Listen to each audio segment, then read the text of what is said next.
Probably, and we can probably touch upon it later on too.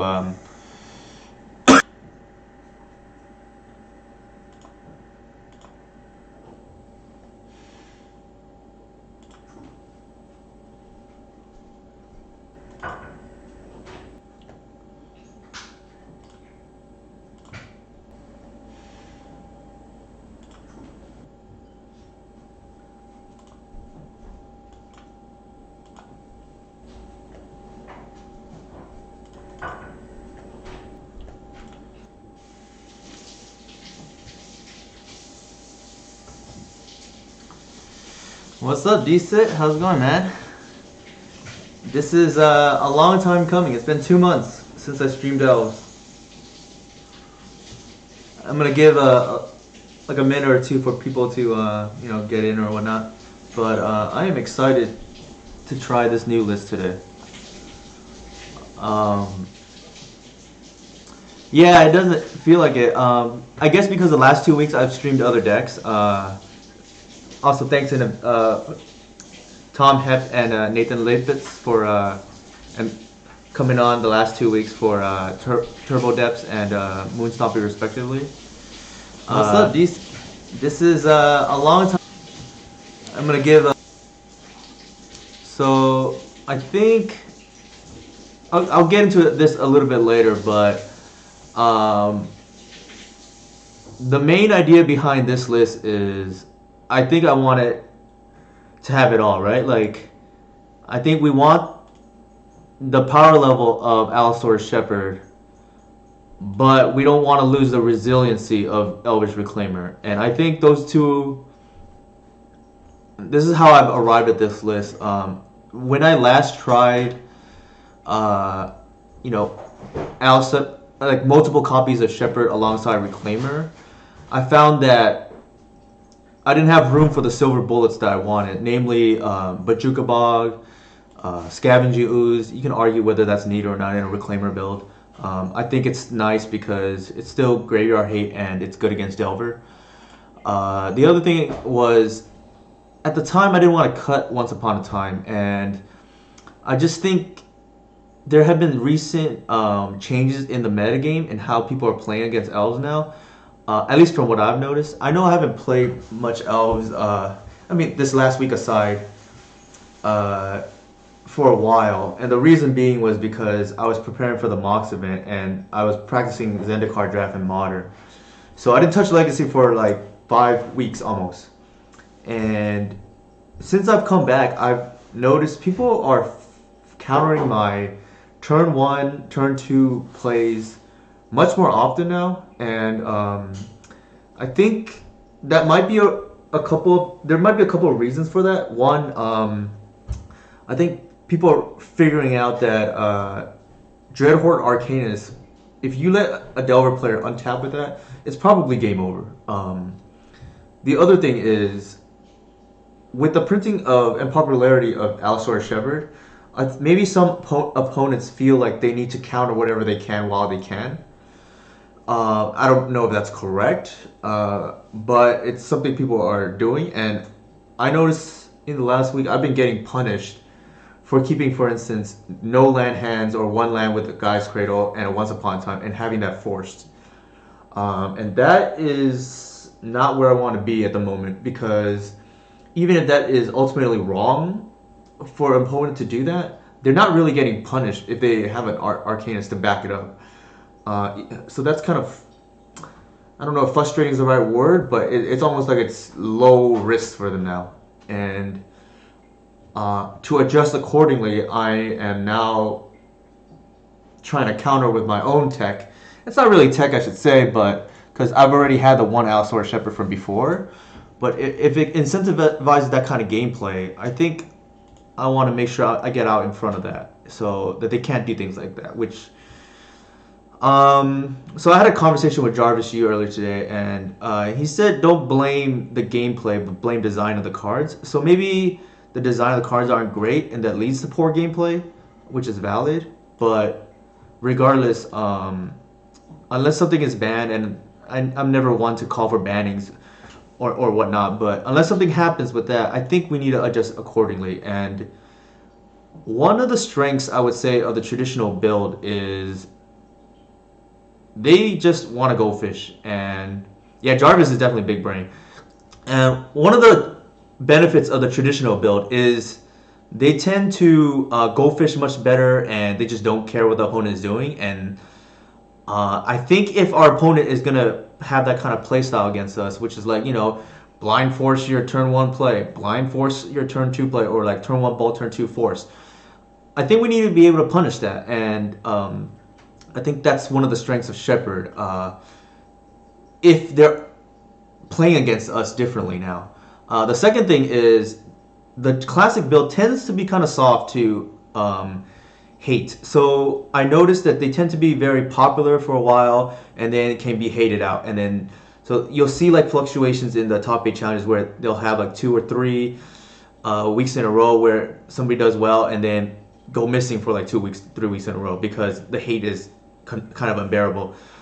And I think that's why we still want Reclaimer, because the benefit of this build is being able to outgrind our opponents and fight through the hate, which I think the traditional build, like Nettle Sentinel, it doesn't do much if your opponent has a Plague Engineer or Containment Priest out.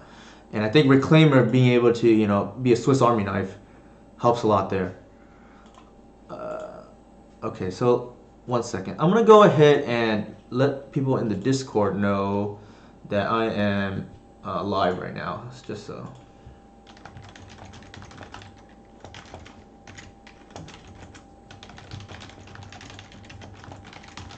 And then we can probably start. So I guess one thing we can do is, yeah, so that's the big change. I think I want to scavenge ooze because if players are just, trying to win the first 2 turns of the game, I think if you just untap at the green side, you probably win the game. So I think I would want access to the scavenge ooze. Also, it's good against that kind of playstyle.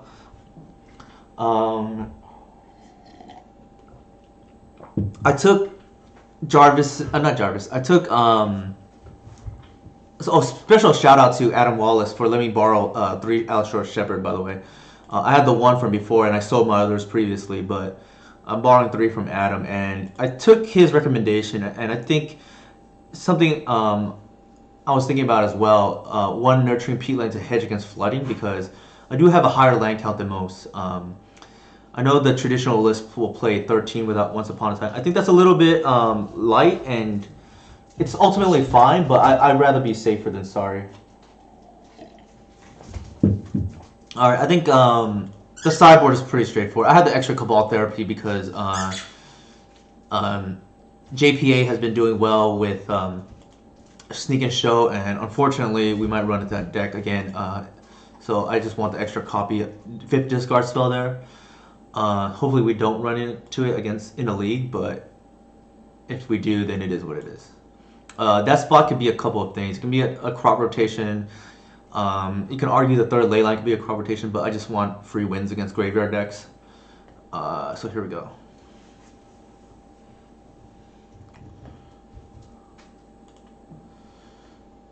Alright, this person is typically on Cephalid Breathless. This is not a particularly good hand.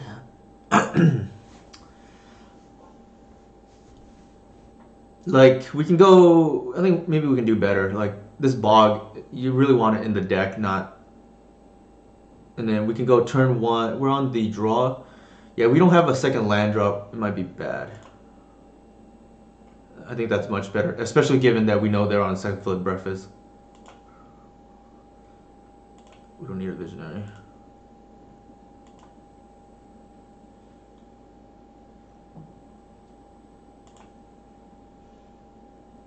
Well, yep, my gut feeling paid off. Hopefully we're not just dead on turn 2. That would be unfortunate.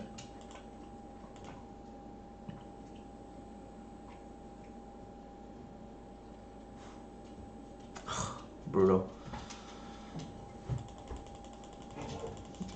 So I guess we can take this opportunity to see what's in their list. I think that's one of the downfalls of playing elves too, because if people know what you're on, it's a little bit unfair actually. Because they can just keep certain hands and just be greedy. So I think their list is similar to what they were playing before, which is a Living Wish tech.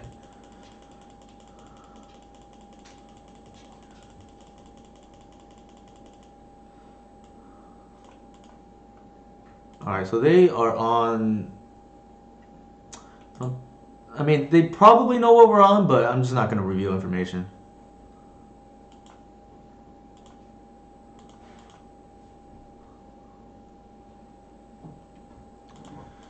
Alright, so we're going to board and discard.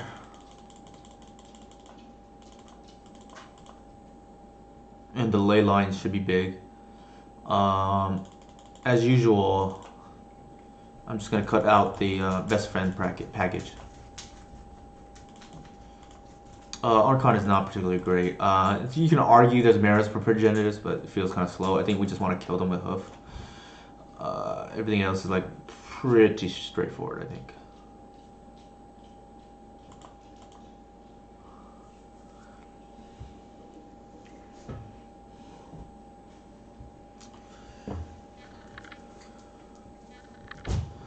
So one of the downfalls and reasons why I didn't want to cut Once Upon a Time before was that card helps smooth out hands.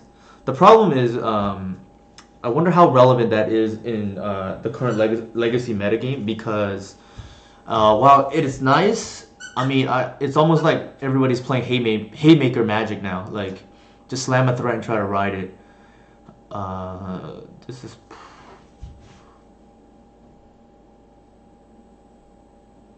So this one has turn. I think we can. It's a little awkward because we're not guaranteed a land turn 2. But I think we do it anyways. There's a lot of draws that make this hand a lot better. I think here we just guarantee ourselves a land drop, and worst case scenario we glimpse turn 2.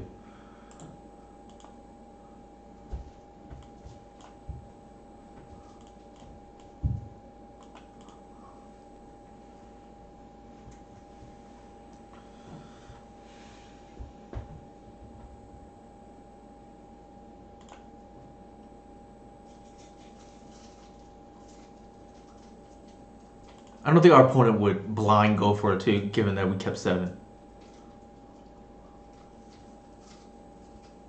Like, I mean, I don't think they would just run into surgical extraction. Alright, so we'll just fire with glimpse. Let's see if they counter it.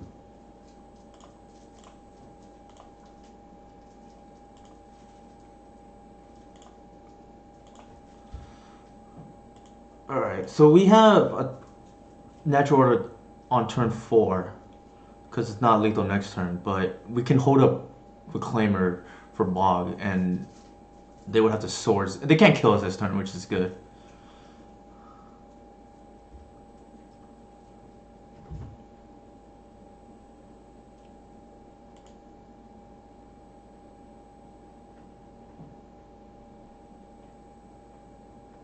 Sylvan Library.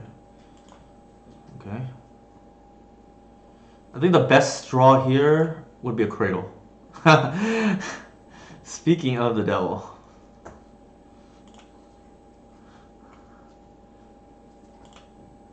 Alright, I think it's lethal, but I'm just gonna double check. Everybody gets 4, that's 5, 5. Yeah, that's lethal.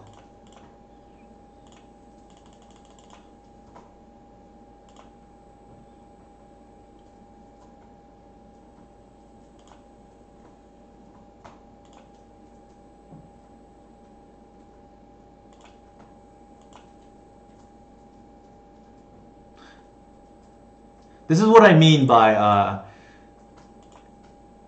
Shepard just incentivizing just dumb games, and people can't interact, and I guess it takes something like that to counter the current gameplay where people are just trying to ride Arcanus to victory, or like to a smaller extent Euro. Euro decks typically aren't a problem for elves because they're slower, but the same concept applies. I think we just run it back.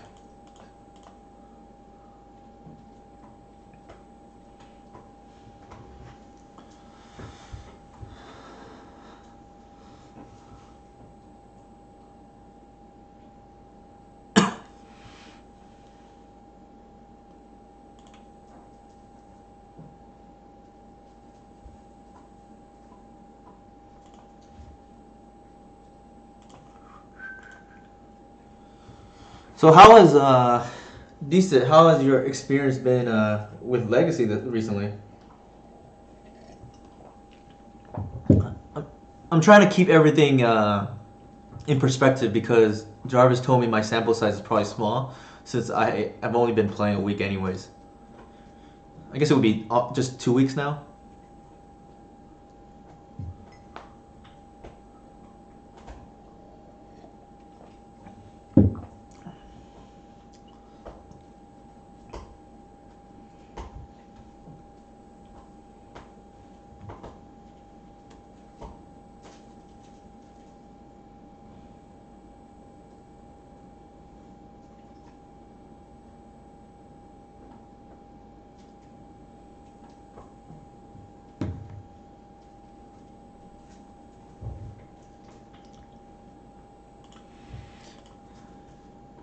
So I know there are some users who will know what I'm on just because I don't really change decks. This is, let's see, this is a keep. Thank you for the sub.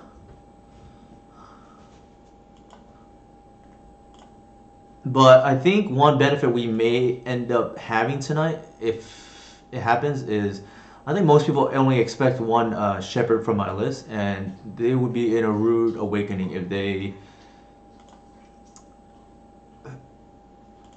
they try to leverage that in a way that's positive for them. So this is a little bit redundant here, having the Reclaimer and the Leyline. Thank you, Orchard88, for the sub.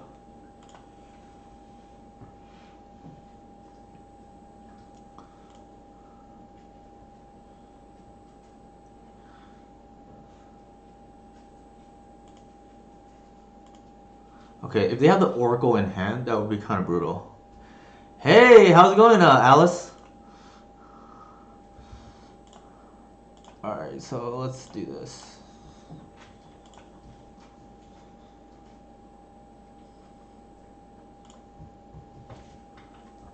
We don't have lethal quite yet.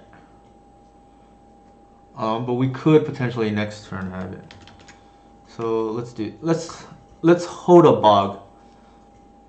Yeah, I'm still looking to stream with you, Alice, if you want. We are running a new list that I theorized just the other day because I think Legacy feels kind of different to me ever since I started playing again. The big difference is we are now max Reclaimers and max Allosaurus Shepherds. That's fine.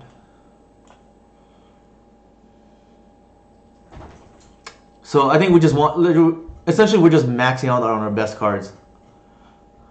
We did have to cut, oh jeez. So that's kind of awkward.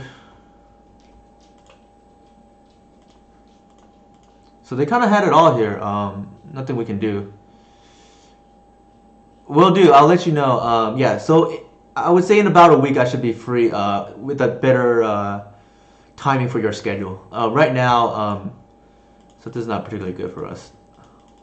It's kind of crazy that they had. I don't know how many copies of Oracle they have, but they had, you know, both combo pieces plus Oracle plus Disruption. So pretty good. In the interest of the chat, I'll just go ahead and concede and save everybody time. We're dead here. But yeah, I'll go over the list real quick. I went over it briefly earlier, but there's a few more people here now. The main change that I am trying tonight is, and I mentioned that in the last week of just returning to Legacy, I've had more turn one and turn two plays Force of Will than I've ever had combined in the whole time I've been playing Legacy. And I think it's a combination of two things. I think it's one, Delver players just are blindly forcing now because they want to ride Arcanist to victory. And number two, I think some people think with Alistair Shepard, you just force what you can before it gets online, which I think that's. I mean, doing that blindly seems kind of flawed to me, but I mean, unfortunately, they aren't punished as much as they used to be. So I don't like people doing that against me. So I'm now trying 4 Shepards, and to make room for that, um,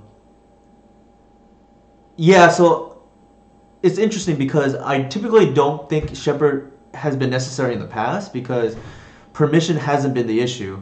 But the thing is, with people forcing my turn one play now, which is very aggressive, I want to be able to make sure that I can develop my board early, and Shepherd allows me to do that. So they can't just blind force my turn one, which is like aggressive, but they're not really getting punished for it. So, and I've had my Once Upon a Time force more than ever in the last week. So I cut the Once Upon a Time to make room for the Shepherds because I sometimes keep hands with only one cradle and hope the Once Upon a Time hits a land. And if that's getting countered now, like because some pilots don't even wait for the creature, I think that could be a liability, and I don't want that exploited. Twos is something I've been trying as well. The reason being is because the traditional list has a very hard time dealing with sweepers. Um, and that's because Nettle Sentinel, unlike Reclaimer, dies to Rough Tumble. And in the face of Plague Engineer, it doesn't really do anything. So here's the list. I have one ooze right now too because Blazing Volley is really popular right now, but I think 2 is probably very good for the other build. Happy 12. So this is fine. I'm in the dark. I don't know what they're on. But, like, I'm not gonna Google them or whatever, like, for a league match.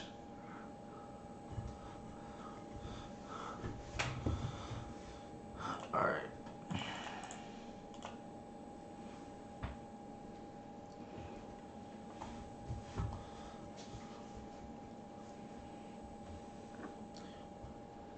Yeah, I think for me personally, the fact that other people can do that to me and know what I'm on is a pretty big advantage. And if it were anything I actually cared about, which is like, see, this is what I mean. Like the turn one force is just unreal. Like these days, and I don't know what's changed the last month, or I guess 2 months since I've been playing. But everybody's like forcing the turn one play now, which just doesn't make any sense to me personally. Yeah, I think that's part of it. Like, I think it's very questionable to me that people are doing it. But then with the Once Upon a Time build, I was getting punished for that because they would hit my Once Upon a Time, and that's not where I want to be. Like, given that, like, I would inadvertently reward players for bad gameplay, essentially, and I think that's why I'm trying the 4 Shepherds tonight because, I mean, we saw it right now, right? Like, it just doesn't make any sense to force a turn one Heritage Druid.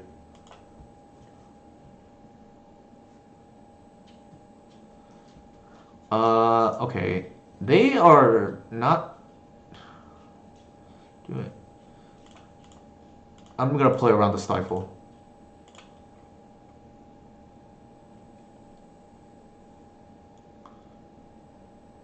They want to stifle that, they can.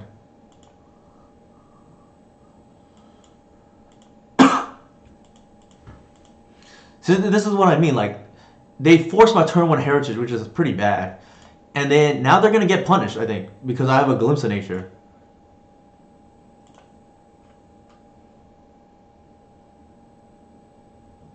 Yeah, I agree. They probably on some kind of snow, something Ice Fang deck, but I think we might even be. We just go for it here. I think.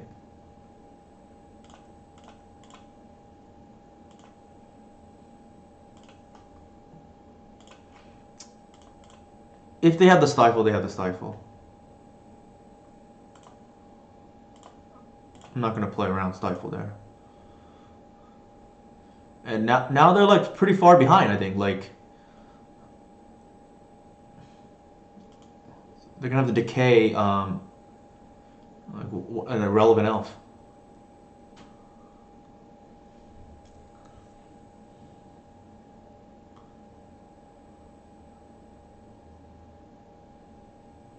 Oh, that's brutal.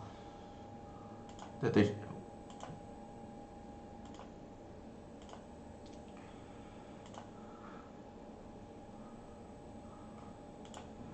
Oh, I could have kept going. I should have fetched the Bayou. I didn't play around Assassin's Trophy.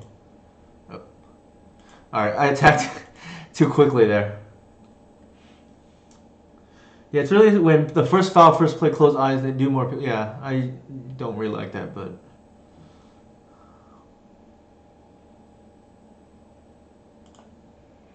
So I missed the point of damage because I clicked through it.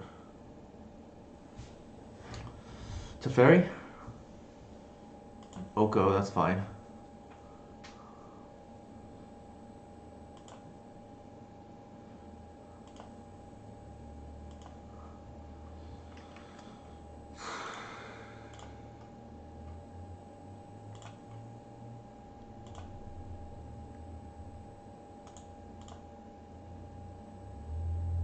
So this will go Oko and Oko. Yeah, that's fine.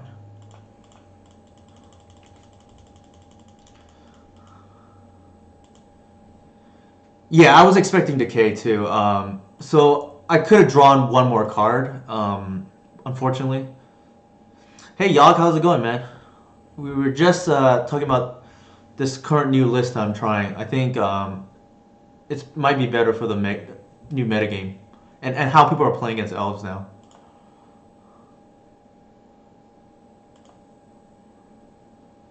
Alright, so let's see.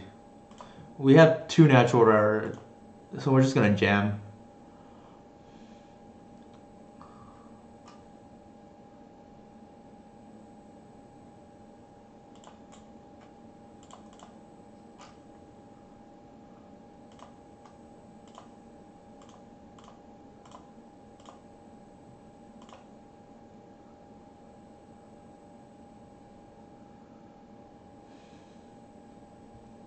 I didn't need to do that ahead of time. I miscounted.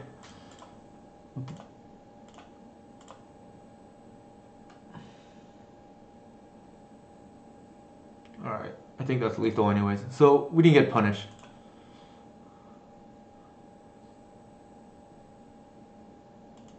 Sure.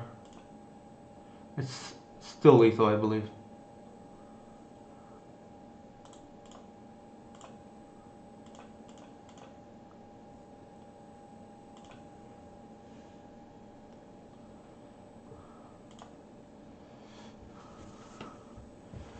Yeah, I think yeah we could have drawn another card. So what Legacy Council is referencing earlier is I fetched a basic, so I didn't have the second one in my deck, and they played a unexpected Assassin's Trophy. I was expecting Abrupt Decay, and then I typically am careful with the way I fetch to play around back to basics and things like that, but that was a slight misplay on my part. I also missed 1 point of damage earlier, but I have a bad habit of doing that, and luckily often not punished. Sometimes I'll get punished, but didn't get punished there. Against these slower snow decks, I typically like to cut one Cradle, and the reason being is because you don't really want to draw the second one.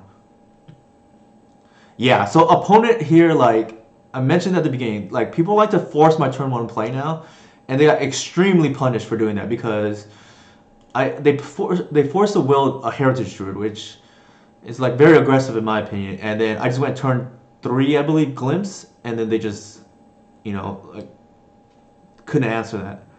I like to shave Heritage Druid down to 1 in this matchup because I'm expecting Plague Engineer to come in.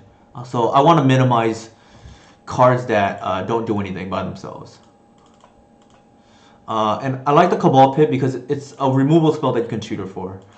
I don't like Scavenging Ooze in this matchup because it dies to almost anything. Like every removal hits it. And the impact to me is I think I'd rather keep the synergy pieces. Yeah, unfortunately, that's the like state of Legacy right now. People think they can just turn one force whatever you do and get away with that. So it's kind of annoying, but it is what it is. So one nice thing, even though Shepard is vulnerable to sweepers like Plague Engineer, is in this configuration I do okay. So this is the case where I would have kept before, and this is a once upon a time, but here I can't do that. So we're getting a little bit punished.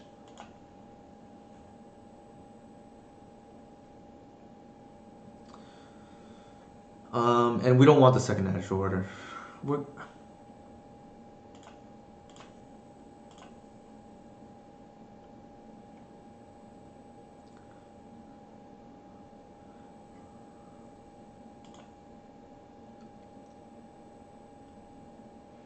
one nice thing is with the increased Shepherd count, our Chalice matchup gets a lot better, and Chalice is kind of on the upcline. Like, or at least I saw, the Bomberman deck do well with it. I think we're gonna lead with Thoughtseize turn one because we don't want them brainstorming and hiding things away. Let's see what's up.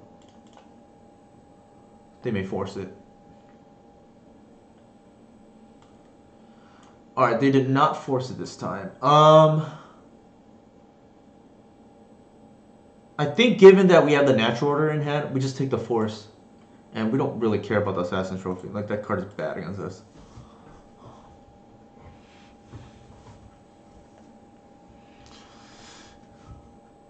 We just need to, just like Progenis, make sure our force stays inside our deck. All right, they're gonna ponder because they know they're on the ropes here. Like, if I take their force, to them that should scream like I'm gonna combo out.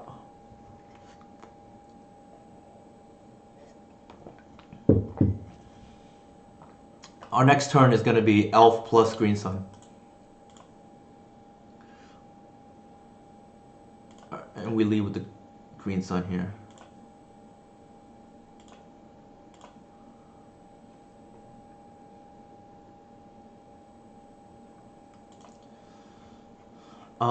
I think there's argument to be made that we keep the Reclaimer so we can glimpse.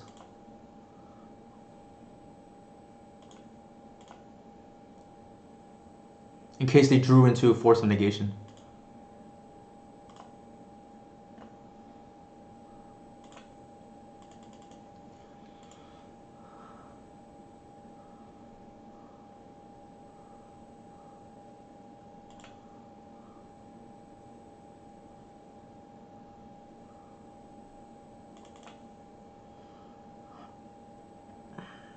So here, it would be bad if they had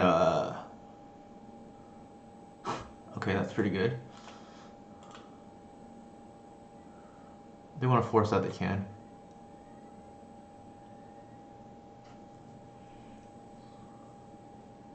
Yep. Like, we don't actually care about that getting forced. Like, this is our big main game plan here. Um, hmm. They let it go.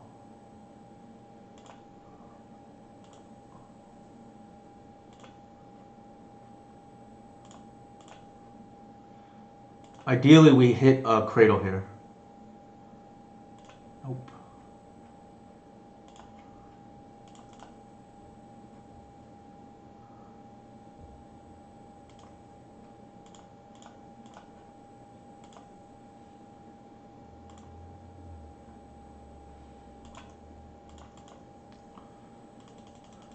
So Dead of Winter is an out for them.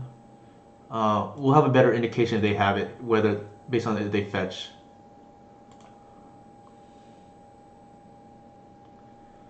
They could set up Terminus. That's fair.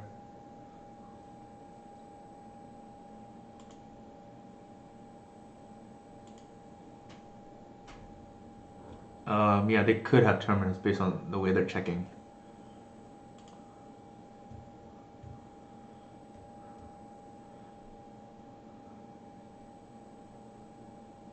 Alright, they shuffle. That means they're on the ropes. It's great to see when opponent shuffles off ponder, because that means they know they're in trouble.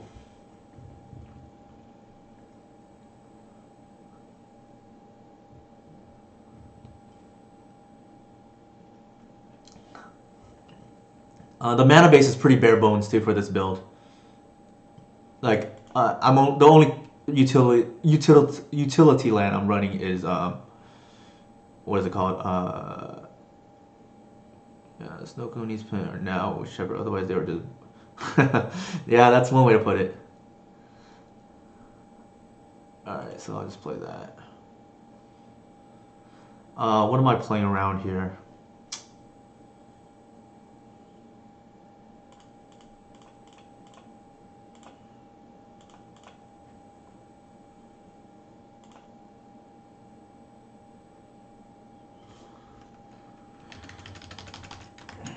Actually, let's just do this.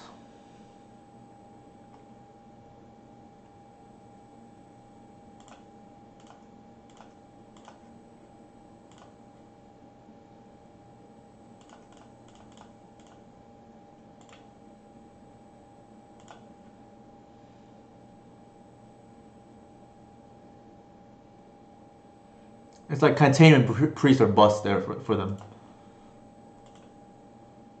And that's like beyond lethal. Trophy?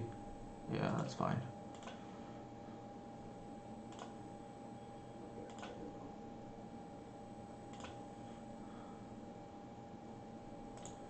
Alright, that was like easy mode. Alright, we are now 1-1. For those who missed it earlier, we lost to the Nuts, essentially, games 1 and 3 against Cephalid Breakfast. Actually, let me cancel this real quick. Game 1, they went turn 2, the 1-drop, and then turn 2 combo. And then turn 3, they had the combo with Thoughtseize Protection through a ley line, because they had the natural Oracle hand, which is kind of nuts. I'll be right back. Give me 30 seconds, maybe a minute. I'm going to use the restroom.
Alright, I'm back, guys. So, for those who missed it earlier, here is the deck I'm running tonight. The big change is, like I said, running the full set of Allosaurus Shepherds, and to make room, I've cut the Once Upon a Time. Also, I added back in a 14th initial mana source, just because Once Upon a Time kind of factored into the mana base. The big difference I would say with this list before than what I ran before is we have the Shepherd to essentially mitigate against Delver players or whoever just blind forcing my turn one play. Specifically relevant against Delver because we need to be able to develop our board in that matchup. Yeah, the mana base, initially I was going to run 10 fetches, similar to when Deathbright got first printed. But I think the Nurturing Peatland is probably good. Yeah, so props to Adam Wallace for, I'll keep this is fine. Loaning me the 3 Shepherds tonight. Depending on what they're on, we can just run out Shepherd and just have that Eater removal spell. Like, people are definitely afraid of this card. And I think given that we don't have a payoff, it's probably correct to do so. Yeah, I think I would have to see how the Delver matchup changes now with this configuration. If it's still too close for comfort, I'd probably just run the 10th fetch, to be honest. Okay, D&T, this is where we want to be.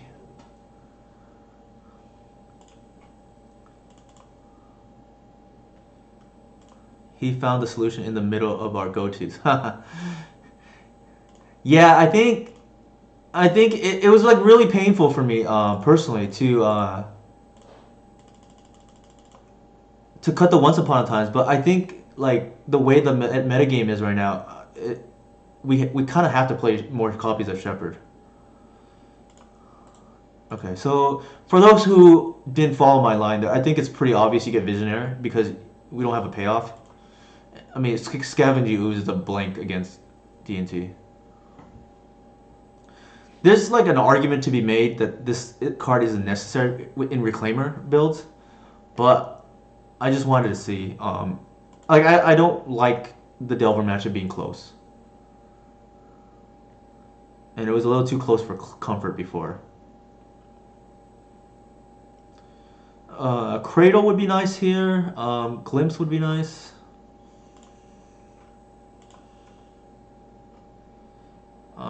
I don't think we dare run into that. Like, life doesn't really matter.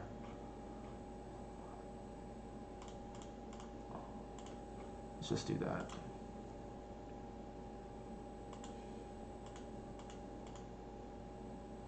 Yeah.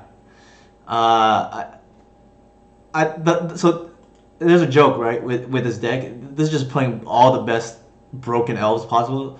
4 Shepherds, 4 Reclaimer. I think that's might be where we want to be. Aberration. Okay, sure. They probably... That's perfect. We actually don't care about Ooze in this matchup.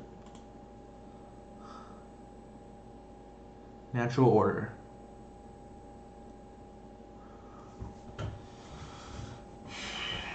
That's not bad. I think we probably wait a turn.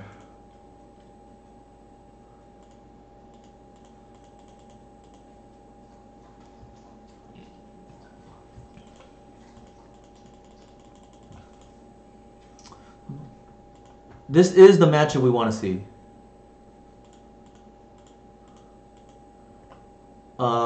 There are ways to lose it, but it is hard to lose this matchup.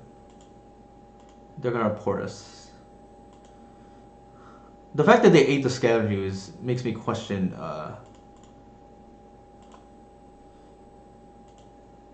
them a little bit. Okay.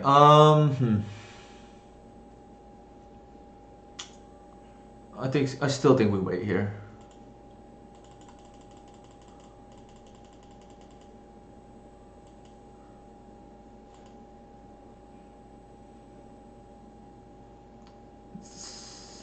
They didn't pop their vial on 3, which is interesting.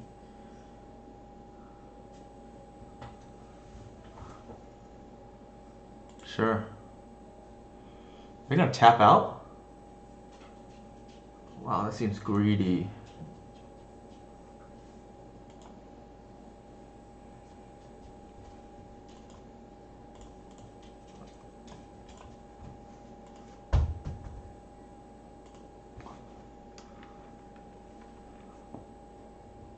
Sanctum Prelate, maybe?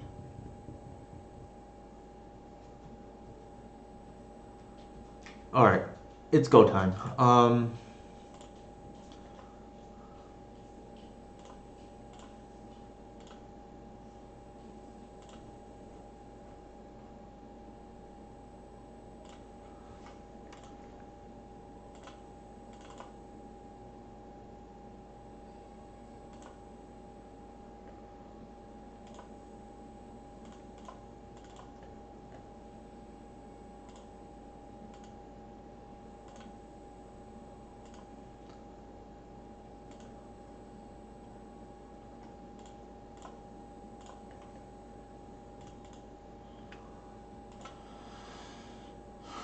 Yeah, I am a little bit surprised that they tapped out like that. We just passed because we don't want our creature to die to whatever's coming off that vial.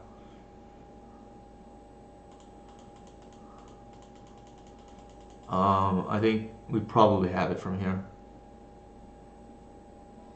They're probably gonna port our Cradle.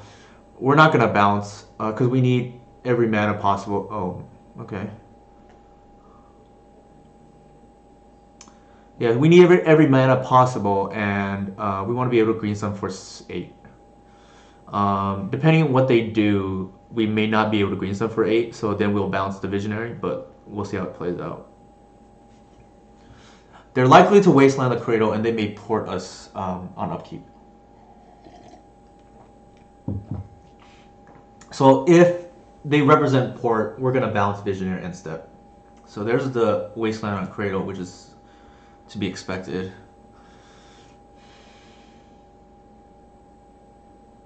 Okay, now we definitely can't green sun for 8. So this is nice in the sense that they should have done this afterwards, to be honest, but if they attack here, we block bounce.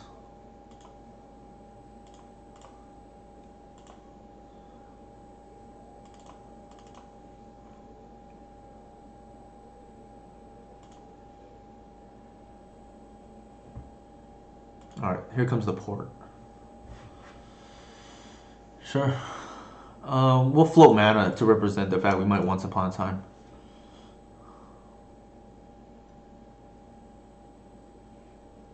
Also scares the opponent.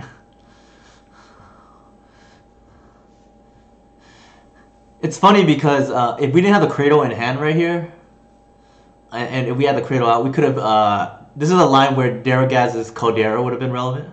I know for those who are looking... I know Decent picked up a foil. That's okay. Okay, that's real good. Let's go.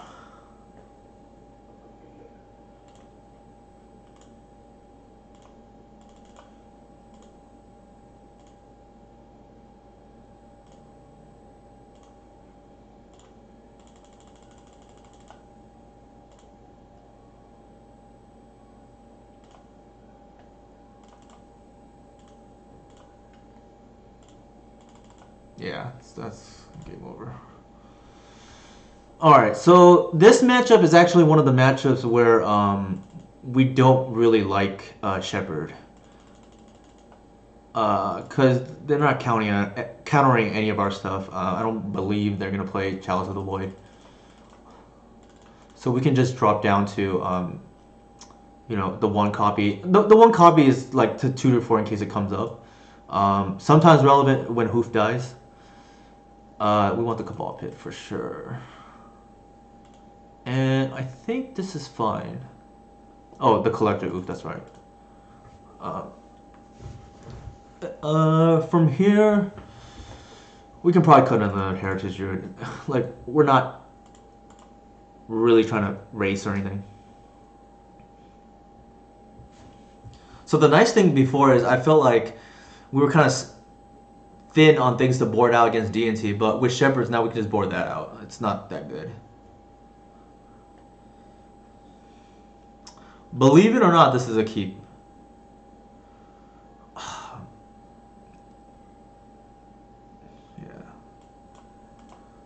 Not ideal, but it's better than your average 6. So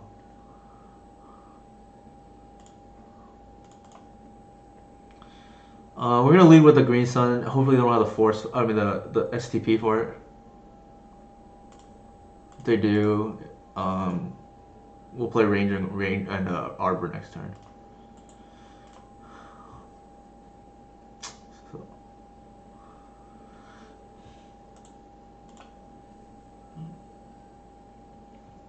I wonder what they have. Where they playing turn 2 Stoneforge Mystic is actually very dangerous against elves. Oh, not to lie, because they have a Feast and Famine, which is actually kind of relevant because we can pitch our Progenitus.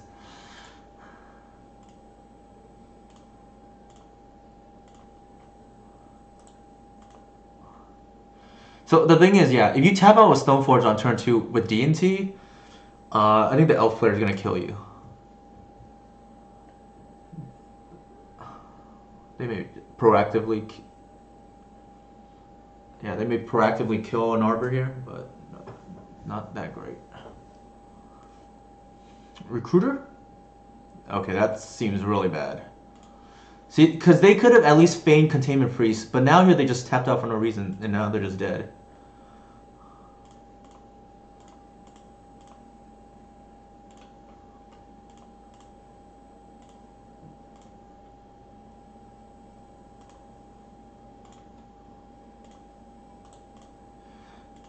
Yeah, maybe our opponent was a newer D&T player, but that's definitely wrong.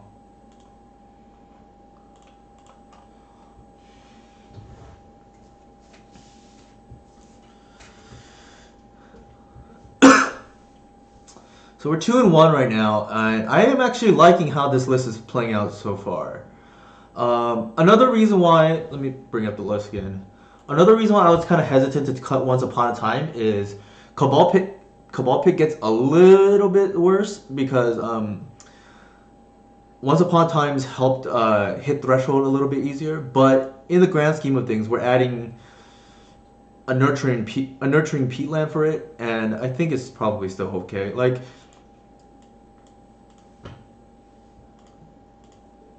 in most matchups, like this will be on pretty reliably. I think it's only the only scenario where I can't get Cabal Pit online early enough and until it's too late is against Delver, and that is admittedly an issue. But so we were just in Anurag's stream earlier.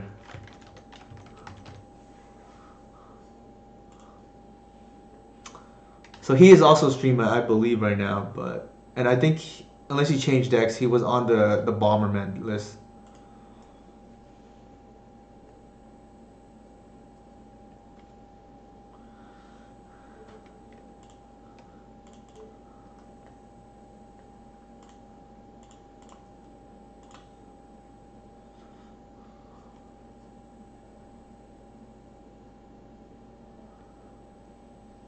He may force this. If he does, yeah, then he's not on what is it called? Bomberman.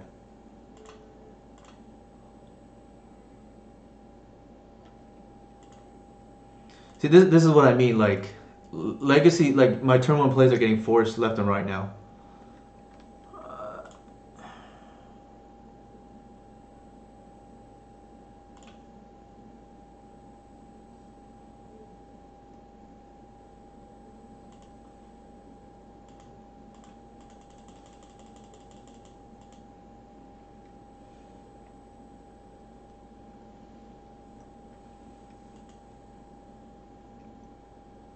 Ooh, interesting.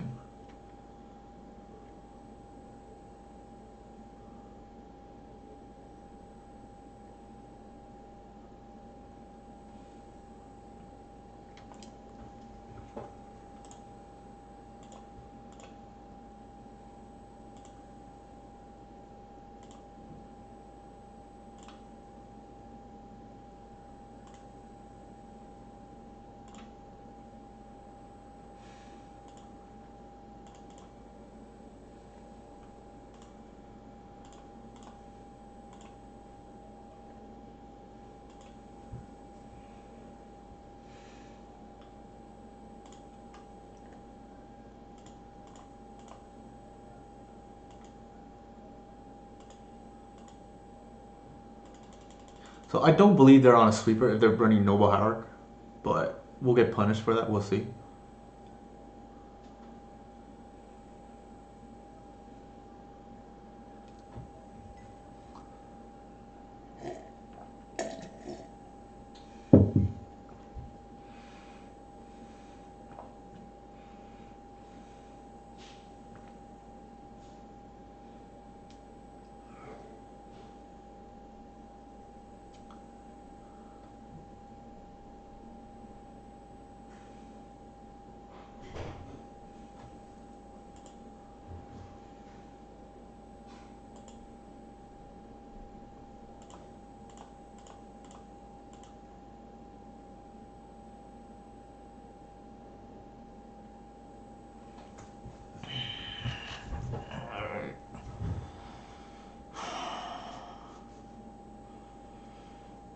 So they can have removal plus force. Um, I almost want to have the second one there just in case.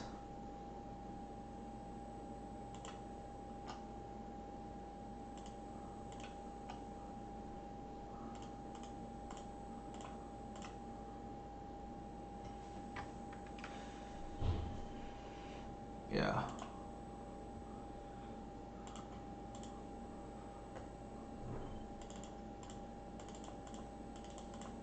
Yeah, Anurag's a nice guy. He invited me onto his to do a stream with him for this deck one a couple months ago, and it got featured on the Channel Ball site, so that was pretty awesome. I don't know what they're on, to be honest.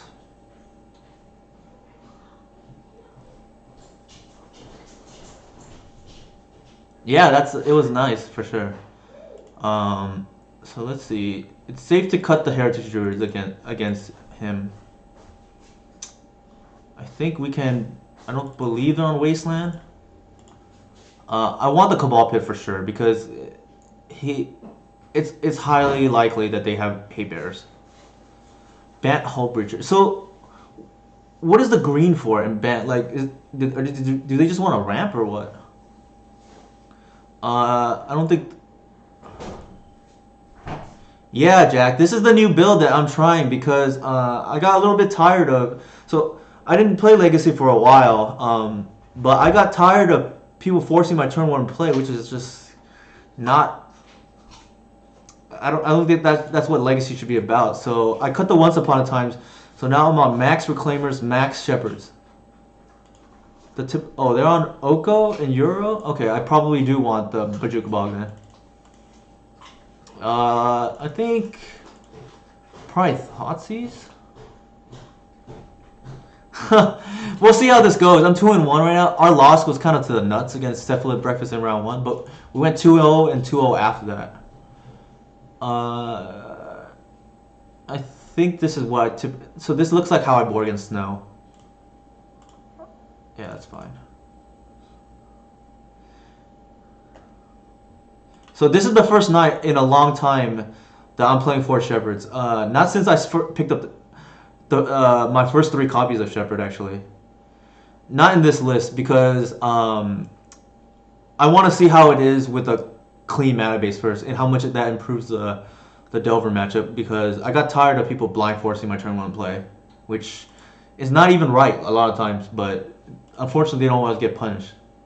For those who were tuned in earlier, we saw somebody force my turn 1 play on a Heritage Druid round 2, and they were heavily punished for that. This is fine. So, and Anurag just forced my turn 1 play as well. Like,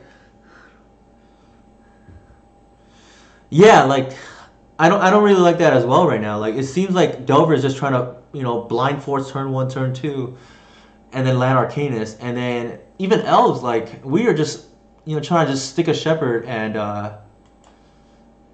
just trying to ride the natural order to a victory or a glimpse. Like, the gameplay doesn't seem great to me personally, like win or lose. All right, so again, let's see if he forces this. Nope.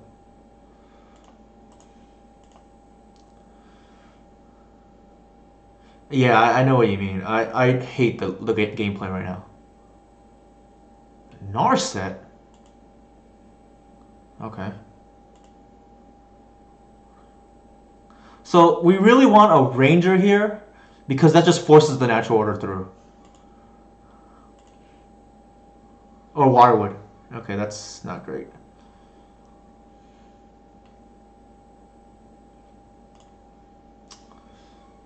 Um,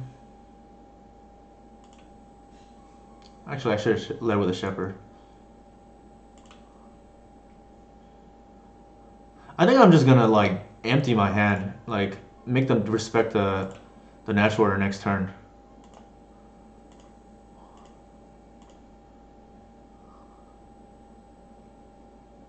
Like if they have a sweeper, so be it. Like we need to take the Narset off the board otherwise. Force of will that doesn't do anything here.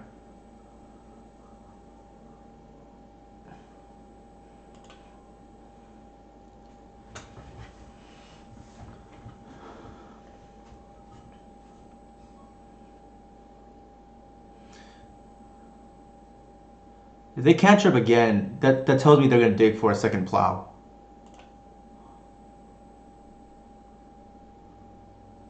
Not to mention this, we can just attack for a lot here.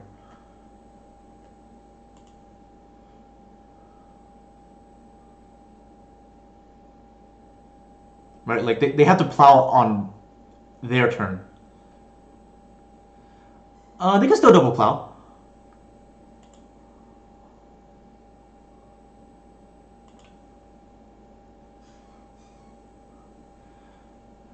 Okay. This is interesting.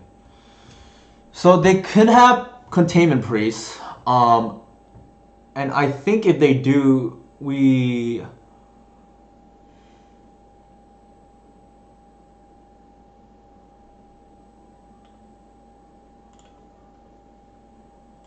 just attack. I think.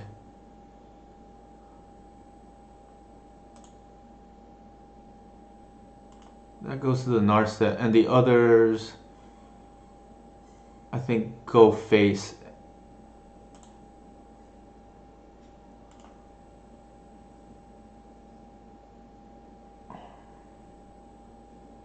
Yeah, that's correct. Like he has to block.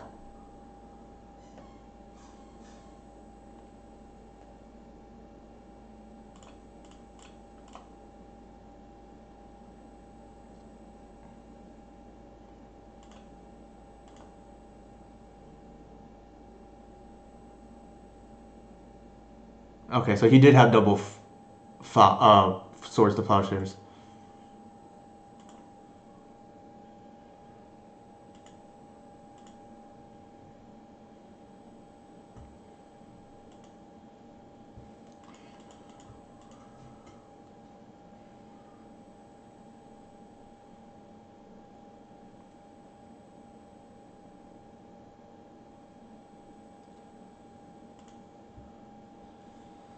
So we'd want a Waterwood symbiote on our next draw because we can just glee with Glimpse.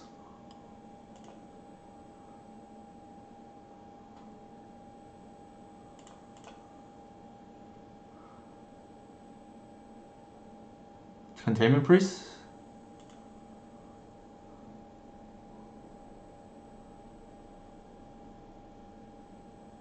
Yeah.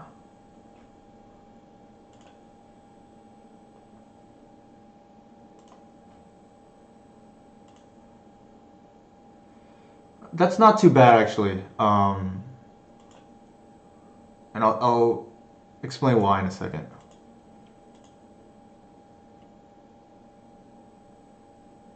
We're gonna start deck thinning pretty soon with Reclaimer, and then we have an answer for this already. As long as Reclaimer lives, and they've already gone through two Swords of Plowshares. Like they can't force everything.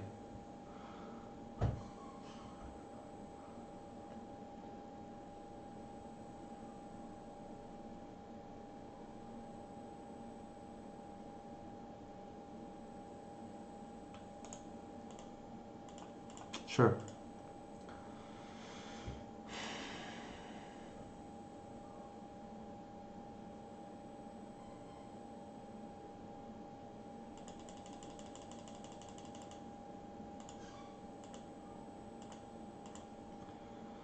So they could have Ice Fang, and that's why we can't really attack.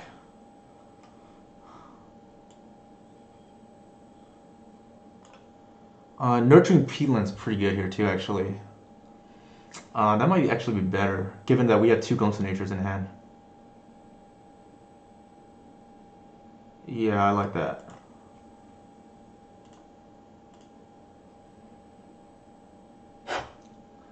Okay, so they probably have a Force of Will.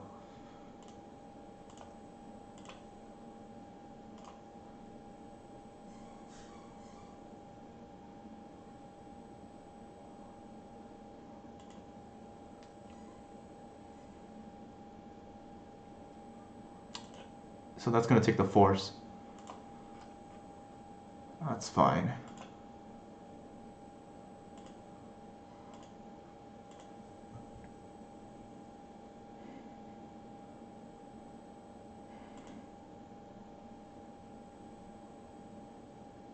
They can't. Well, they could, I guess, but we can triple block now if they attack. Because the Reclaimer can grow now. I think it's very dangerous for them to attack here, but we'll see.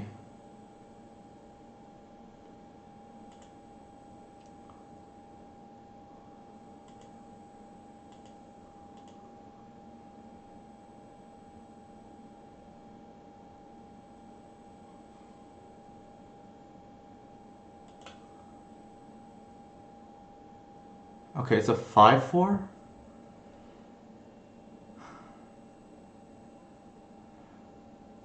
Do we risk them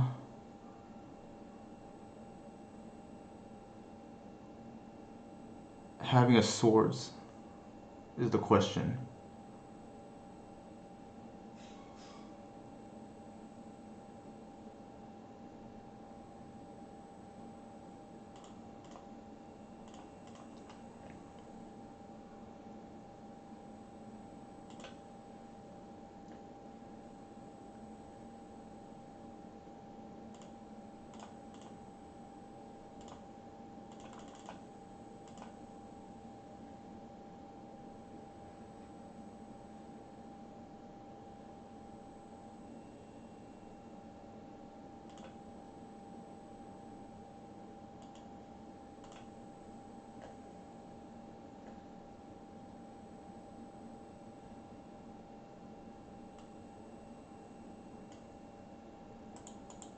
This is set in the wrong time, spot.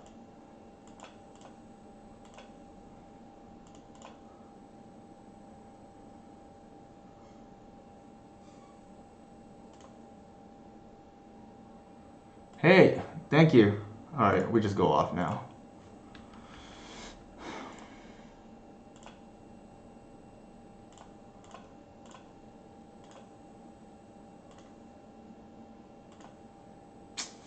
Oh.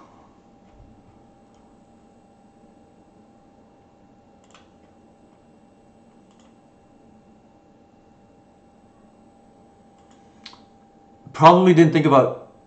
I can't. Containment Priest is out. He probably didn't think about the double block. Didn't think I would do it.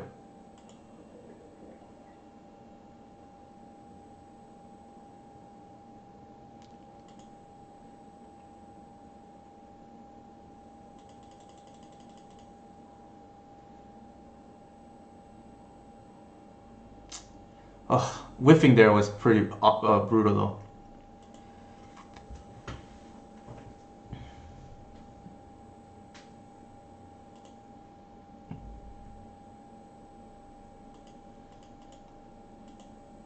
Don't think we care. The clock is somewhat fast, which is annoying.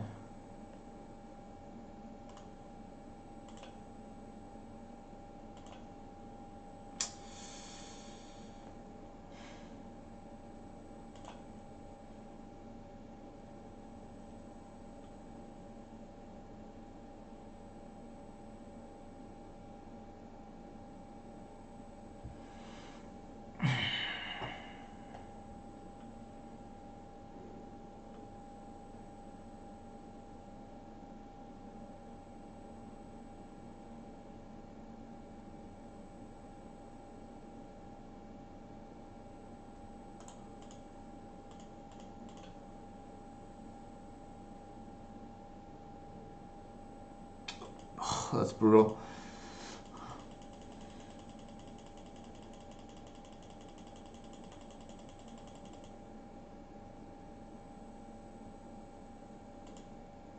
Should be blocked in the Ranger here.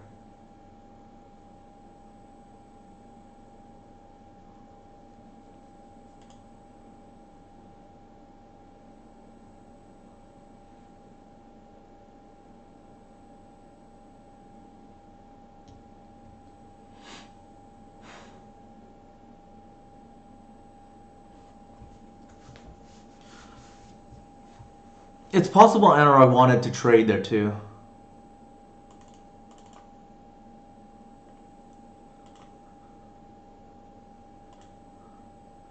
Cause then we can't get Progenitus, right?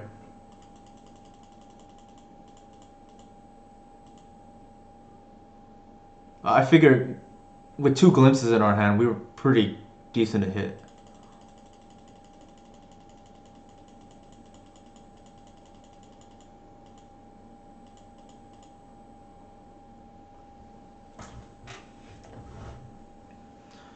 Just rough that we hit two creatures there, or non-creatures. Ugh, that's brutal.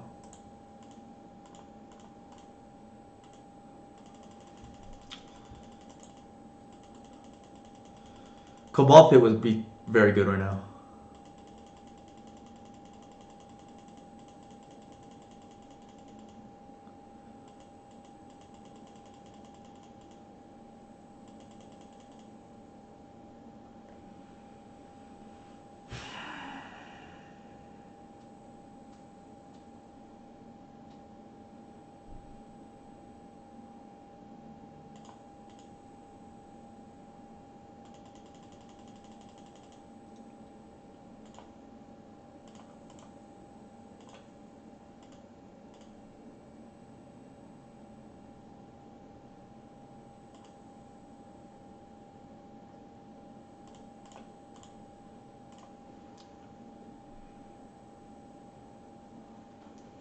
Let's see what's cracking.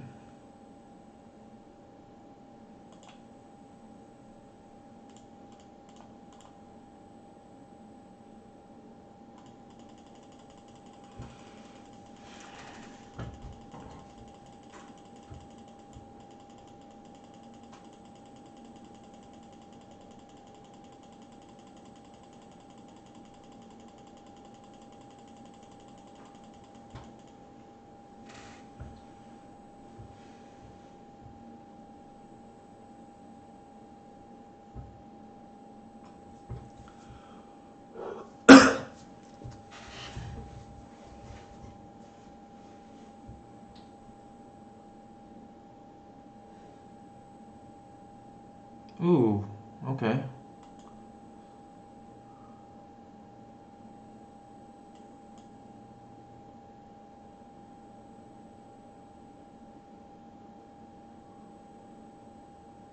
Alright, let's concede.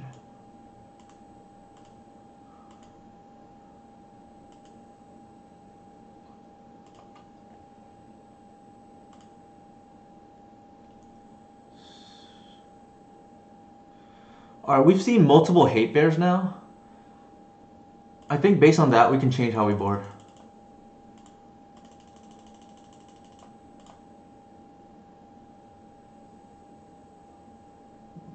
Bog doesn't seem great.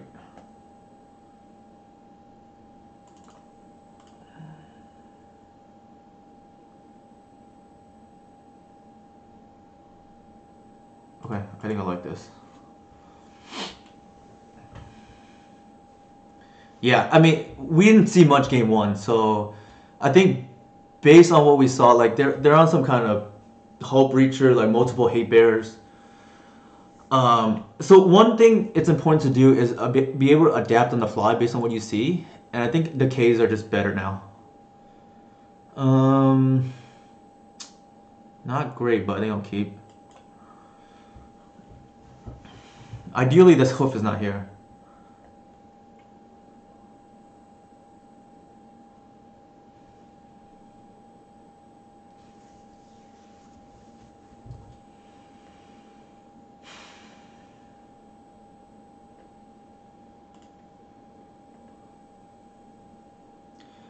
he made a change how he's playing too, because he's familiar with my list, and I think he might be contemplating what to do differently because he's seen two Shepherds 2 games in a row.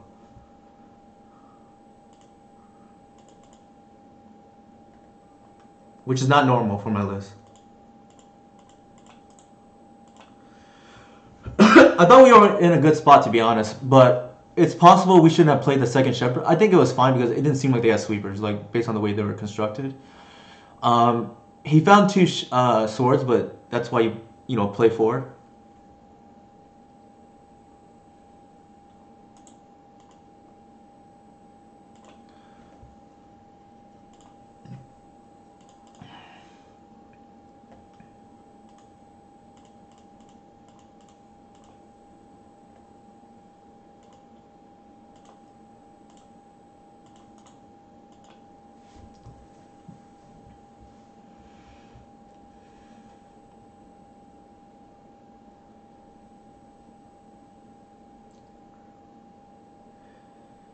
Yeah, like I felt like we were in pretty good spot when he decided.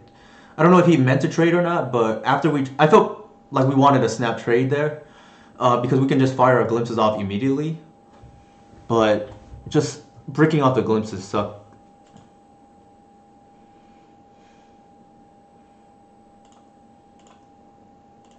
So there's a reason why I didn't bounce the Visionary there.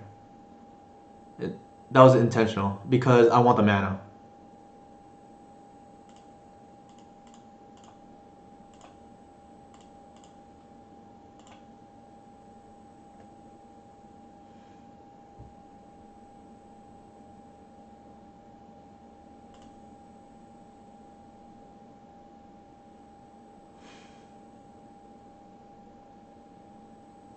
Okay, so here.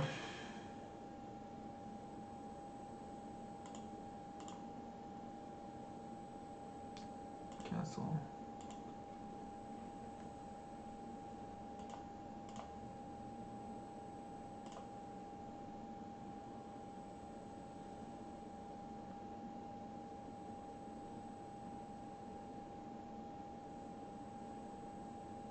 We shouldn't have played the land draw first. That was a mistake by me because now they know that this is potentially the end of it. If there's a cradle here, they may be prompted to swords.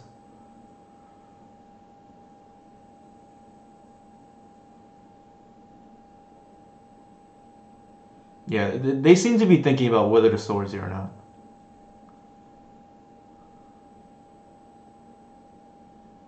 But that was a small misplay. Because then they don't know. If it's cradle, they might do something different.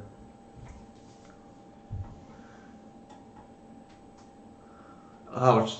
That sucks, man.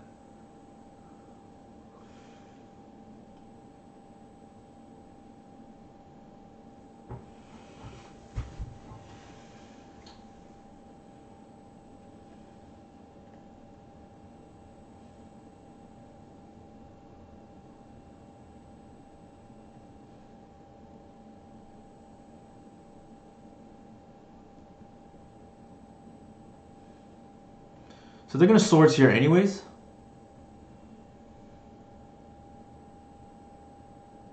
Oh, that's fine.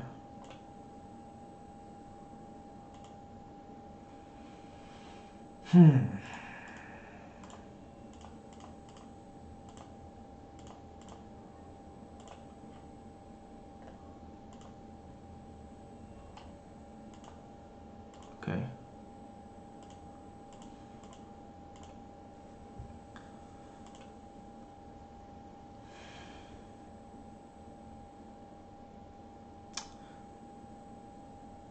So we're going to lead with Wirewood next turn and see how they react. There's a good chance we can natural order. I just don't want to see a containment priest as well. One time.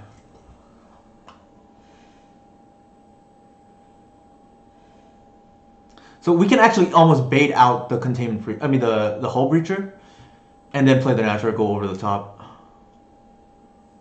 All right, there's no hull breacher here.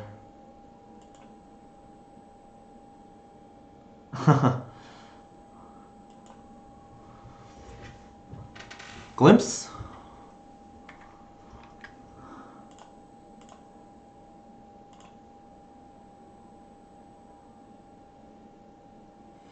That smells Containment Priest to me, by the way.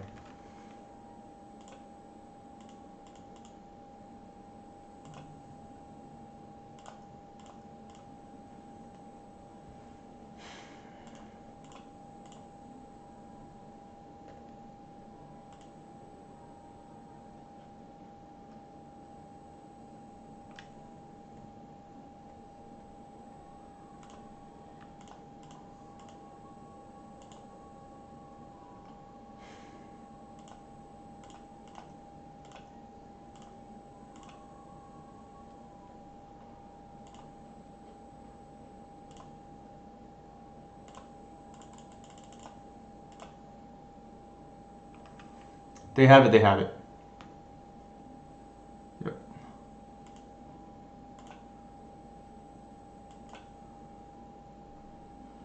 I think based on what we see here, we don't want to draw the Progenitus.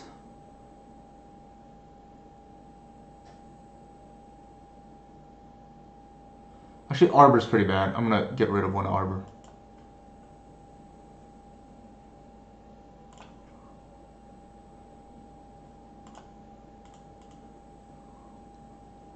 We want a Shepherd here to force the Crater Hoof through. We have to check. Like, you can't play scared.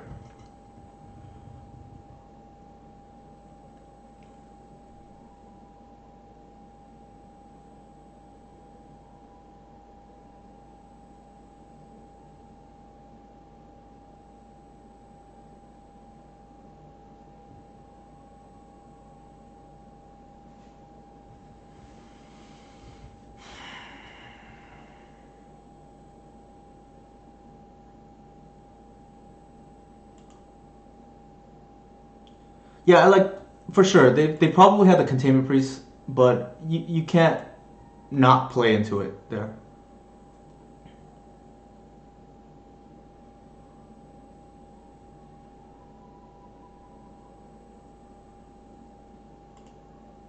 Oh, they're gonna tap out.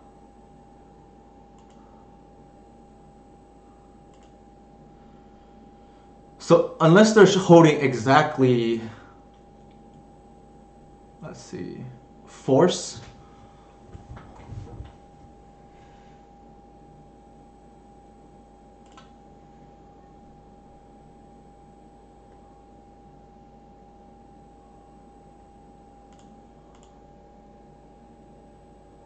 It could be, but so we know one card is swords.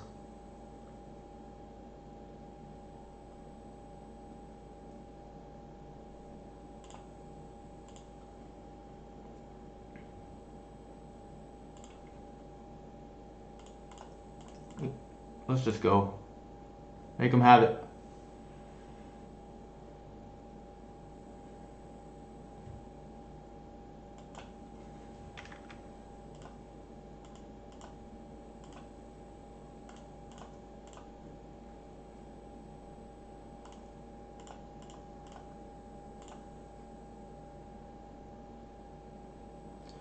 No, because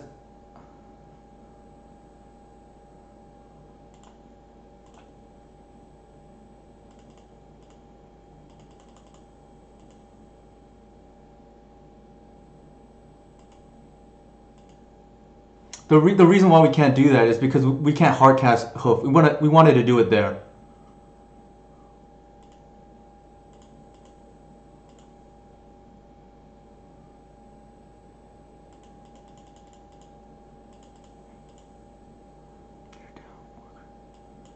Yeah, we wanted to end the game there, and that's why we don't do that.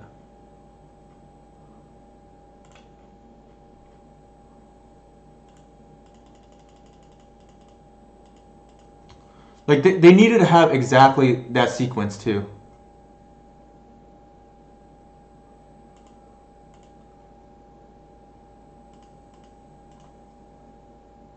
How did we?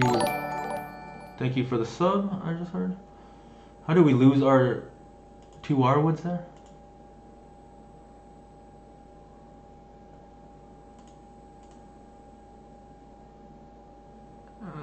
Sure.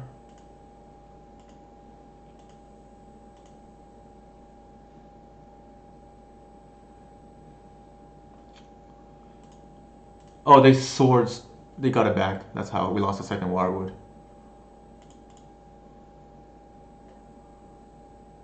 Thank you for the sub, DK. This game is intense. I think a Shepherd off the top here is like pretty good. That's also very good.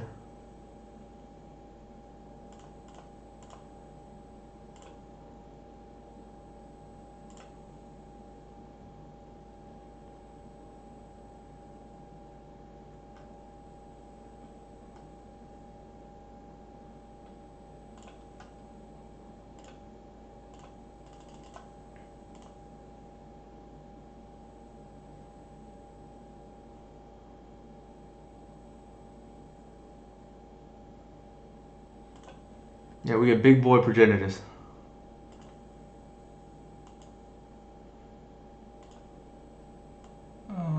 Do we? We don't bother to attack. Actually, we do. So they can't steal something.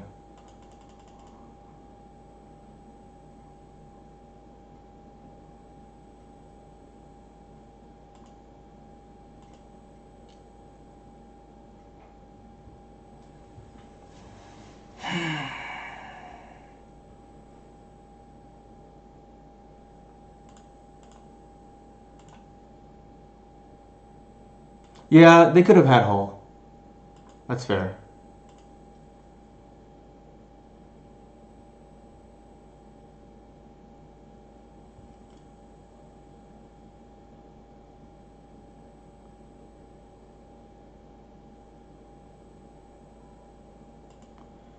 Oh my god, Euro too? That changes things.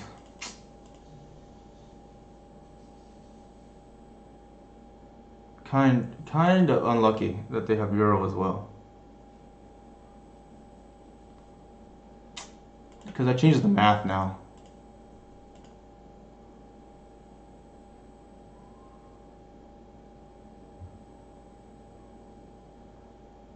That's brutal.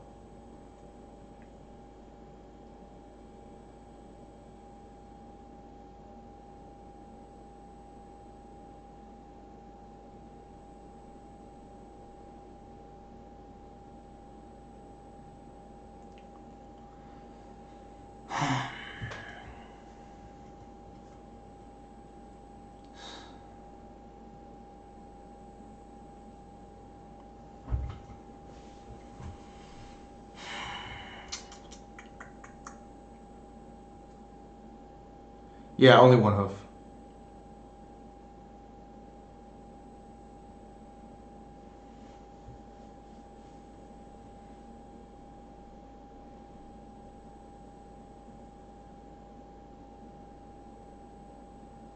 This is a great match, though. We boarded out the bog, too, I think.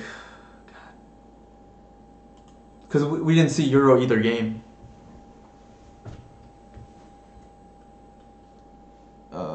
Interesting.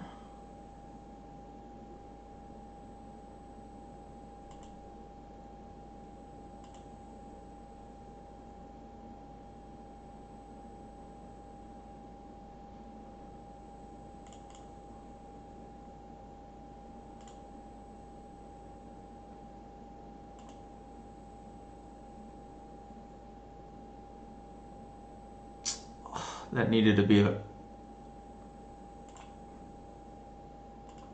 a removal spell or a Shepherd. Or Wirewood doesn't do anything here. We can't sit back is the problem.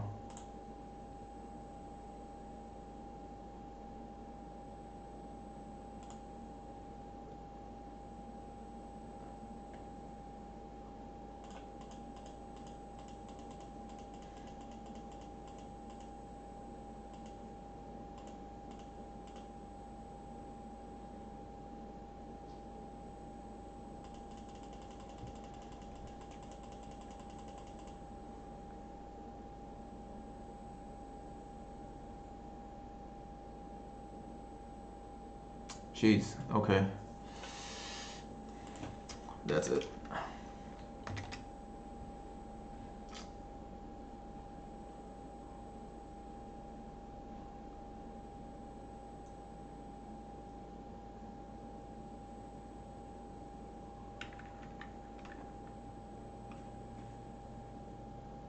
Yeah, I mean, it happens. Like, it's part of the game.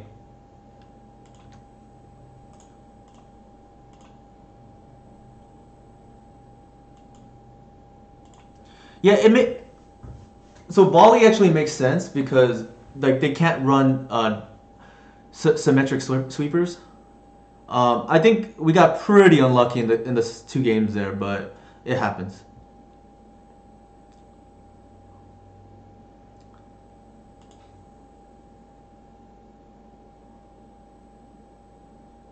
I think the one thing maybe we do differently there is, and I'm not sure we do it differently to be honest. Is there's an argument for bouncing the visionary back, and then so we have an extra draw. But the problem is then we can't cast hoof, and it has to be exactly force plus pitch there. And I think we made the right play. Like I don't think you wait because the swords means it's potentially not lethal if you bounce the visionary. You're cut off cradle mana.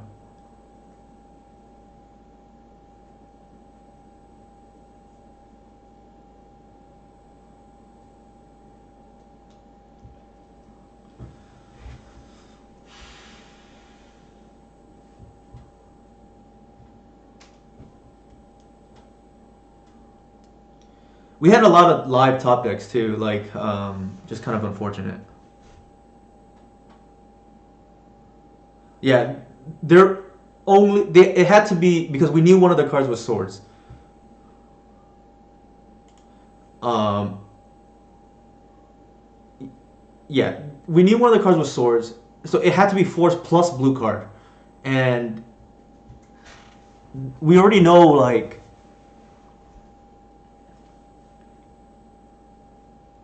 I think this is fine. I mean, to be fair, win or lose, you should be evaluating your plays. Like, it's nice if you can evaluate when after a win, but you should be doing it both sides regardless.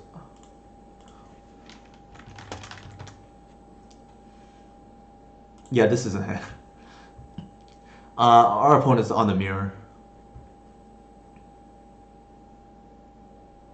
I mean, it's crazy because I don't think they keep that if it doesn't show Hello Newton here. Like that's the greedy keep. I like. I think this is the result of them knowing what I'm on. Okay, have a good night, man. Thanks for coming by. Okay, this is interesting. We can try to go off here, but we'll likely fizzle. I think we're on the. Oh, they went first. They missed their land drop, which is huge. Um, yeah, I think we visionary here and see what we draw. We can't really go off here. We just have to. Yeah, I agree with the weight. Like I think we have a turn. Given that they missed land drop. Uh oh. It's got to be Ranger, right? Like, or unless they hit the land drop right now. Don't tell me they hit a Cradle. That seems. Ugh.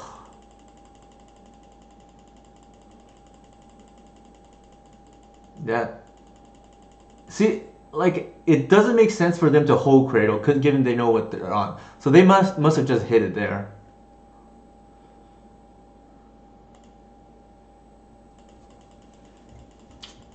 This is some brutal luck, so.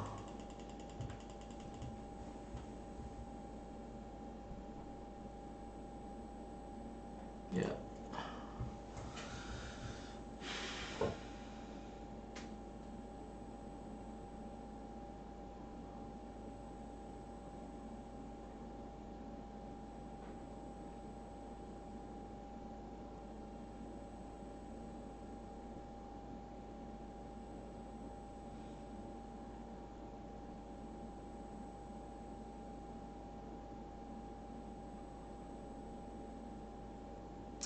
This might be a good time to use the restroom. I'll be right back. Give me 20 seconds, 30 seconds.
William Tell Overture. That's the Julian special.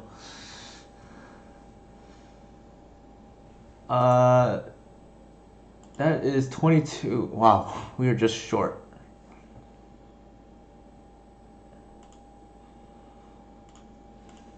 Well, it is what it is.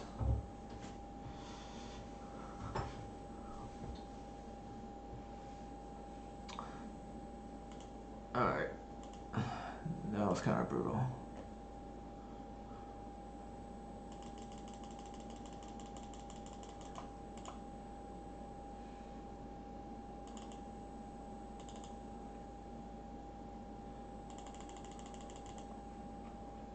Oops, too many.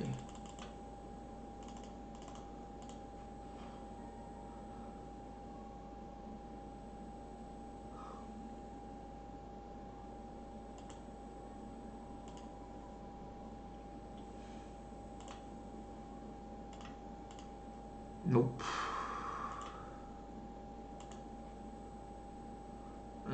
Better. Better for sure. I don't think we need the... Well... Yeah, I don't think we need that.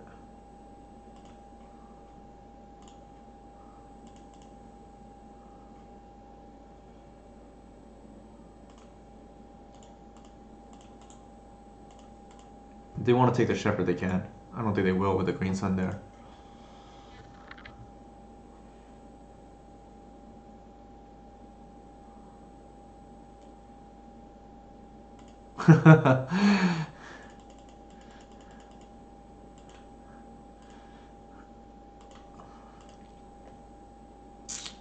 Not what I wanted to see.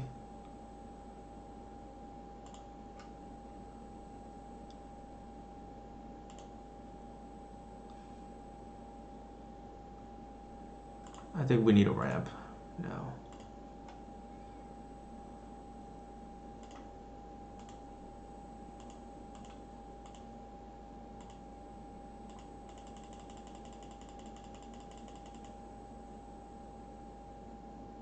There's no way in hell they make this trade.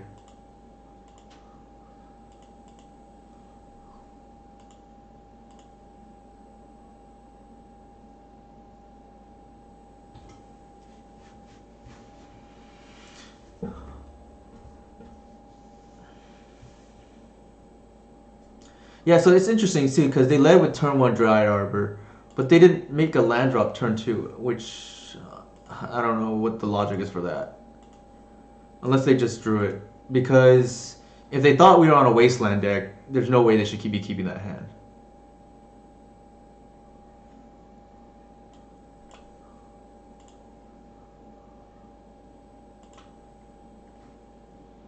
Alright. Actually...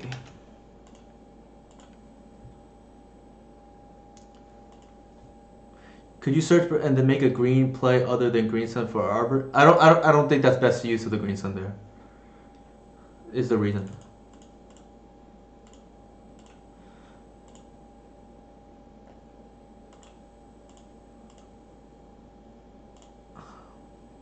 Like the arbor does way more for us than the birch lore.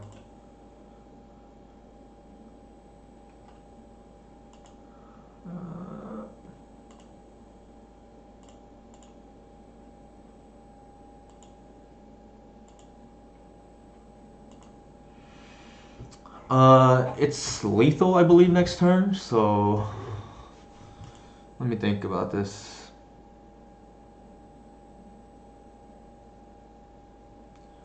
4, 7, 8. It's just short of lethal. Actually,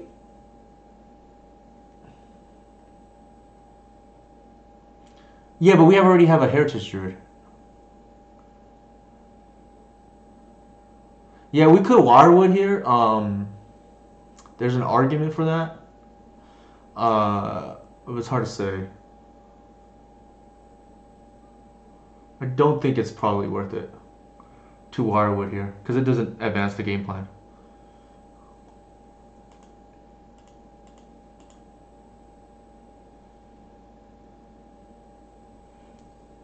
We have a lot of top decks that makes this lethal next turn.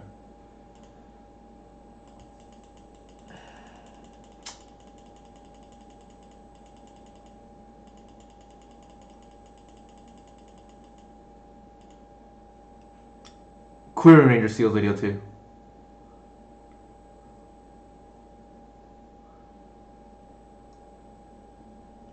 That's, oh my goodness.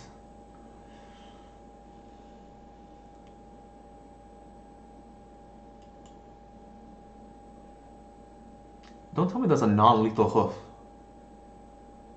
That is not particularly good in my opinion. Okay.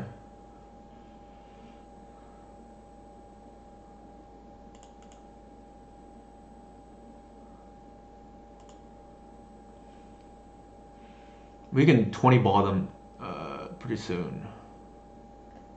Let's do that.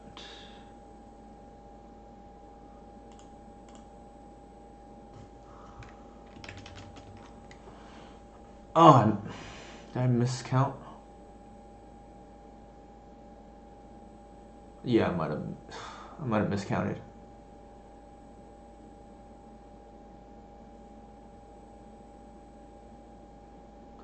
Yep. Sorry, chat. That's on me.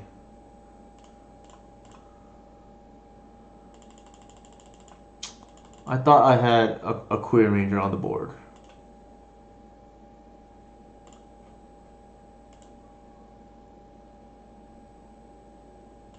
Okay.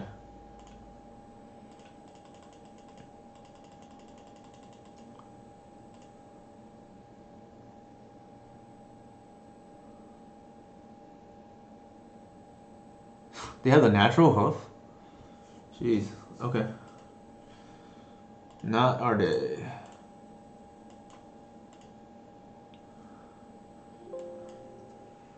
Alright, I do not feel like that league was a good representation of this deck. So I'm just gonna run it back.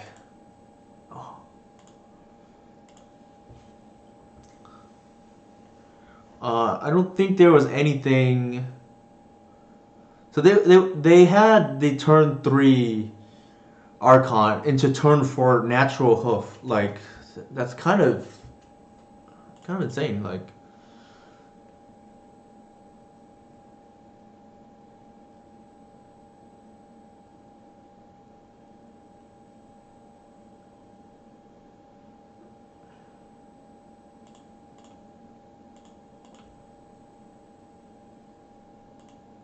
Oops.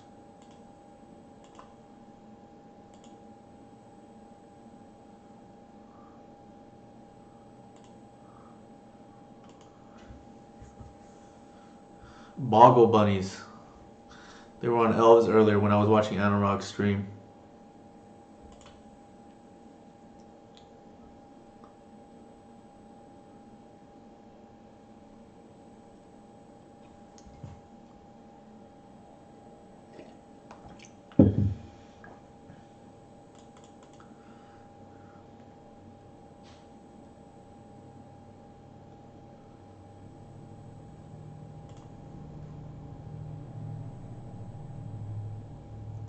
Yeah, they had the turn 3 natural order into the turn 4 natural hoof, which is not much we can do about. I made a small misplay, but it didn't matter there. Given what they had. Yeah, we actually had a potential kill the following turn with Green Sun. There were like many ways to do it, but they're gonna attack? That seems bad.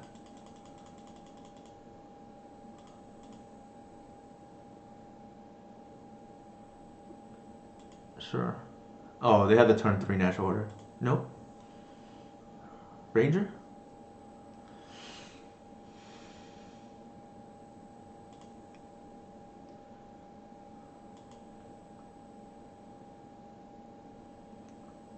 Okay, we gotta try.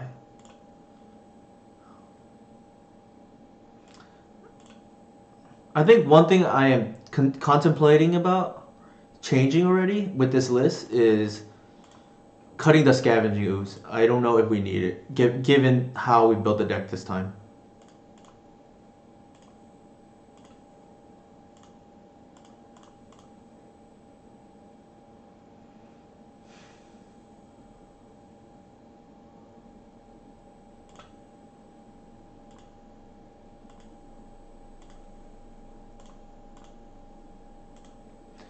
So what I'm doing here is I'm trying to dig into a cradle.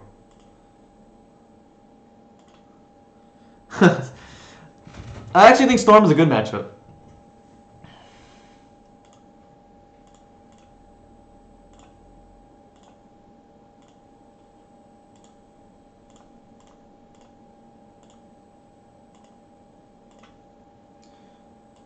Alright, so we just hope that they don't have a natural order plus cradle in their hand. And even then, I think we beat that here. The reason why I think Storm is a good matchup is because we're pretty well equipped to beat the ley line. Like everything is relevant from the sideboard. Like we probably lose game 1 if I'm being honest, and then games 2 and 3 I feel very favored. All right, they're just dead then. There's no need to get cute.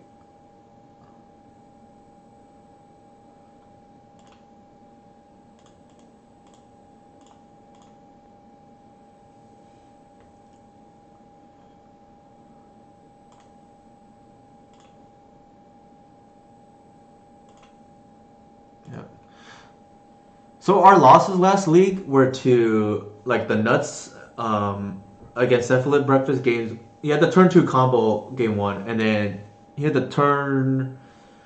I think it was like turn 3. No, sorry, turn 4 combo through a ley line with Thoughtseize protection. Game 3. I don't mind losing to Anurag. Like he played to his outs and drew them, and then the mirror is just a crapshoot. Like skill doesn't really matter in the mirror, in my opinion.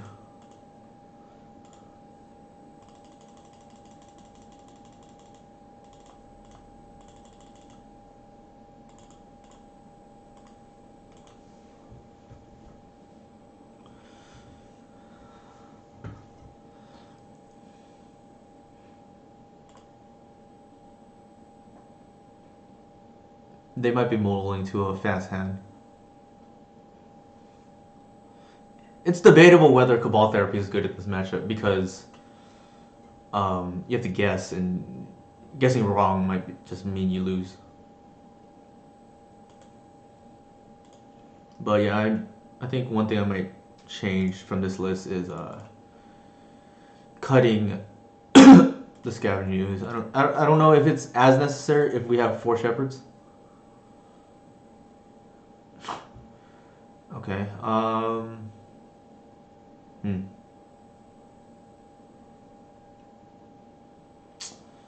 Sadly, I think. Oh, man. We just died to the natural order, so I think we have to take it.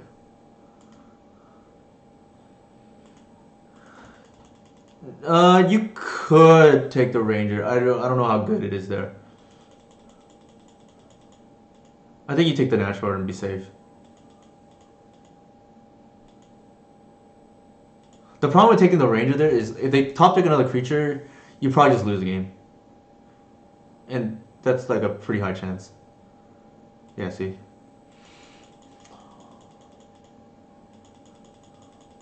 We just hope they whiff here, to be honest. Or draw 2 is like okay too. Oh my goodness, that's a pretty good draw.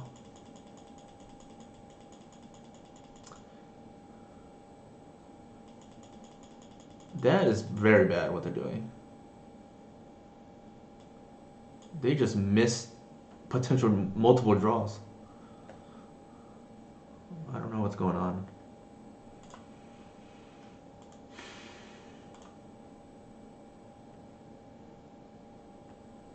Like they could have bounced the Ranger with Wirewood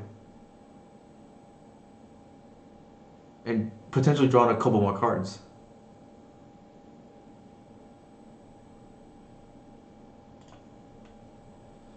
I think here I think I want to get the like this game is gonna get drawn out now. I think we're playing for the long game now. Yeah, that might be right. No, there's no way that was a misclick because they attacked with the Arbor. Like, they should not have even attacked with the Arbor. They should have bounced it because if they draw another creature, that's 2 draws. I think DCIT's more likely to be correct that it's just maybe a new player. So I saw this player play against Anurag earlier when I was eating dinner and just happened to be watching Anurag stream. And they missed the onboard trick that got their glimpse countered. Anurag was on a Chalice deck. So Anurag had a Ballista on board that killed the Shepherd in response to the glimpse, and they had a second Shepherd in hand that could have played around it.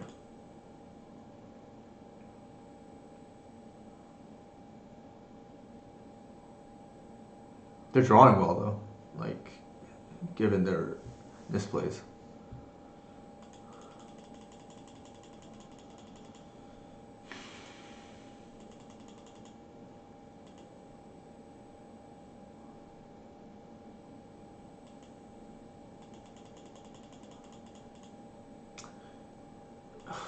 Sure.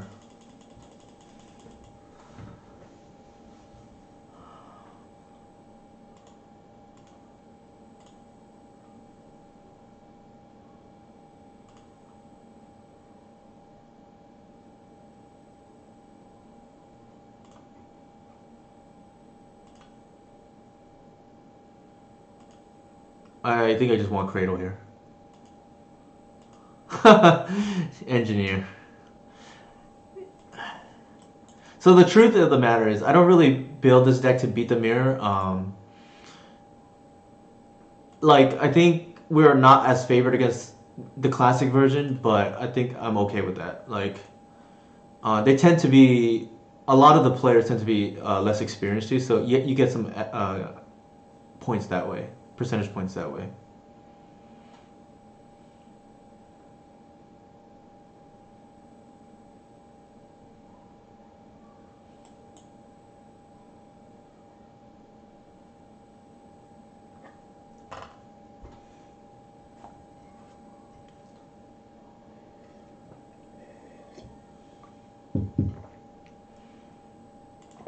I have a good friend who plays elves on paper as well, but they're kind of on my list. So at least there's that. Like, I think the mirror is much more popular online because of Cradle being a money issue on paper.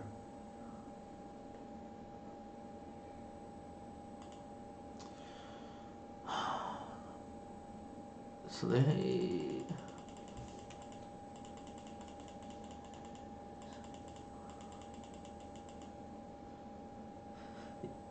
Yeah, so the reason why I didn't take the natural order earlier, yeah, Cradles are armed, like, exactly, is because my hand wasn't fast. I didn't expect the game to end quickly. If I expected the game to end quickly, I take the Ranger there. And the Glimpse is just wrong there, in my opinion. Natural order, nope.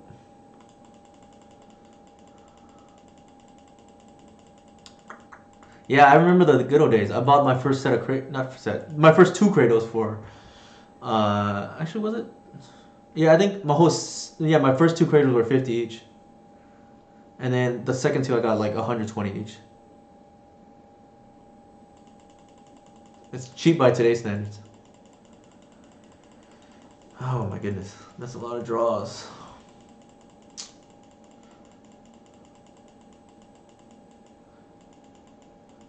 Something I just realized. Actually, no, that's not true. Actually, I think it is true. Did they fetch basic force and not even bring in Thoughtseize? Let's see.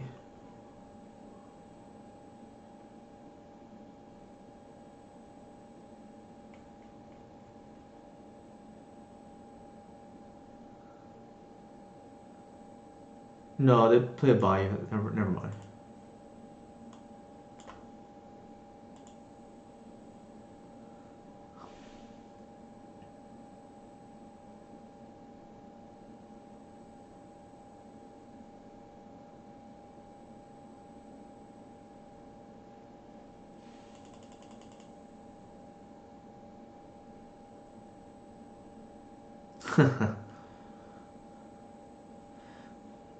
Were they on Ant or Test?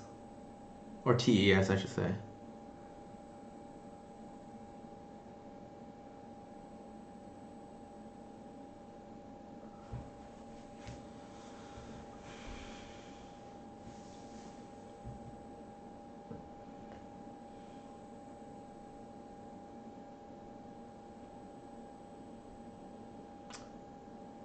Oh, Bryant Cook.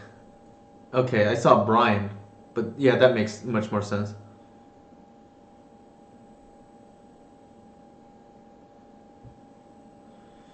What is going on?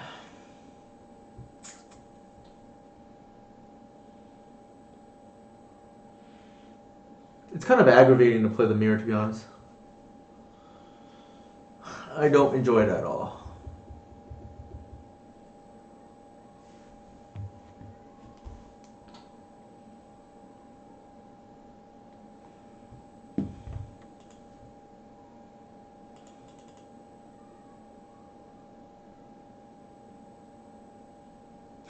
That makes sense.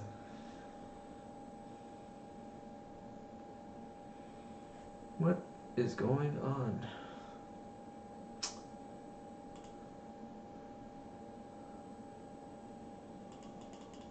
Like, they must have Nash Order in their hand because their sequencing doesn't make any sense to me right now.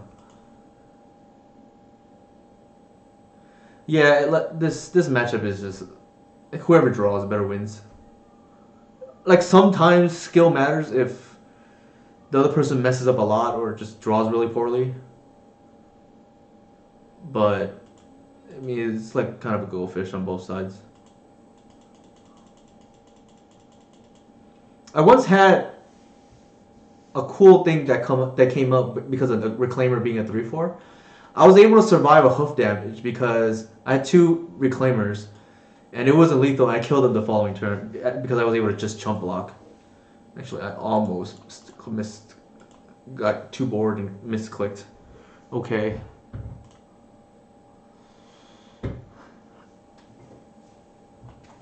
All right, let's see what we can do. We're dead the following turn, so we have to go for it here. Glimpse or NO? NO probably doesn't even do it. Answer you shall receive.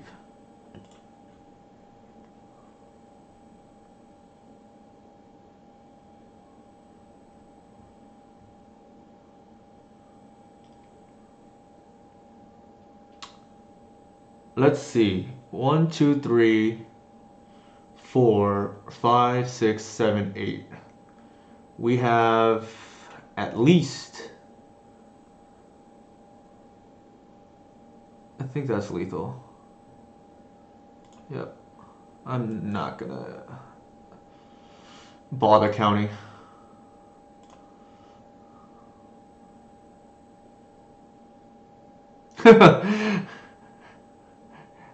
Unlike Cyrus, a good friend of mine, Cyrus, doesn't even bother counting. Like, it just feels like lethal to me. Because I'm too lazy. Cyrus told me before, yeah, it's a lot of damage. Let's see, it's plus 6 here. So that's by itself already 1, 2, 3, 4. That's 24. 5, 6, 7, 8, 9. I count 34. Sorry, that's not right. 1, 2, 3, 4 times 6. That's 24, 25, 26, 20, 24, 25, 26, 27, 28, 29 plus 5. I count 34 damage.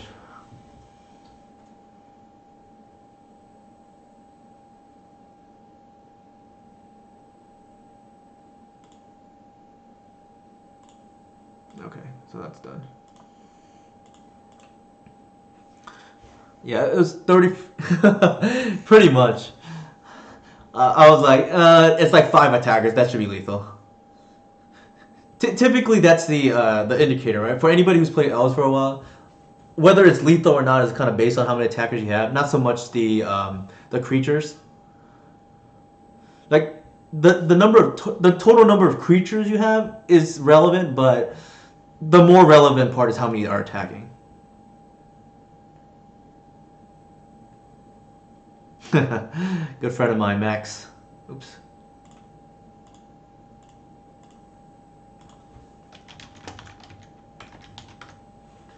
Alright, so we can't keep this.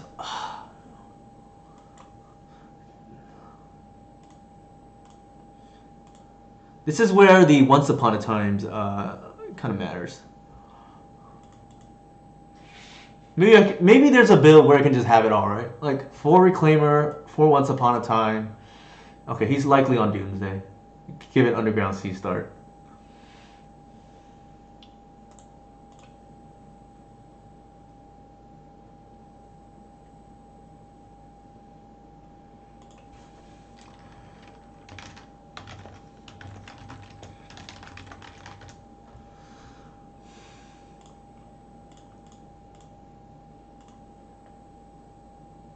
It's good to save fetches if you don't Reclaimer. The reason being is like sometimes the Arbor matters. 64 cards. Low key real talk here.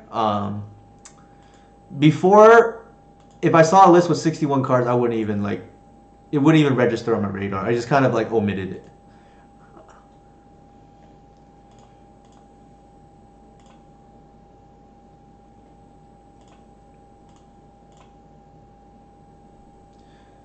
No, Scooz doesn't do anything against Doomsday. And we don't have the main collector oof, which would be relevant here.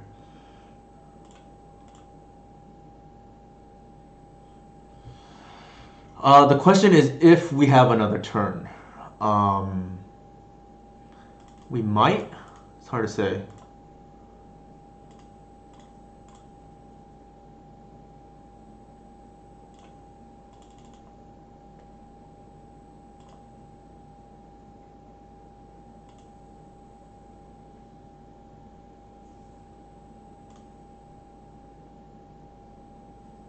Cancel.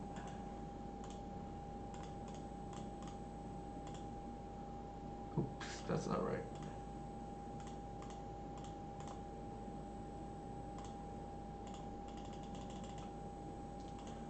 We're getting Shepherd to represent lethal next turn.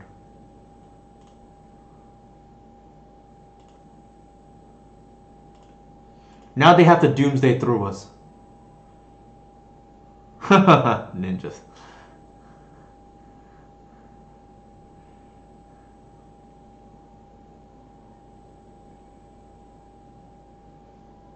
I don't know how much he's played against my version.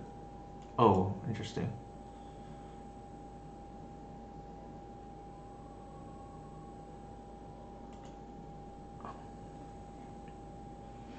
But I think if he wasn't aware, the Shepherd is very relevant in this matchup. This is one of the better matchups for Shepherd. Yeah, I agree. Them cycling Edge is a good sign for us. It means that they are potentially on the ropes. Because the problem is it's hard for them to kill through. And they can't really pass a turn given the sports state. Like, we are not balancing Visionary here. Yeah. Like, shout out to Max. Like, he's giving me the benefit of the doubt. He knows that I know the line. Given that I tutor for a Shepherd.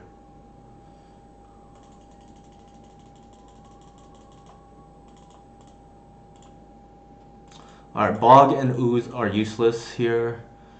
I think we can just cut around the edges on the best friend package. So for those who want to edge against Doomsday, I have this tech that I want to show everybody. It is one of the most savage techs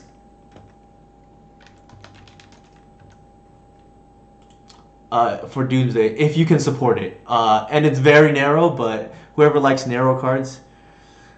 There's this card that you can tutor with Reclaimer that messes up their pile. It's a very mean card.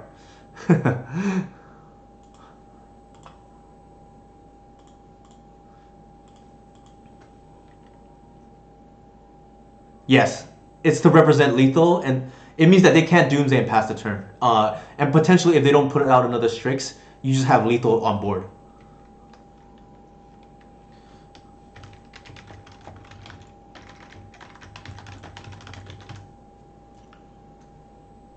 Yes, because you need to get under their permission, right? This is fine, I think. Yeah.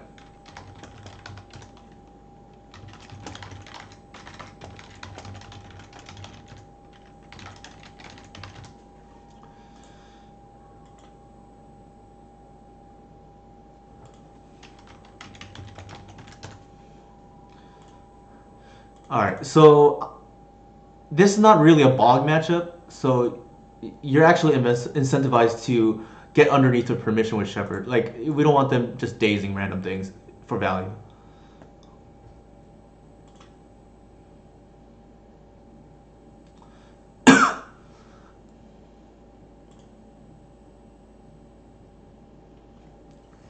I would have to look at the list, but yeah, ideally I can fit like some number of Once Upon a Time. I think it's potentially possible I can fit 2, but I'd have to look. Because I think the Ooze can just go. I think we lead with that, yeah.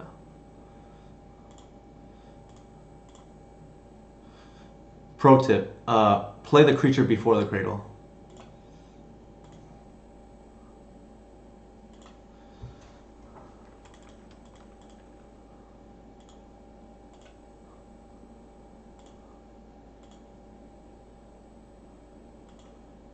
Yeah, that is definitely one nice thing about it. You can just like YOLO, turn 1 it, they can't just do anything about it.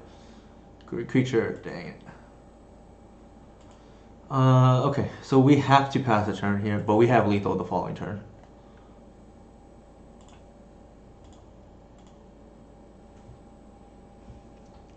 Yeah, I just realized, like, in 2020 Magic, like, here I am trying to be fair with just, value Reclaimer, and then people are just trying to play unfair against me, so maybe it takes a bad cop after all, or a good guy with a gun to beat a bad guy with a gun. I mean, I know I'm butchering that phrase, but so a shuffle is a good sign for us, like I said, right? Ooze. Shout out to X Whale, by the way, if you're still here. So Will Kruger was one of my mentors when I was prepping for the Mox event. So this is lethal on board, right? Like, you just YOLO it. He has to go pedal into Dark Ritual into Cantrip there, which is just very hard to do.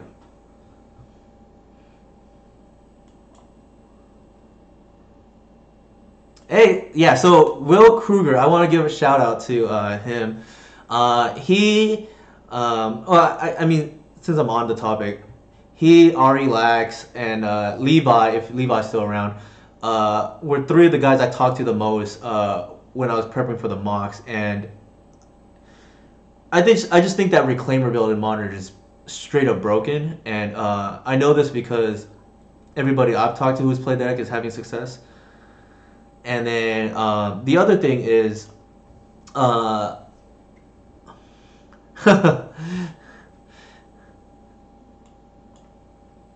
yeah. So I mean, oh, what wrong one? Let's go back. Thanks, Max. I was giving you a shout out earlier, and just I know you probably will enjoy this, but Max is actually one of the guys who talked to me. I would say maybe a few weeks ago. I don't remember exactly when, but I was not really playing Legacy at the time. But he said I should really look into playing more Shepherd because it's broken, and I know he, supports me when I say that Reclaimer is the best creature in the deck.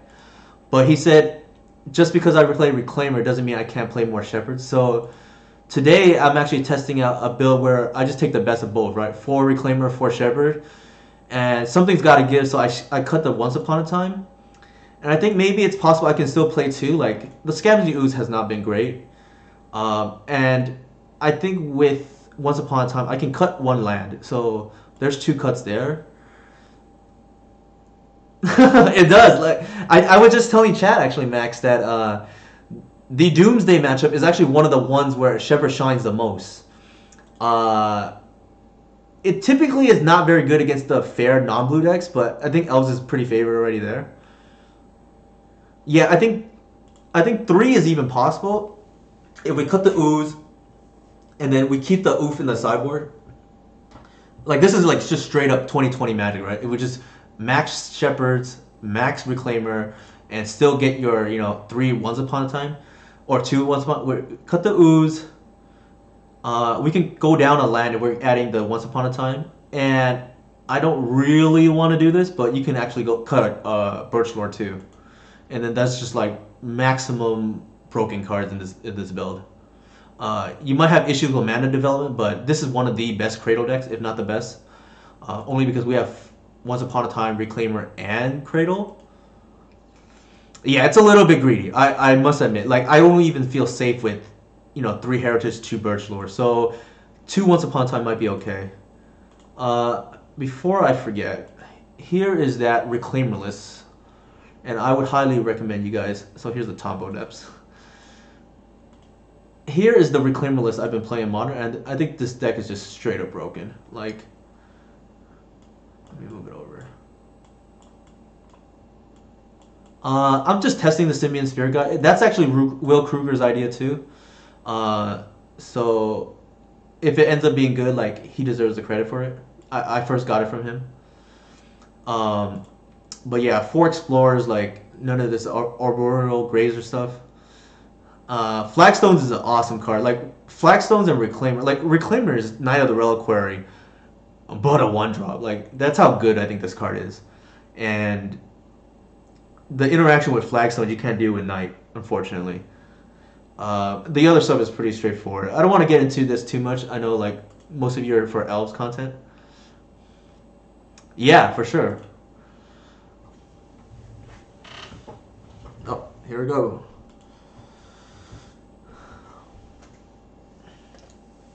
Okay, so I believe, I played them the other. I just don't remember what they were on. I feel like they were on some kind of turn 1 combo deck, like Test or like Oops or something. I hope I'm wrong.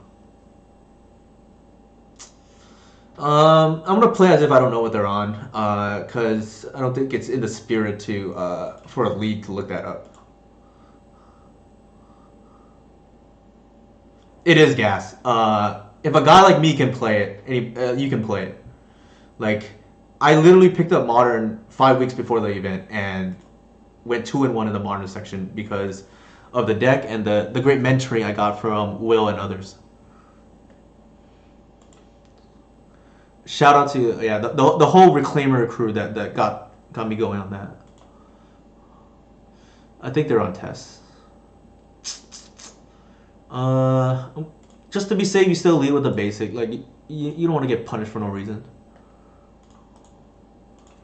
Um, yeah, maybe we just have it all, right? Like just maximum broken 2020 cards with Once Upon a Time too, which fixes your draws.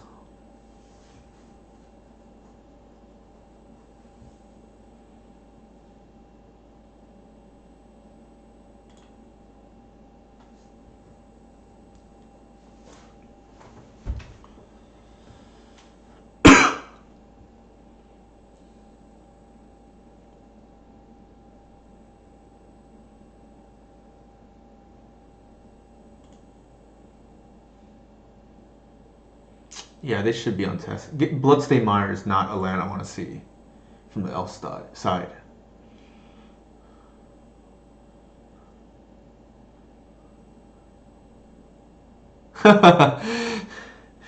Yeah, I don't think I mentioned anything that you wouldn't already know, Max. I think the only thing I said was like leading with from a quick recap. I think I just said I want to lead with Shepherd because I don't want to get dazed for no value. Like in case you were gonna daze regardless or force regardless. I know that's like kind of popular at the moment. I'm gonna assume that they're gonna be on tests. So actually, yeah. So I'm gonna lead with a Visionary here in case I draw into a Cradle. That's not the worst. Here we save, as usual, unless you need the Reclaimer to be a 3/4, we save the fetches for Arbor. And here I'm just going to represent lethal, just play everything out. There's like really no reason not to. One damage is not going to generally matter too. Like, what is going on?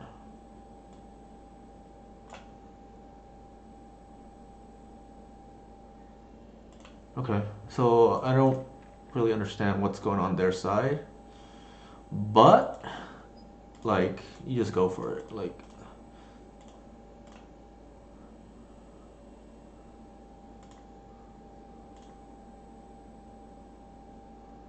yeah, I believe they're on test though. Like the sequencing smells like test to me. So with test, it's pretty straightforward. You again, like this ooze is just annoying me today. We just boarded our like tons of storm hate. So the funny thing is, I typically don't like the test matchup, but for whatever reason, whenever there's a big tournament and I get paired against these test experts, I beat them when it actually counts, which is kind of funny because my record against test is generally pretty bad.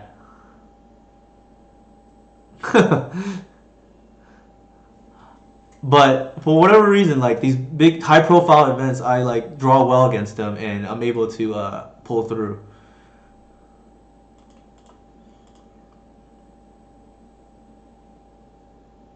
That's pretty good. I mean, to be fair, like maybe they're a new player. I don't know. Keep.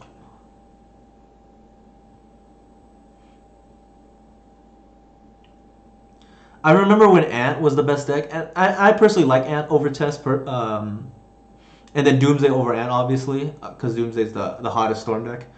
But I remember when Ant was the top de facto top two deck in Legacy, and I ran three Deafening Silence just in the sideboard, and that card just pulled its weight.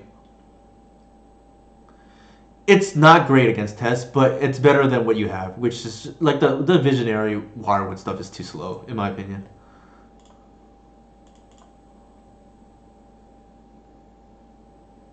I mean, I don't think it's a good matchup, but like, if you have like Deafening Silence, it definitely helps. All right, that. I mean, they obviously like I don't know what's going on.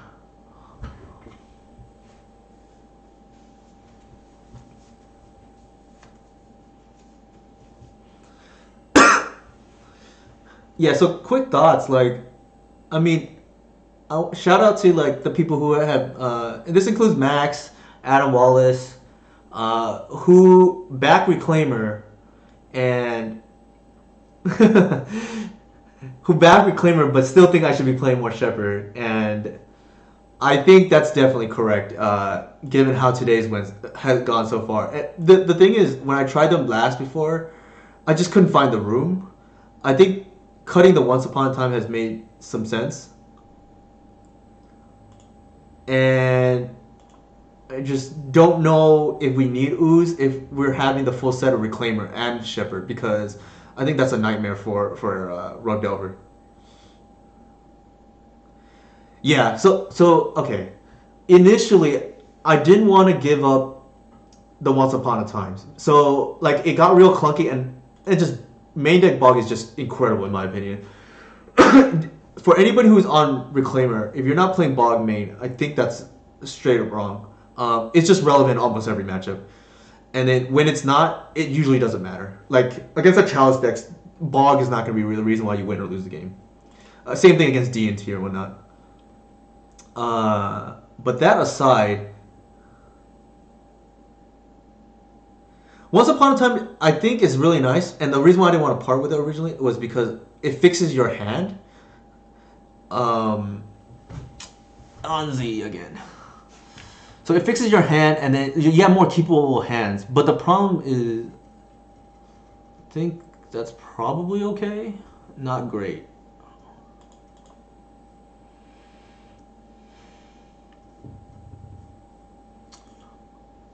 But I think in today's legacy, like even if you have a little bit more inconsistency, power level trumps that. Well, the good thing about this is now game two I can board correctly if he's on the same deck, and I don't think he is based on that start. But I mean maybe we don't know, right? Like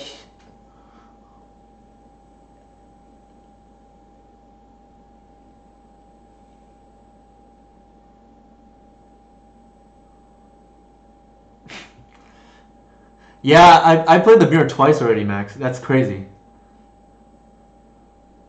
I'm playing against Anurag.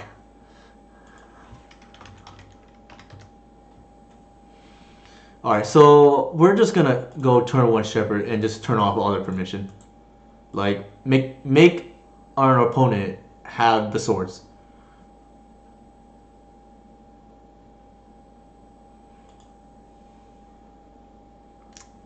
But the deck is very powerful. I mean, now you just have multiple win cons, right? Yeah, I think, and shout out to George Heinrich, Era Relentless on Moto. He is just killing it right now with Reclaimer Elves. So I'm happy he's around because I don't really play the challenges, and I'm glad he's there to represent us. Yeah, he's been on the tear. Like, and the one thing I really like about George is he's very humble too, in the sense that uh, he will admit when he's wrong, and he and I will communicate a lot. And when he's wrong, he will admit it. Like because we discussed the deck a lot between us. So I think Anurag is looking for removal. That's why he shuffled.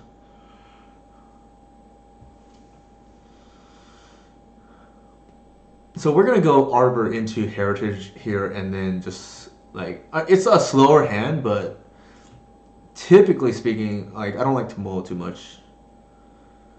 Um, we'll attack first. Yeah, I told him too. Like I don't even think Clothis is that great based on my own personal testing with it. Um, I think we just do this now because we assume he may have the Hull Breacher. Like it's kind of dangerous. I mean, I think Doomsday is pretty favored against elves. To be fair, Max, I just happen to dodge your you drawing the Dark Ritual. Okay, so the nice thing here is uh, no. I The only thing I do well, Max, is I have a habit of just drawing everything I need. It's a unique gift, I guess. Uh, okay, let's see. I think that he could be on snow now. Like I'm a little scared to play all my dudes.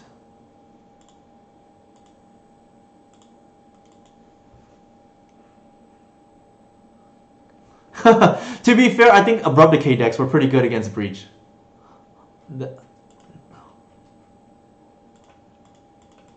But maybe I was just lucky. I don't know. Okay, that's a little bit scary. That seems like Brainstorm, and I'm gonna get swept here.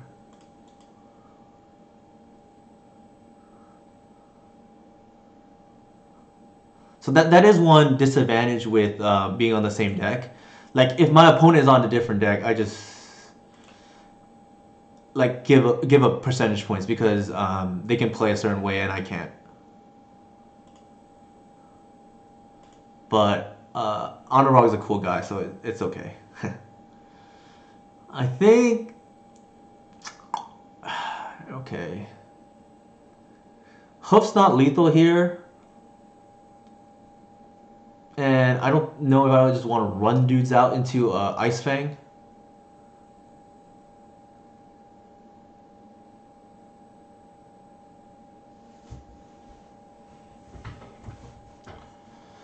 I mean, it's possible. Let me see.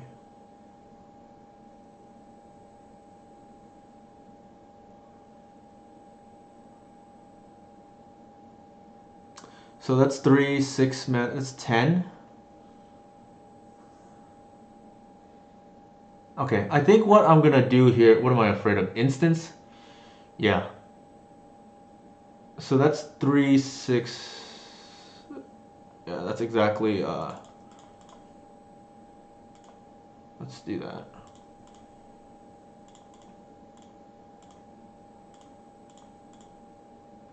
Yeah, Symbiote on this board would be gas right now.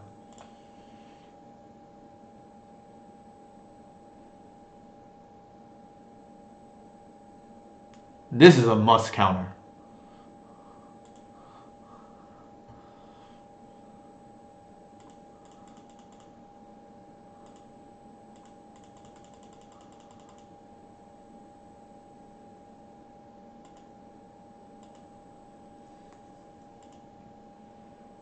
Yeah, so my intuition was correct there. I had a feeling that they had the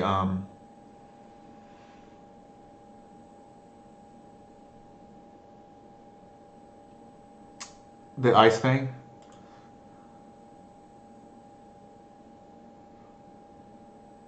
Yeah, so they're gonna do it in response to that.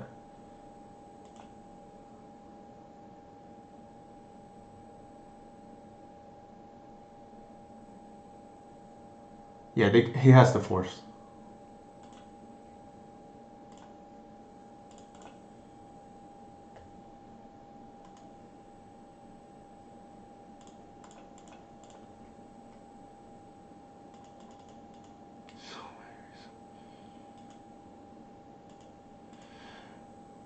The good thing is, I think I still feel good about our board. Like we have hoofed in 2 turns, potentially one if we draw well. Ooh, that's a very good draw. Ah, it's funny. I cut Caldera, but it would be actually no, that doesn't work here. I need an untap effect. Hmm.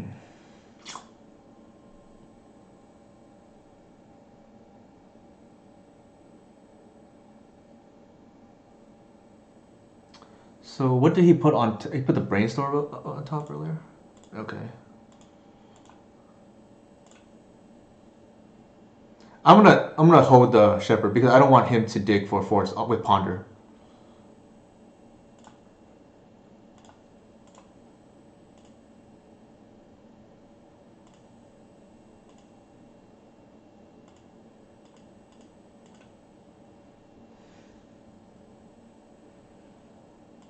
Sure.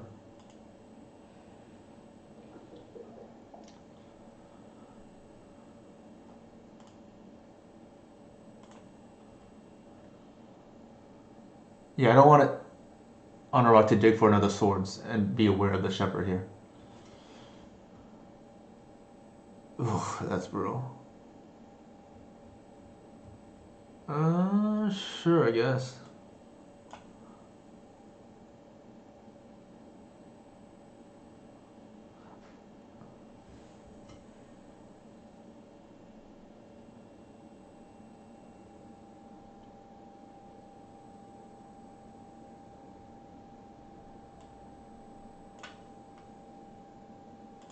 So that would be one reason to play out the shepherd there.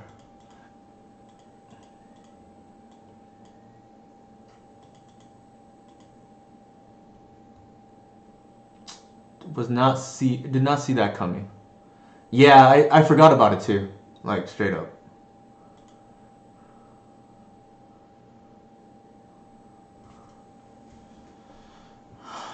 I don't particularly like this matchup now. I did make one misplay there. I forget this ends the turn. I should have fetched the cradle.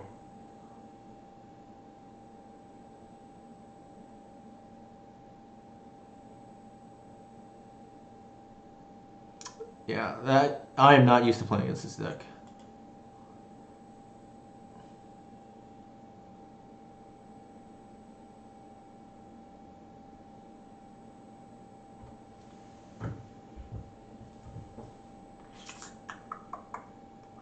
So I think this is probably a lost cause, but it's hard to say, right? We have outs because of Shepherd, but it's possible I misplay too. I don't think so though.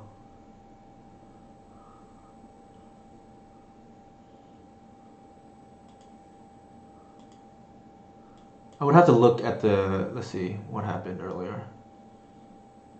I cast the ooze, and then yeah, they had the force of will too on the Archon, which is kind of nuts. I think we just exile in response.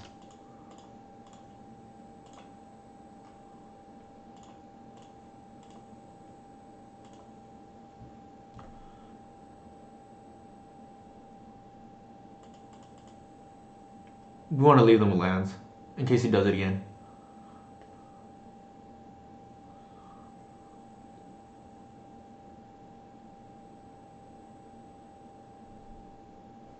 Sure.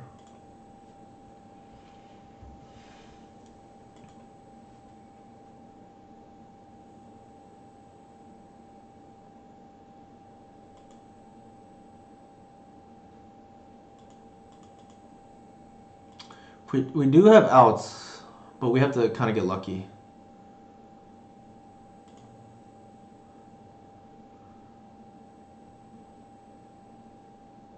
I don't know how many. See, this is the issue. Like when we don't really know their version of the deck, but they know ours. Okay, like we don't want to draw the Arbor, so I'm gonna fetch now.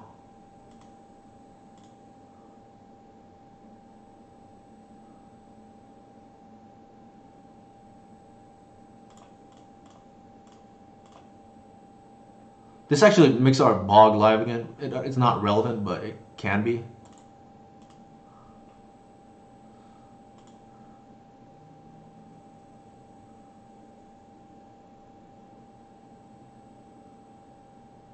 I don't think.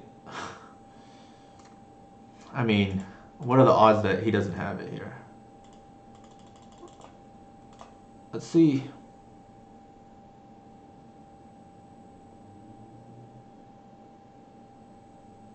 Hard cast force. Yeah.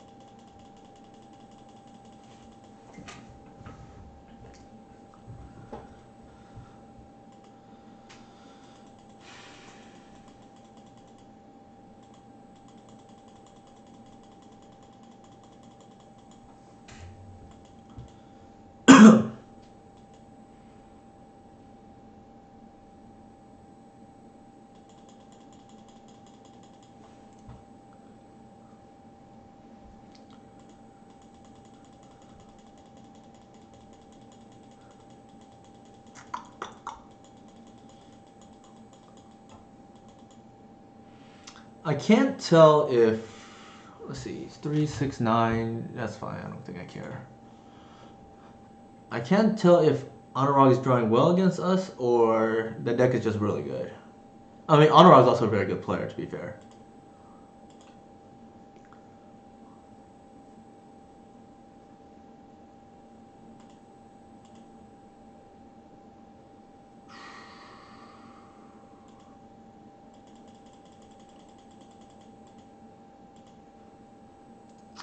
Natural order. Green Sun Zenith. That's not what we want.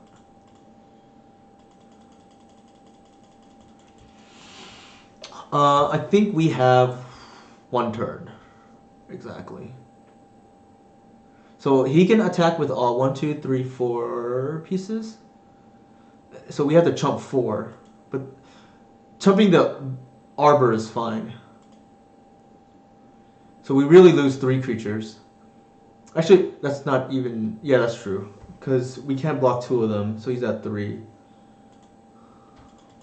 He's going to attack with all here. And we're going to have to block 3.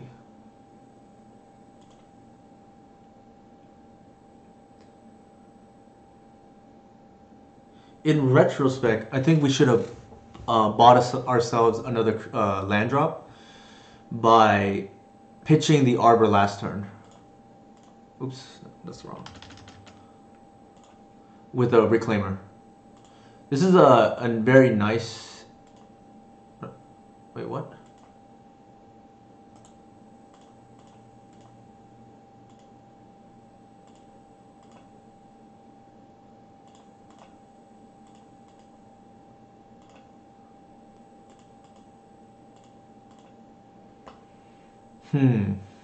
I think we can only give ourselves a chance to win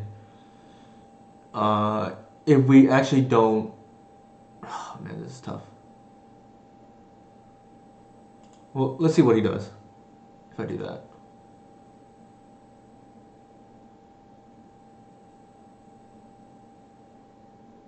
Probably has the swords, to be honest.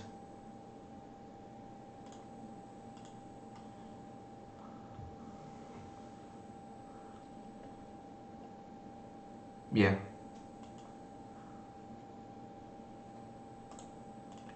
That's game.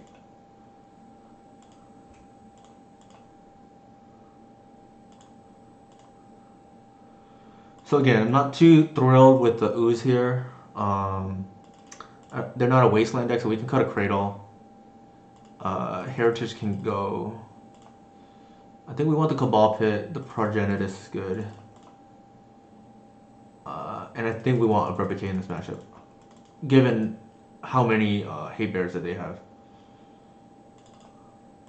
And this time now we know to keep in the Bojuka Bog for the Earl.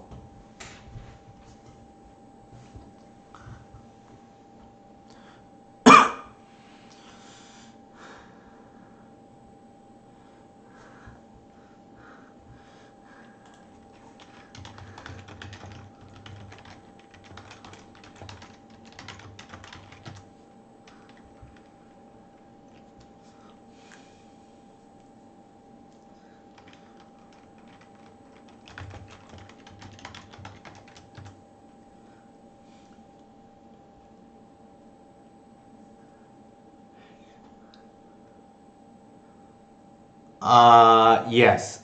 So, Lynn Chalice, I think Archon is really good, and I think it's a mistake for other players to have cut it, personally.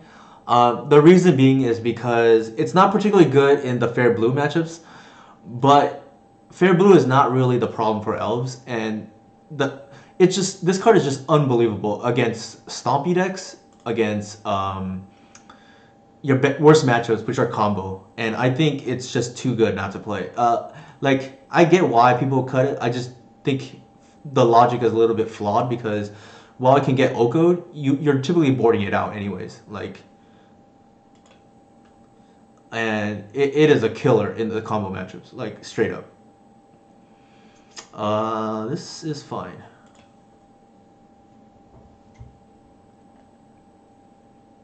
Ideally, they have a second land drop here, but it's fine. Like I win a lot of games with Archon that otherwise cannot win.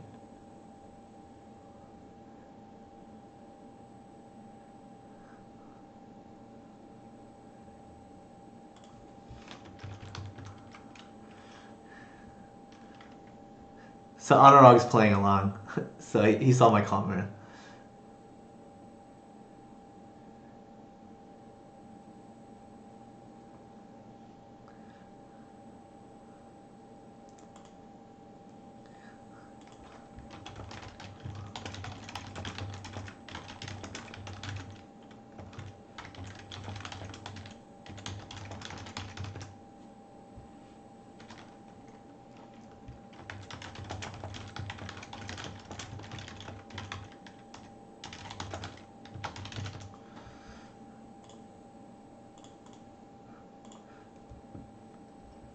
Yeah, yeah, for sure. I mean, I'm always down to answer questions like elf or not elf related. Like, I think I think the big thing about Archon is it's one slot, and like you have so many. Like another not common that another line that comes up a lot is Green Sun for 6 when you're just short on mana. So that's in a lot of ways like you saw Anoro had to respect the Archon there. Like even though he potentially has Oko in his deck, he has to force it because I might randomly name Planeswalker, which I will name against certain decks by the way, like Bug Delver. Like all right, so I'm gonna just see if he has the force. This is a really a bait spell, and we got rewarded.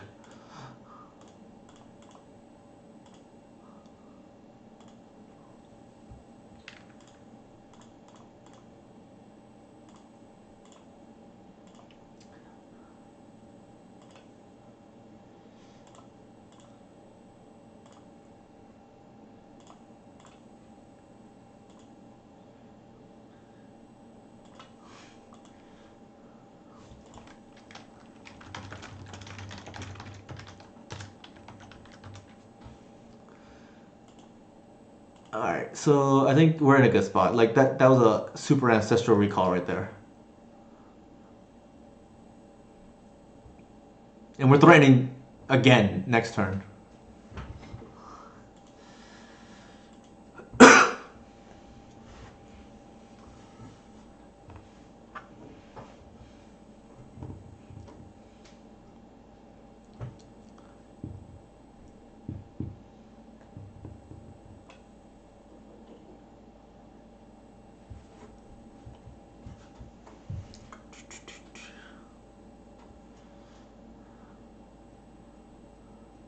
So the one nice thing is his hate bears don't really solve glimpse, which glimpse is the best card I think.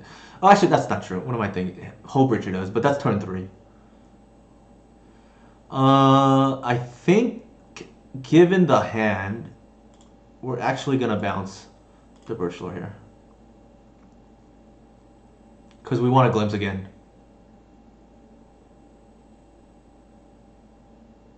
And even though that's a tell for him that we're bouncing, that we have another glimpse, I think it's worth it because we cannot afford a whiff. Okay, that's fine. We have the decay.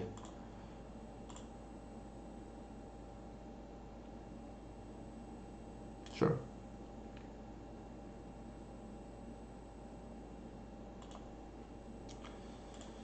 Uh,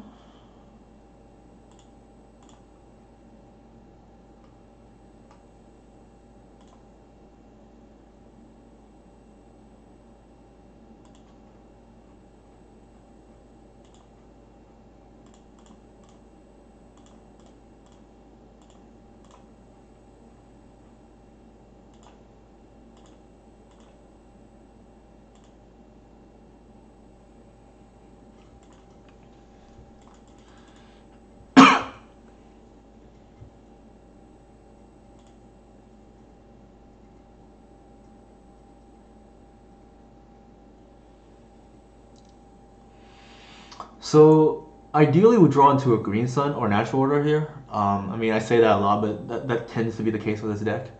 Our Reclaimer can probably start thinning out the deck for us here. I played it safe. Like I didn't want Anurag to untap in any possible way, or not being able to decay at all. Okay, so we got rewarded here.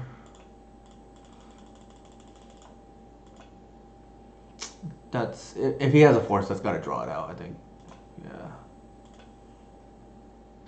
Okay, that's kind of ridiculous. Uh,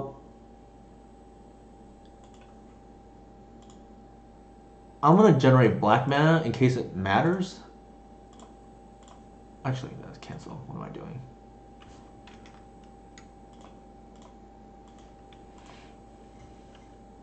It shouldn't actually, because we have Thoughtseize. So we didn't board in Thoughtseize. But in general, it's good practice. Um, yeah, let's do it again.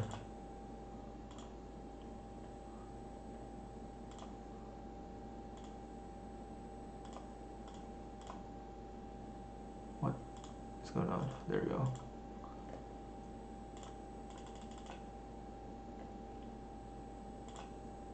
The reason why I'm doing this, by the way, um, is so that I can Reclaimer.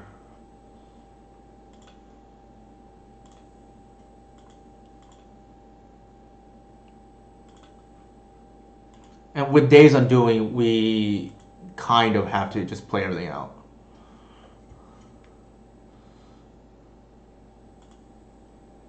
So Days Undoing is actually kind of scary against us because we have no way to really stop it. But I guess both players reload.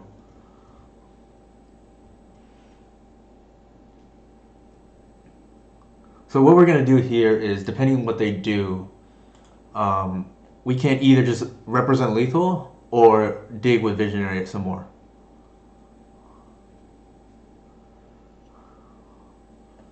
Narset maybe? Nope. All right, so they're digging for an answer. Like we got rewarded on that turn 2 play. We were just really baiting out a counterspell.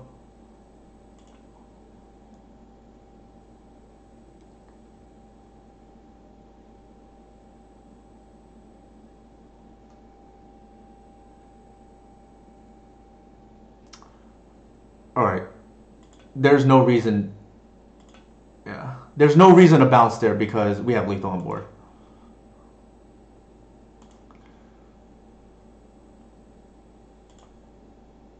All right. We know they have EE. I don't think that really changes anything, to be honest. Like, given the way their deck is built, I think we still want Abrupt Decay.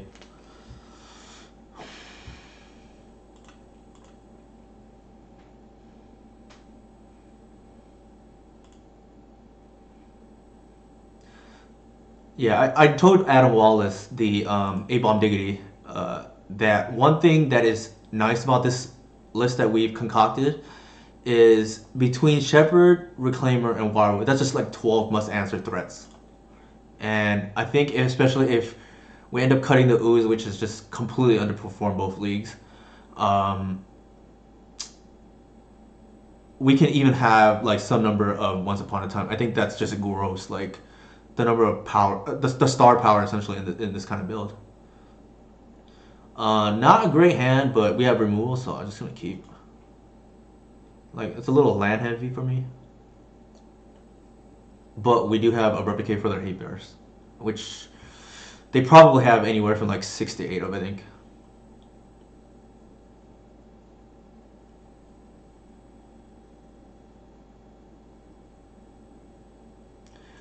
That's fair too. Like, I guess one thing that's interesting is how much do we need Ooze if we're playing the full set of Shepherd and the full set of Reclaimer? Like, that's a lot of must answer threats for them already.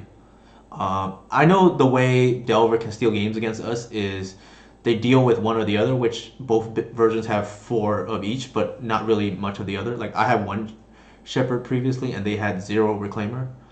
But this is interesting because we don't have any gas. Like, part of me wants to just. I think we still ramp. Like, that can't be right to not ramp.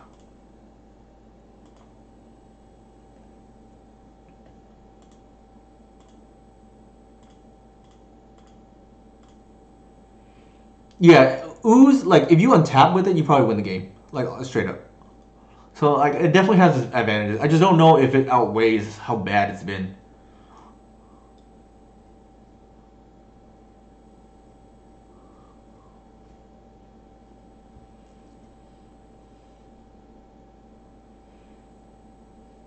Now that I think about it, this build with 4 Reclaimer for Shepherd, the Once Upon a Time might even get better because like imagine just find a Shepherd off of Once Upon a Time and your opponent holds Force of Will. That's gotta feel so bad. Alright, so they had to kill that, which is fine for us. I think our turn 2 play, hopefully we draw an elf, that's good.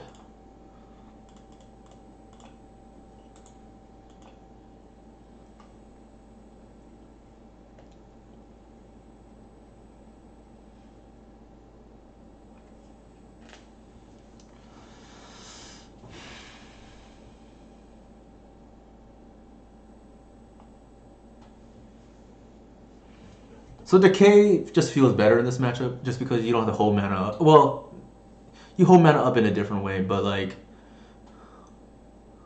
it's also a much better chance to hit them and one less 2-drop in the deck.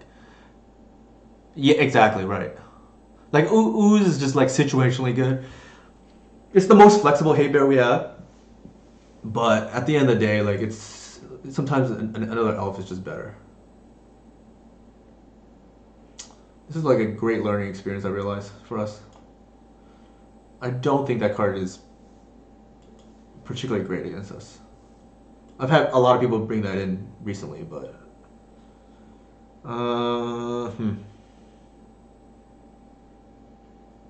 we're gonna bash for sure.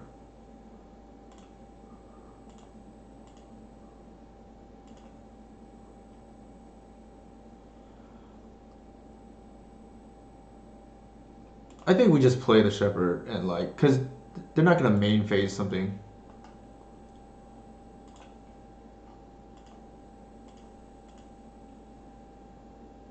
Yeah, exactly. Not to mention we just get Progenitus, right?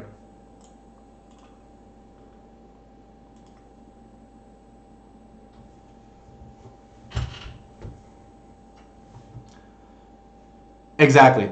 So that's exactly right, Lynch. Like Skoos, you're praying that they can't kill it, and more often than not, they run like 7 bolts now some builds. So I just don't think Skoos, like Skoos is good if you just somehow get to the end and you just draw a green summon for 2, but it doesn't stop the games with Arcanus. So they swords it. That's fine. Like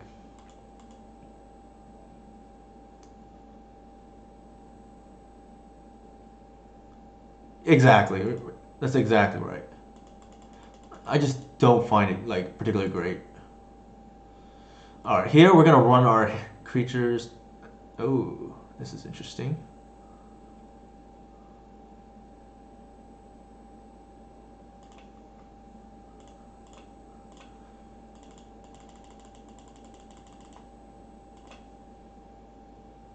They may have a containment freeze, but we're ready with the abrupt decay.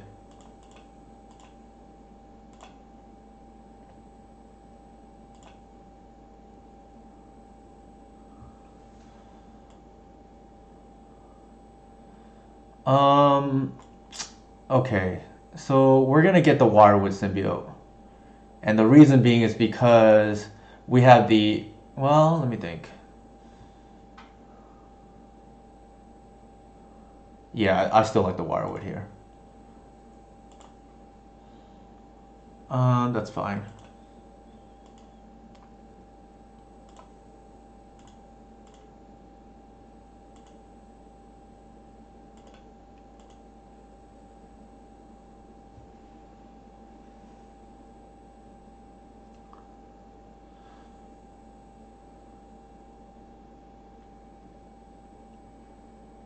If they have a Hull Breacher, that would be unfortunate.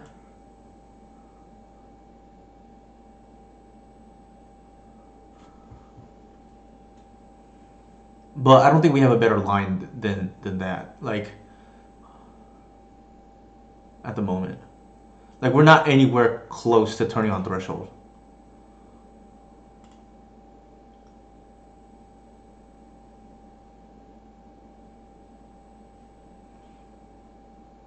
for Reclaimer. I mean, I'm obviously talking about the Reclaimer like being a standalone threat for Cabal Pit. Like there's some merit for Excavator, which I've had some cool things I've done where like I just recur Cabal Pit a bunch of times against Esper Vial. But we don't have it at the moment. I mean, this stream has been a learning experience for me, like in how I want to build the deck now, and I think I know what I want to do. It's got to be the swords, right? The Ponder, okay.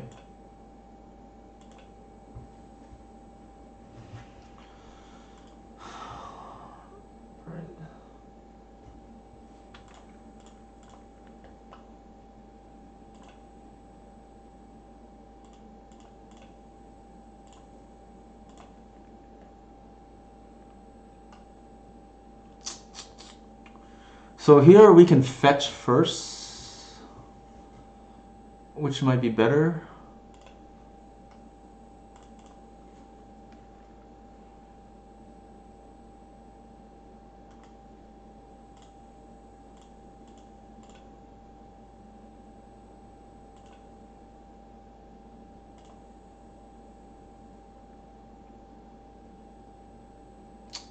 What are the odds that he has Containment Priest? YOLO.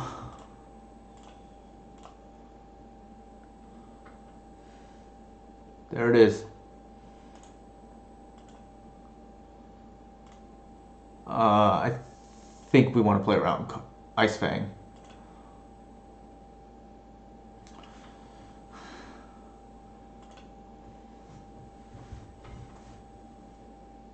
Yeah, I think the way this second league has played out was kind of how I've imagined this deck. That first league I think was an anomaly. We got like ran into the mirror. That anything can happen there. Like this second league has gone much better, and I think we're in a good spot here. Like obviously we lost with Progenitus the previous time against Alrog, but I think this is very different.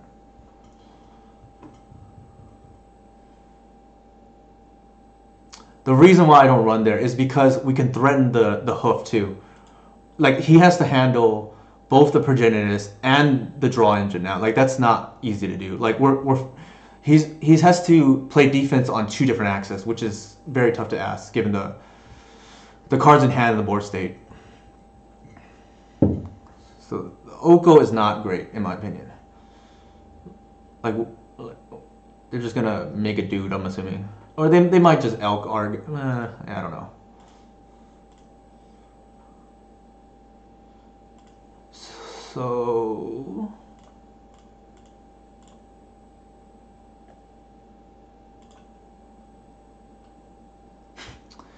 speaking of the devil, it's not in time to buy another turn. Exactly, right. And here we're just gonna go for Gusto, right? Like he has to have the Containment Priest here, and I don't think he would have kept it. Like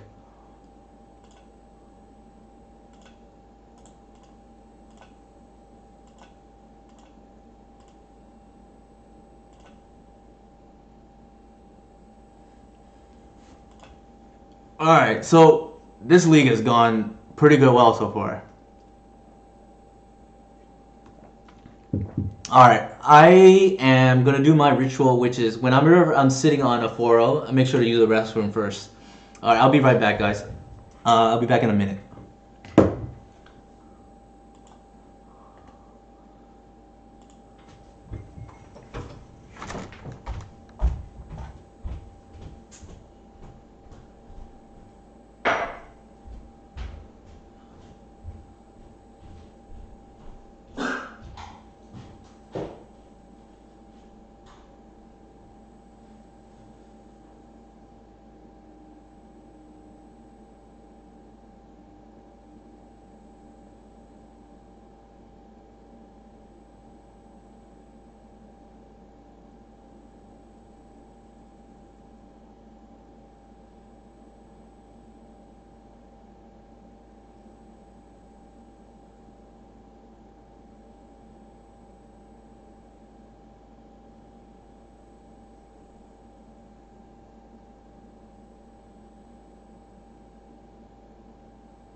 Alright, I'm back, guys. Alright, the pressure is now on. We are sitting on a 4-0. I have only 5-0'd on stream once, and it was only because I was playing with Tom Hep, playing 2 weeks ago at Turbo Depths. For whatever reason, I don't know. It just haven't happened for us so far. So we'll see if we can get there. So if so, it would be the first 5-0 with Elves on stream because we 5-0 with Turbo Depths or Tombo Depths, I like to call it.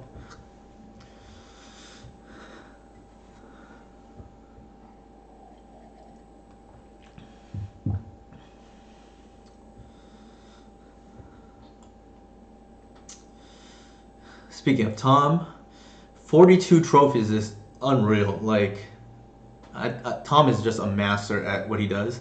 I saw on Twitter he went 29-1 with his list. I have never gone any kind of streak like that. Yeah.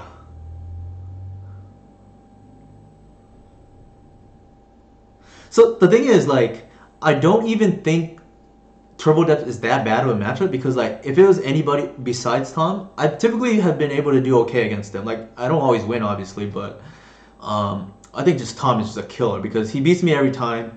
Every once in a while, I'll get lucky, but for the most part, Tom knows how to mulligan in that matchup, which is aggressively. I think one of the issues that other Depths players don't do against Elves is mulligan aggressively enough.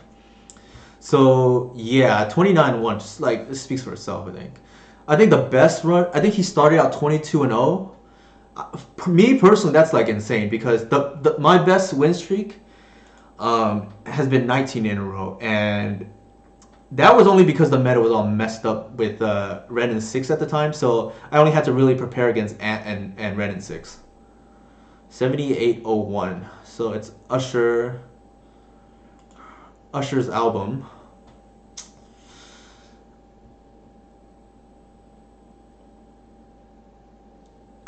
D&T comes to mind for me. Now I know I'm gonna jinx myself if I say it, but I haven't lost D&T in like a year or more.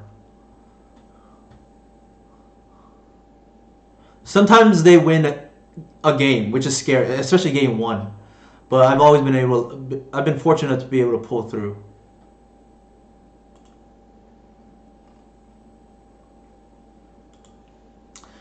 Oh goodness, it's funny when an opponent mulligans aggressively, it should be a good thing for us, but it always scares me because I feel like they could be on a combo deck, like oops all spells or like something like that, because it makes me uneasy. Why would they mulligan so aggressively?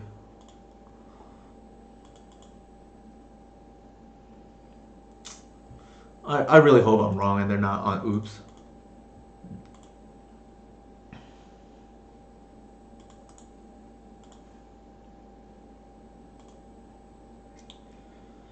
Yeah, D&T, like, especially if you're on like the Reclaimer build, like it's just hard to lose, I think. Oh god, they're on oops.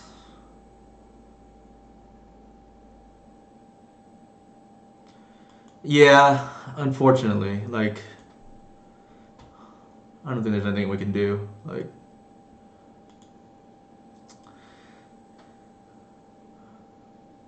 I think we're talking about matchups specifically. I think the D&T matchup is like close to unlosable, especially with this list where you actually have the Cabal Pit for their good cards, like Spirit of the Labyrinth. Oh man, it doesn't feel good right now to go for the 5-0 against this deck. Let's see if anything unusual about this list.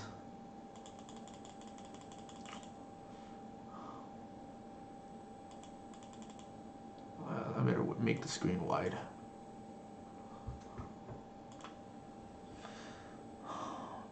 Cabal Ritual. Is the Dread Return in the yard already? Yes, it is. So is the Thassa's Oracle. Okay, I'm just dead. I'm just curious if there's anything else. It's really no need. Alright, chat. We're going to need help in this matchup. Game 1 is auto loss, as you see. The Ooze is surprisingly now going to be relevant. But yeah, nothing we could have done there. Like, let's just hope the ley lines can just get us there. I don't even know if I want therapy. Probably, I guess.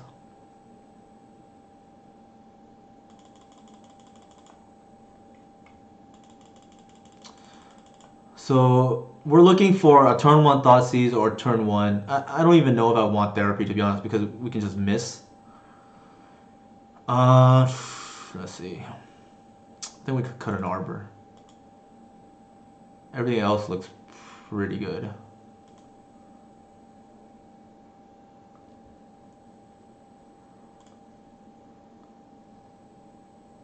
That's not gonna get it done.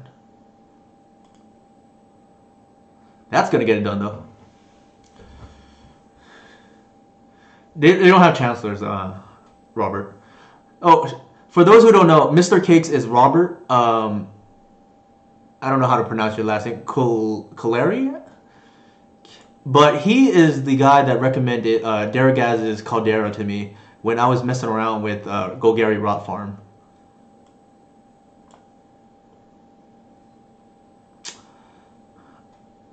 So shout out to Robert for that great suggestion.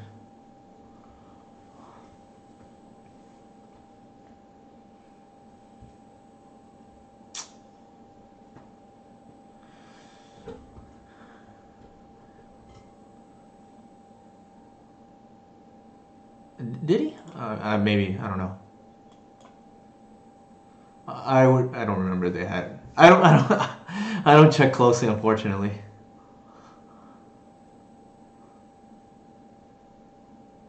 Okay, thanks for the heads up, guys. That they had a. Oh Jesus. All right. All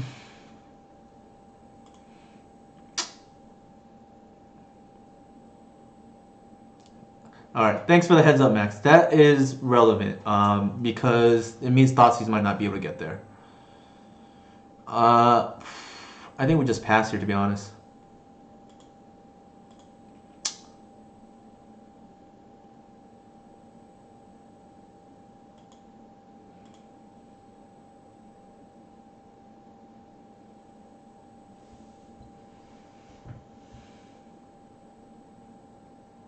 Oh my goodness, they have to kill too?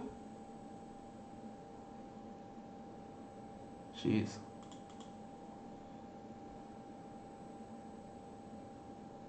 Yeah, they had to kill too. That is kind of nuts.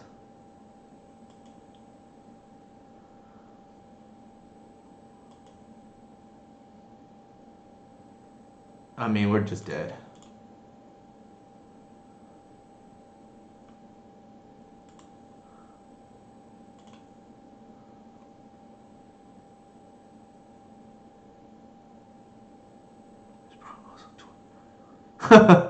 I mean, it's pretty brutal the way we just lost right now.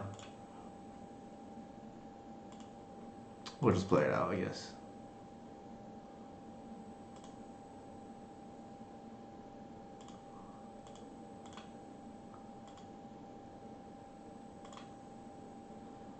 Like I think our hand was fine. We would have had a turn three kill potentially.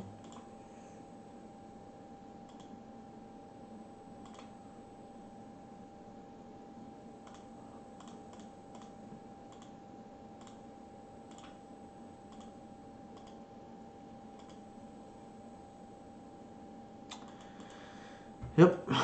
All right.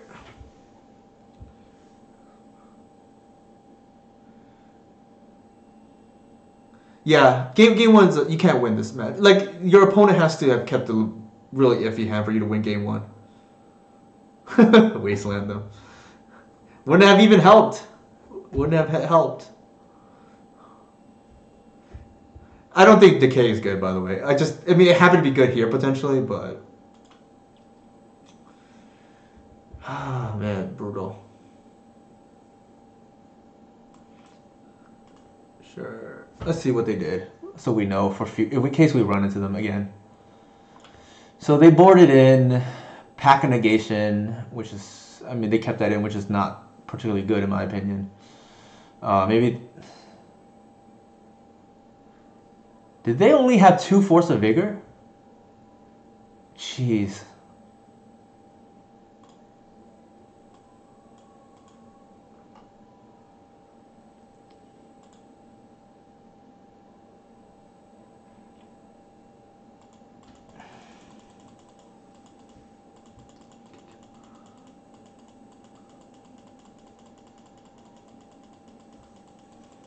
I guess yeah, you could blow. Like the problem is you have to get to a turn 2 though, and if you get to a turn 2, Thoughtseize probably just better, right?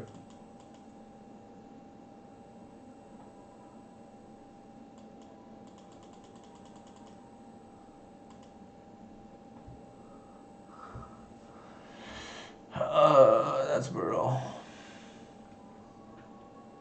He's targeting me. I'll just concede because I don't want to give him information.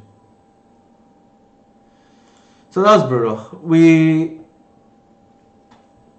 were 4-0, and then I don't. Man, it sucks to play against this matchup.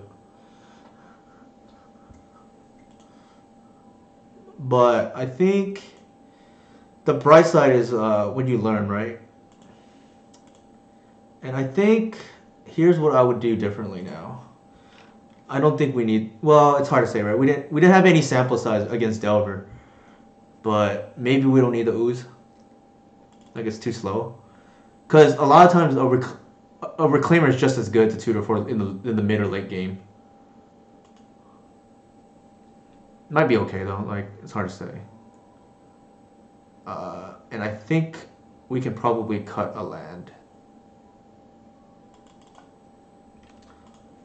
Like we tutor for the P land I think once, but drawing it is, it's probably okay. You could cut a fetch, I guess, and then play maybe this kind of list with 2 Once Upon a Time.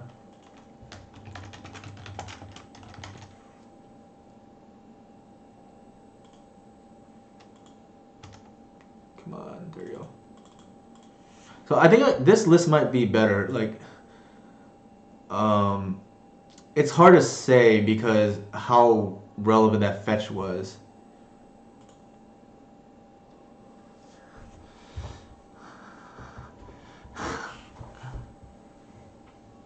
Thanks, Max. Just saw your comment right now.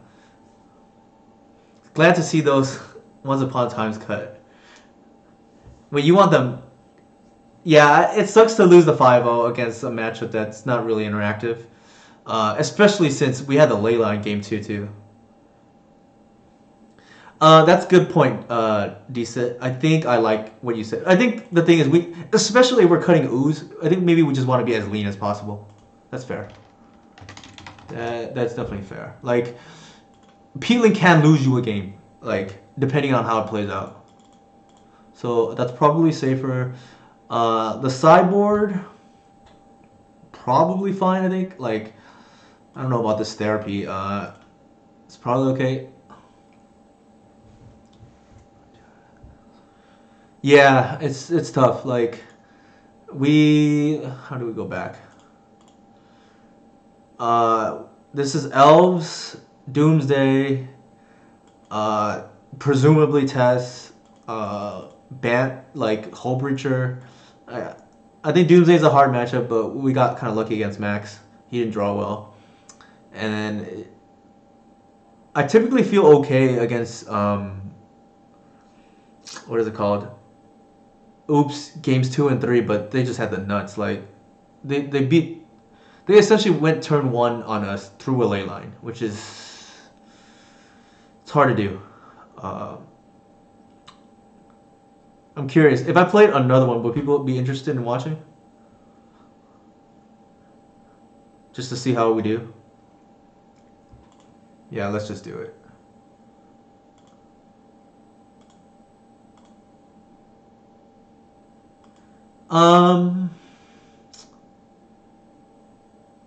Yeah, George told me that too. Let's just make sure we register the right deck.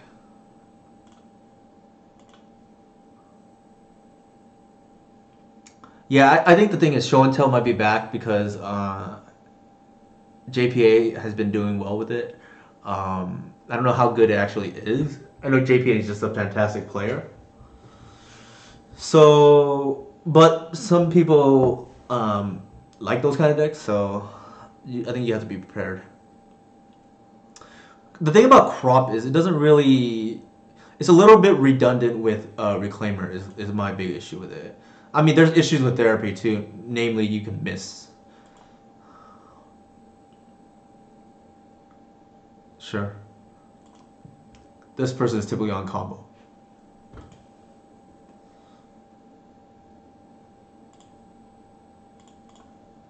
And as usual, you want to save your fetches. Like,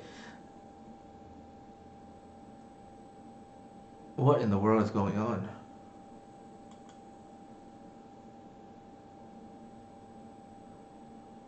Uh, Maybe that means they're on D&T? I don't know. Like, what does that mean?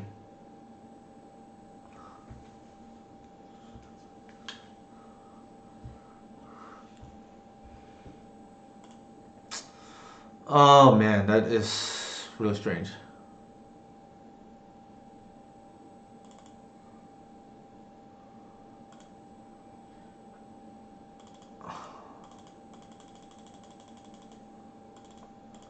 I don't really understand.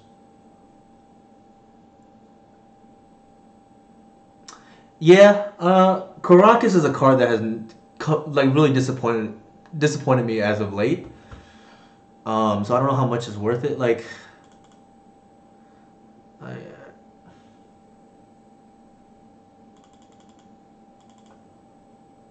yeah, the thing is like I've been beating Def's Tom aside, and then I can't beat Tom with Caracas, so I don't think it's useful. Actually, what am I doing? I'm supposed to catch Shepherds in this matchup.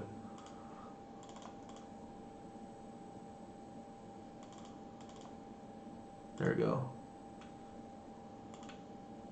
I'm assuming they're on D&T because I have no idea why they just conceded turn one Green Sun.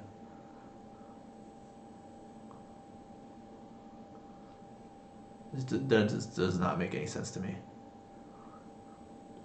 Luckily, we have a good generic hand here.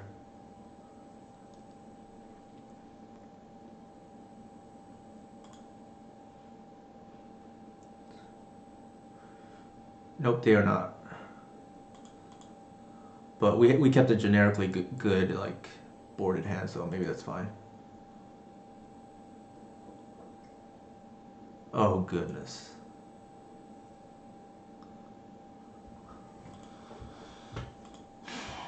Okay.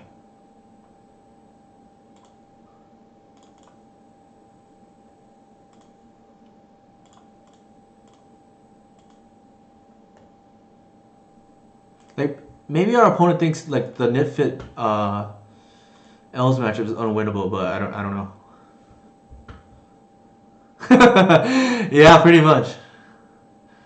I don't particularly enjoy playing against this deck because I don't foresee myself playing against it in any bigger stakes event. So one thing I did when I was prepping for the mocks was if I played against a deck, it got paired against a deck where I didn't think I would play against it ever again. I just conceded because I had an account that didn't punish me for doing that. Like, just a waste of time in my opinion.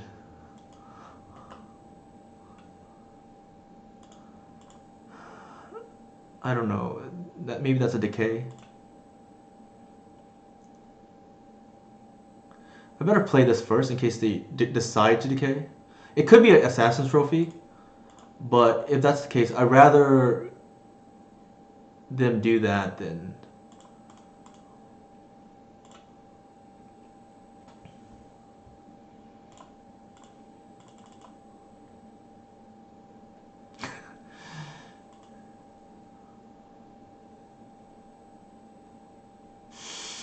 Ooh, so close.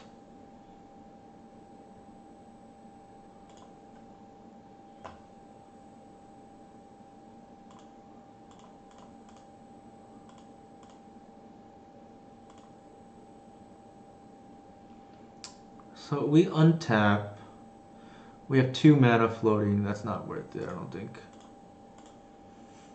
It could be a deed or something coming, but I don't think we play around that. Like, it's fine.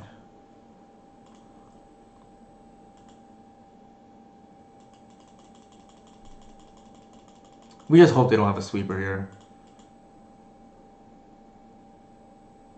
It's a little scary that they left a 2 mana. Yeah, like even if they sweep here, like it's our hand is not bad. Oh, so that's what they have. Okay, sure. Now I really like our hand, to be honest.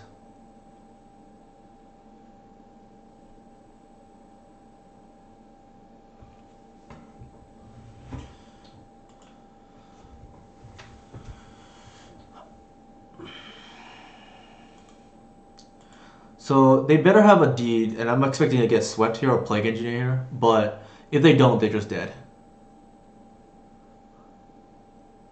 Yeah, Jay Franz. The few times I've played against them, they're playing. I think like is it Delver or sometimes like Dredge.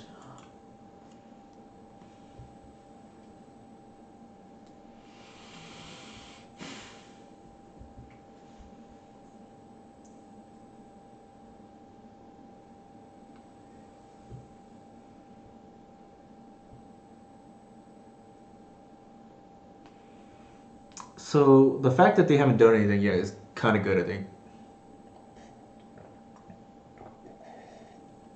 Also, if they got Arbor, that tells me they don't have a deed in hand. Yeah, I think they might be dead. Like, if they're fetching Arbor, that tells me they don't have a deed. And it could be Engineer, but we can beat Engineer.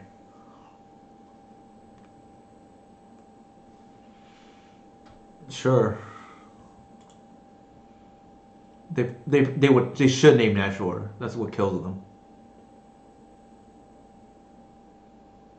Yep. Alright, so we could dig for another Natural Order glimpse.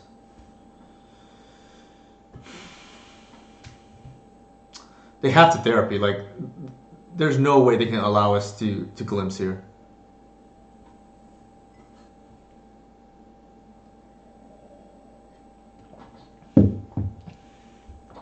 I don't know what they kept, but it seems kind of iffy.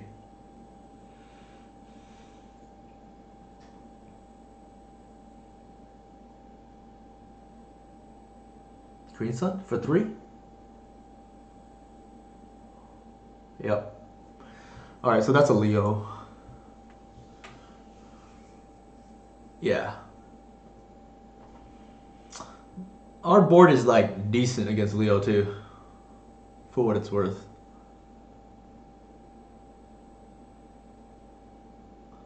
Like we can start bashing.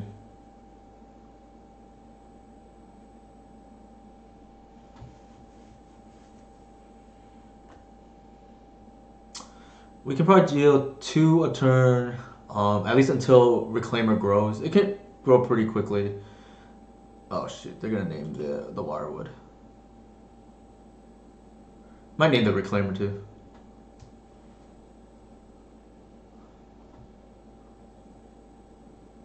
Yeah, Reclaimer's like pretty dangerous, given the board. Natural Order or Green Sun? That is not what we need.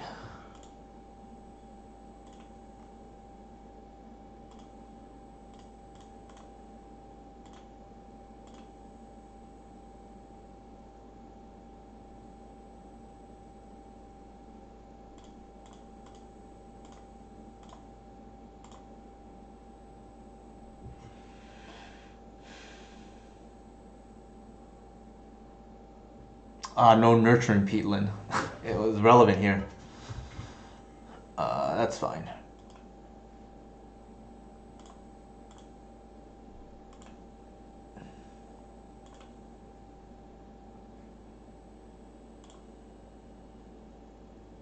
I don't think we even play.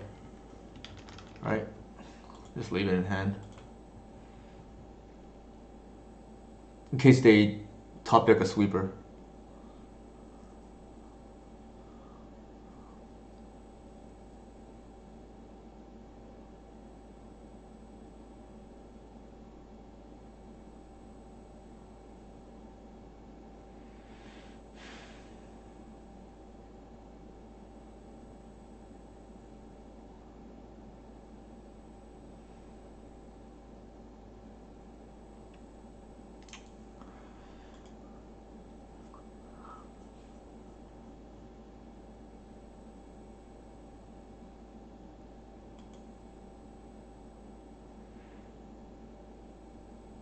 Okay, so that stops our aggro attack.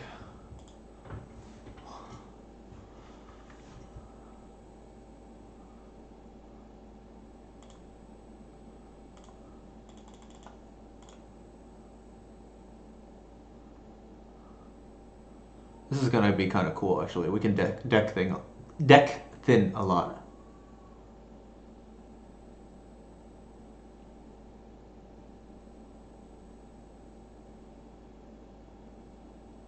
Hmm. That is kind of bad timing by them, I think.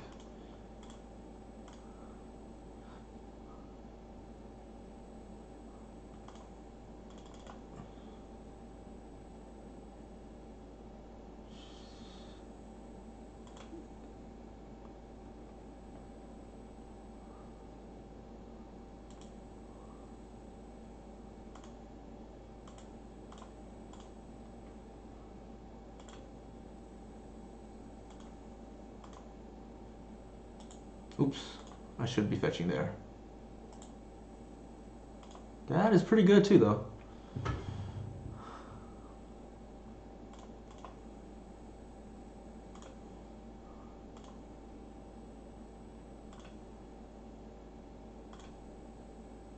I think it's game.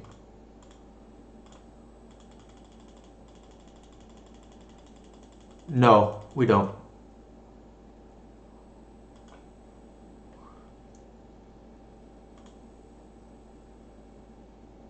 Yeah.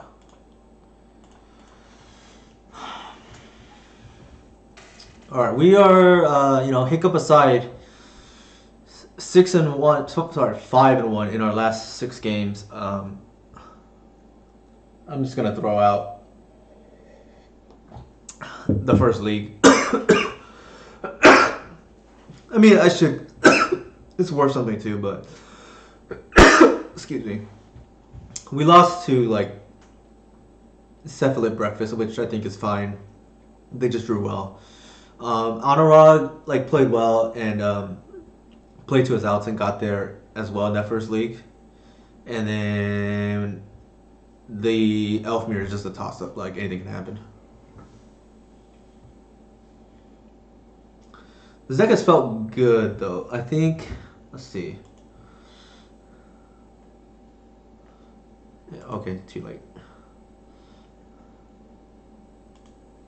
Tom Dell, they're always on Delver.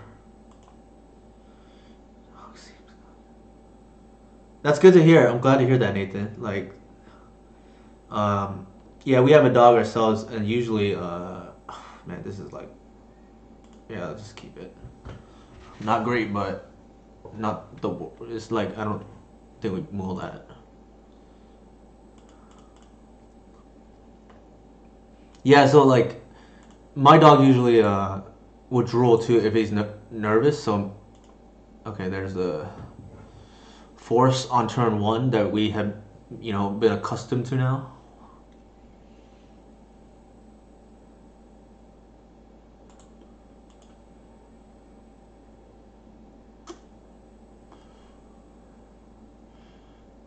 Yeah.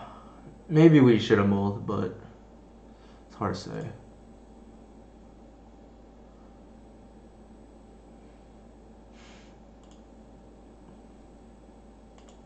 If they want to kill the Reclaimer, they can. I think we need to develop mana.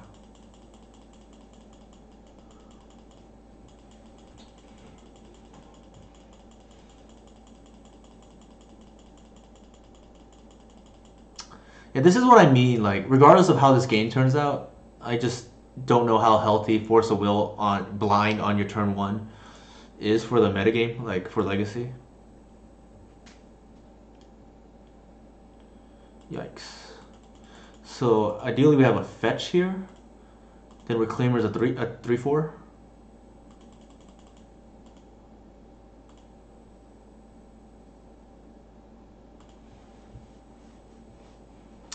Ask and you shall receive.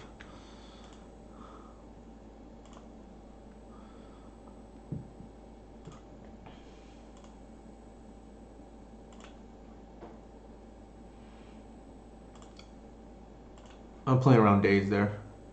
So this line here is essentially me racing them. Like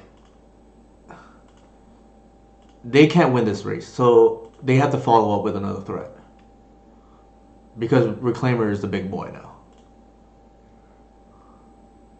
Could be Arcanus. No, that's kind of annoying. So they're on blue-red.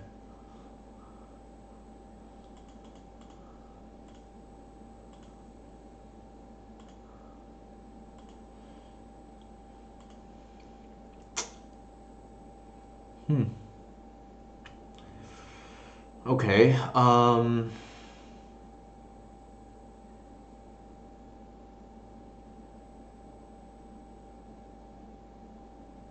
So we have 5. They'll go down to 9. I wonder if we can still race. They may force this too.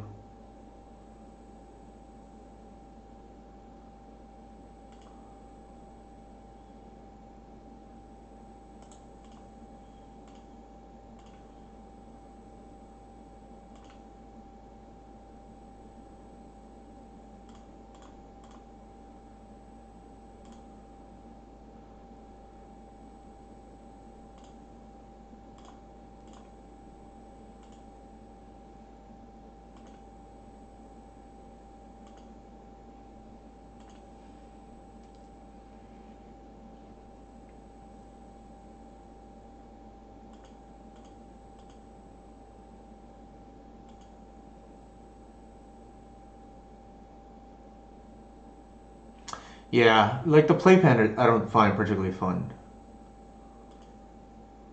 Decent.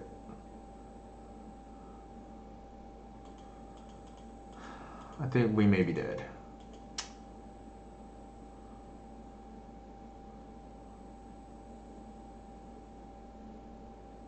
Like Ooze doesn't do anything right here. Like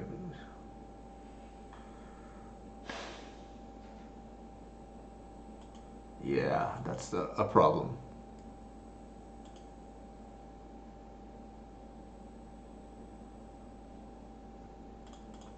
We're dead to no matter what. It has to be natural order this turn.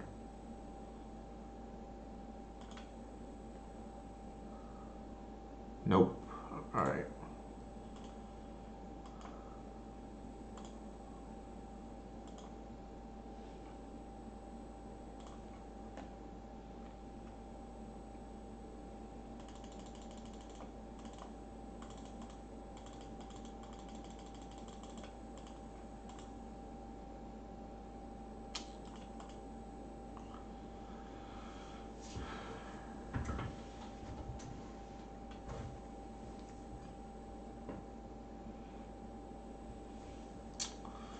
Don't think there's anything we could have done there. Maybe we didn't. We should have kept, but it's like debatable. Like they forced our turn 1 play anyways, which is kind of aggravating. But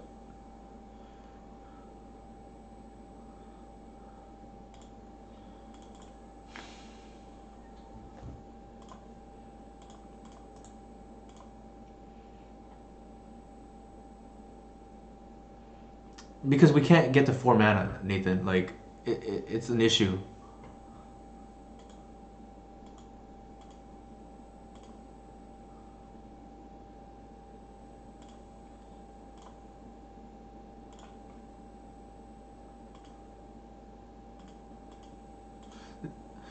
Ironically, Ooze would help in this matchup. It wouldn't have helped last game, but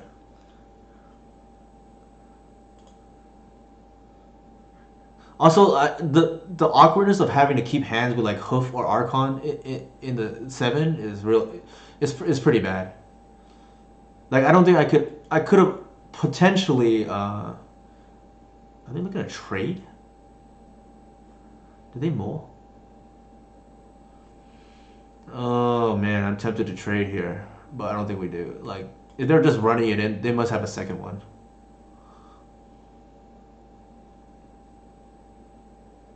Doesn't make sense otherwise. Yeah, see, like this is what I mean. To turn 1 blind force, like I don't enjoy that gameplay at all. Arcanus, yeah, that makes sense. Because like it doesn't make sense why they would run out their Delver. I don't believe they have a force now, and that's why like they can do it, but I think now they're gonna get punished for that kind of gameplay.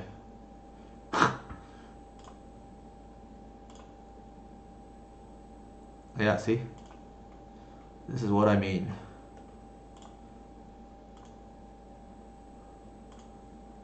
Like you can do that, but it's dangerous, in my opinion.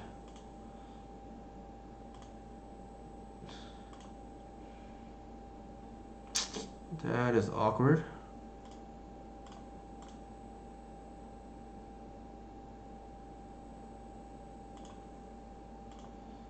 Come on, elf. Nope. Elf. Oh, you gotta be kidding me. Okay. I think we're still in a good spot.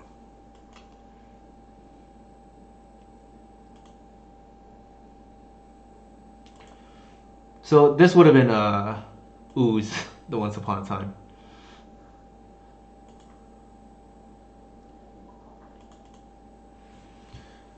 Alright, they can bolt us and kill a dude, but I think that's fine.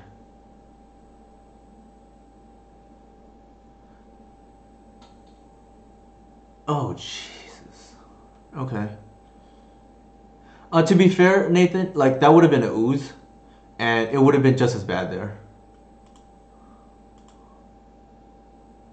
I think we keep the shepherd. I don't like heritage is kind of bad. Oh, that was a brain fart. I was supposed to bounce it. Jesus,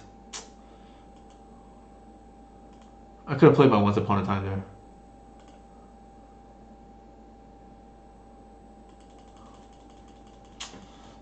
That's on me, guys.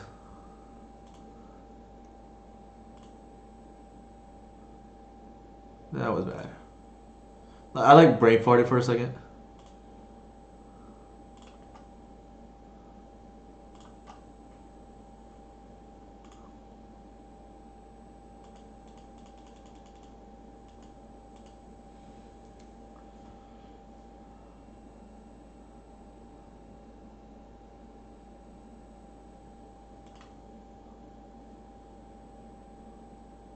It may not end up cost. Well, it could because now I have to spend a turn instead of glimpsing right away.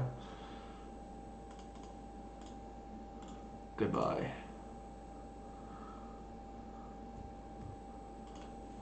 Yeah, that was a loss of focus by me. I should have been able to once upon a time on hit their turn.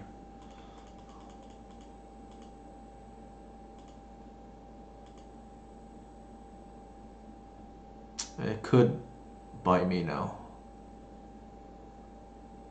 Don't tell me it's another Arcanus. Oh my god, that's just as bad.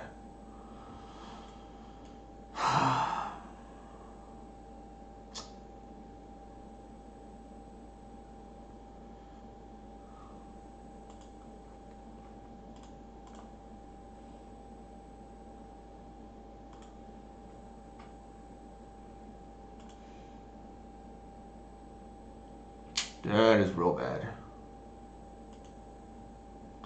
So the once upon a time did not hurt us, but we're in a tough spot. This matchup is very difficult in my opinion.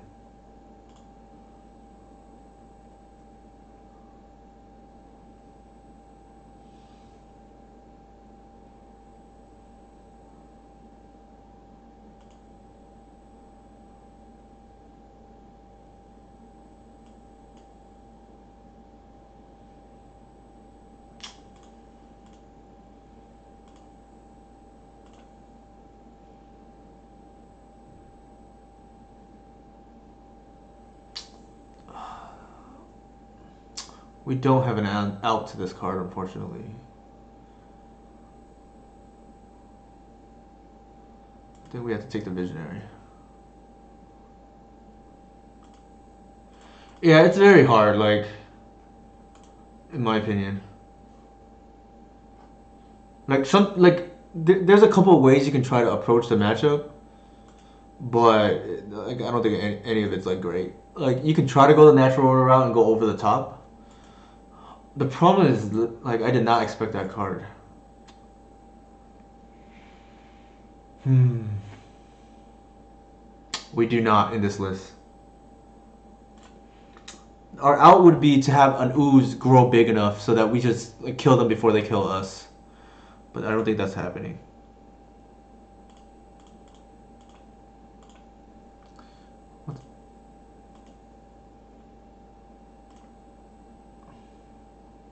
And they're playing Electrickery of all things. Like that's even worse for us.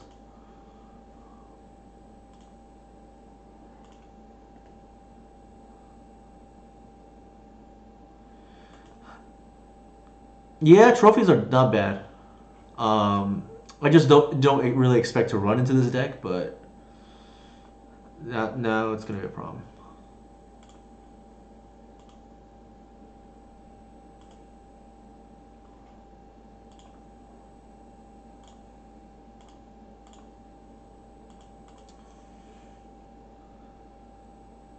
The irony is the ooze would have been good here, so maybe I still want it.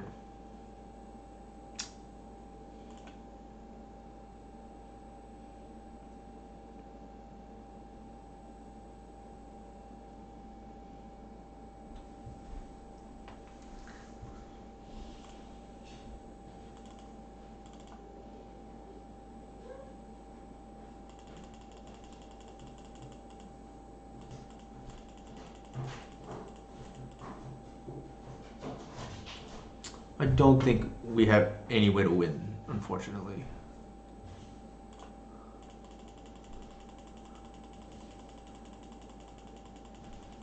Yeah, we're gonna get blown out by the trickery here.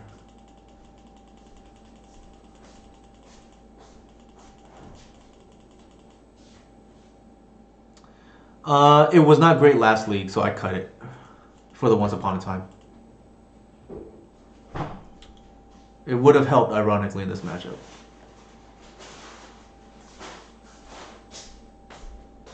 Yeah, it's. I think I was off ooze for a while because Reclaimer kind of does the same thing. The problem is like every once in a while you'll run into something fringe, like Forager, and now we don't have any outs.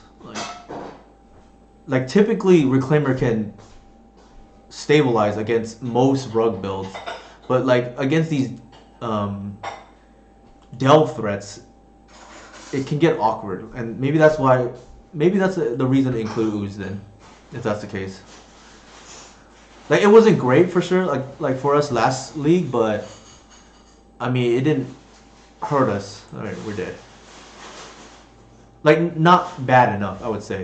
It didn't hurt us bad enough.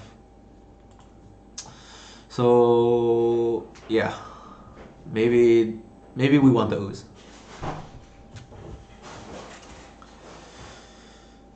It is. I don't like it like games 2 and 3, but it's like the good thing about ooze is the floor is very high on it. Very rarely does it not do anything. So, and when it's good, it's real good. So I think maybe that's a reason to play it.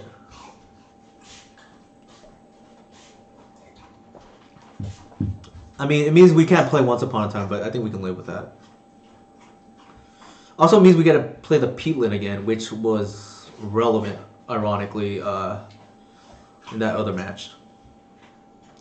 Yeah, for sure. Like Nathan, I hear you on that. Like, it's not a great mid game card. It's only good turn 0. Oh, sorry, turn 1, or it's really good like turn, 6 plus. So yeah, I think it just feels funny to do. I think we might want to just undo what we just did.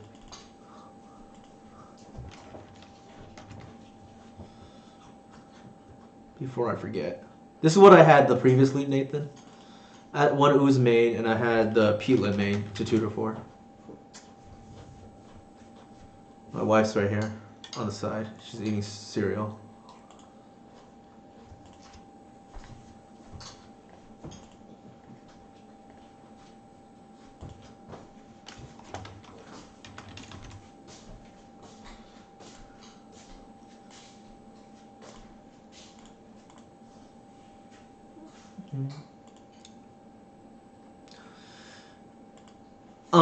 It is. I play it safe with the lands. Like, I don't like getting mana screwed. Okay, so let me bring it up. So Nathan, I know you like the Birch Lore, and it actually pained me to cut the Birch Lore. Like, I love Birch Lore Ranger. Like, I was like the first proponent of running that in multiples and even 4x, but I don't really see any cuts is the problem. Like, let me zoom in more. Like, I think if we're maxing Shepherds, I think Reclaimer has to be maxed. I think Heritage 3 is probably fine. I don't think you can cut Ranger, and I don't think you can cut Symbiote. Like, you're cutting lands, and I think at most you can cut one land for the third Birch Lore.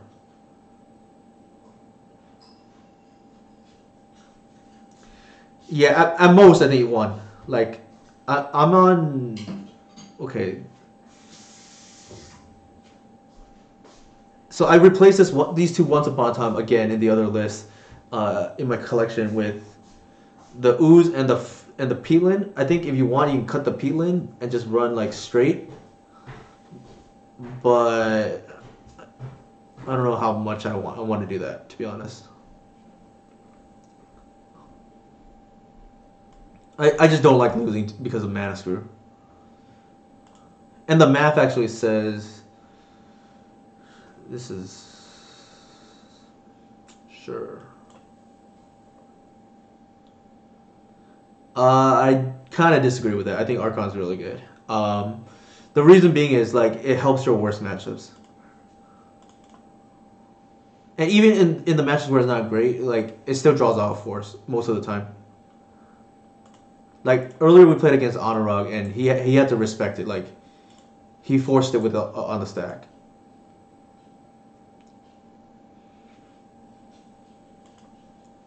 And also, Green Sun for 6 comes up a good amount, I feel.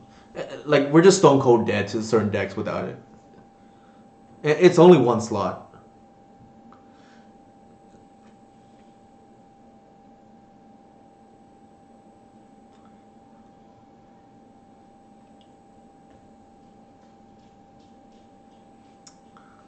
Also, I started a bit early today for the East Coast people. Hopefully, is this better for you guys? Today was a roughly 6:40ish start. East Coast that'd be like 9:40, I guess. All right, Delver. At least they didn't force our turn one play like other people have been doing.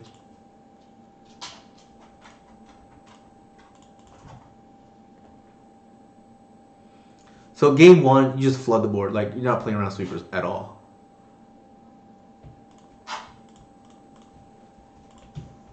Look, just don't show any respect for sweepers.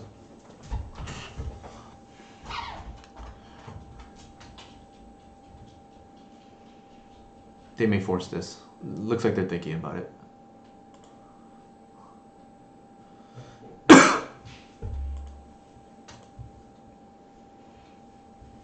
Also against the Chalice decks, Archon is just phenomenal. You name Artifact and they just lose.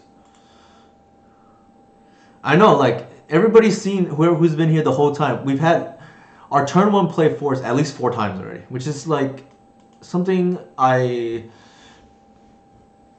did not get used to. Still haven't gotten used to ever since I came back to Legacy. Our previous opponent, both games forced turn one, and then we had Honorog do it twice, I think. So that's 4 times already, and then a few others from what I remember. We had a Snow player do it once. Yeah. Actually, that's not quite true, Robert. The reason being is because we don't have Savannah in the deck, which I don't think we need.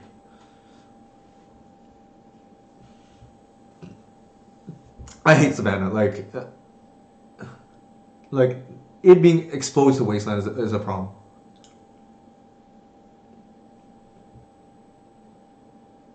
I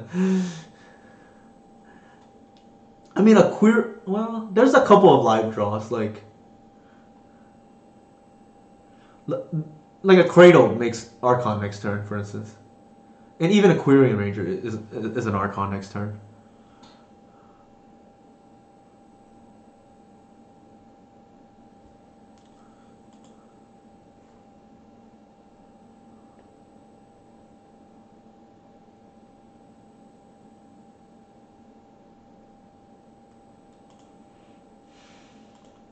I'm always relieved when they go turn 2 something other than Arcanus.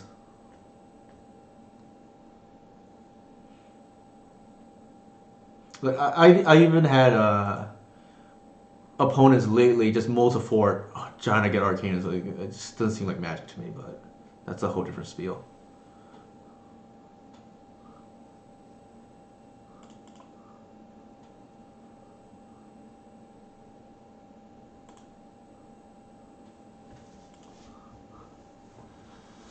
Cradle or Visionary. That is not neither. So here we can just bash for 4. 3, 4, 5.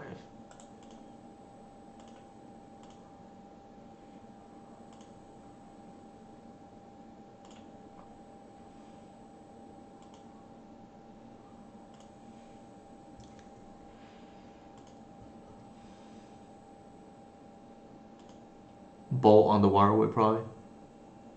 Could be on the Arbor. Most likely the Waterwood. Yeah.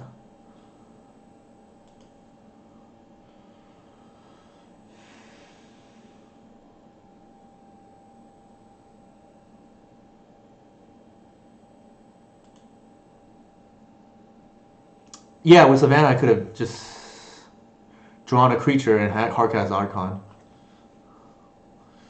And then in that case I would probably name Planeswalker.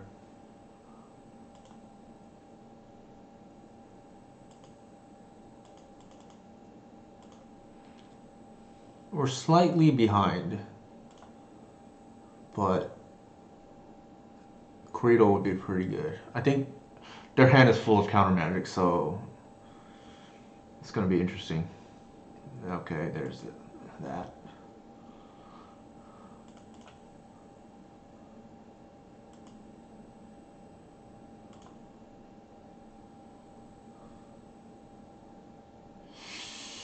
That is brutal.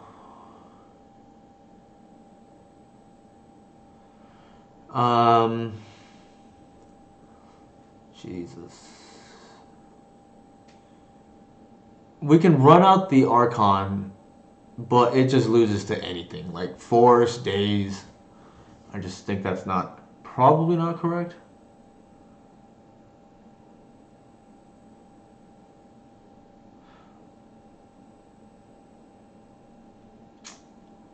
Yeah, we just get blown out here if they have. Maybe not. We have a Bog in hand. Like, it depends what they have in their hand. Yeah, I think the fact that it just loses to Daze also is just too backbreaking. And we wait a turn, and if they have the removal, they have the removal. Like,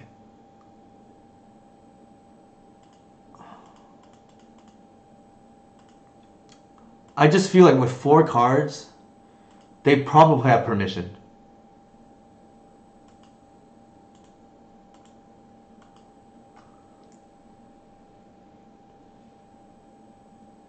Oh, that's brutal.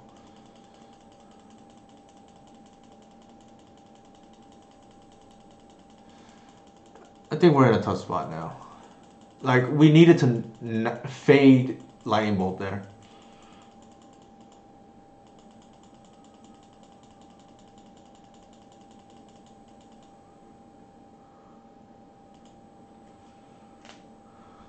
Alright, that's pretty good. This probably draws out Force now.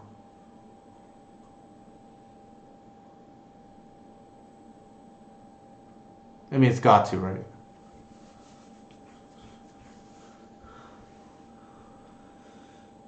Yeah. Okay, so maybe they had the Force negation.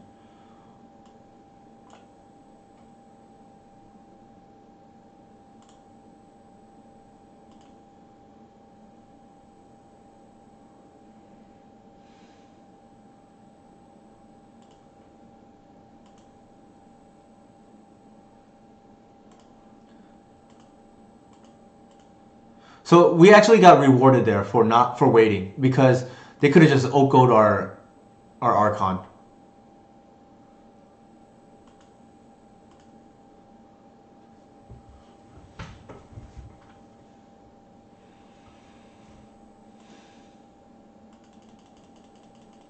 I agree with waiting there because the problem is there's just too many things we lose to,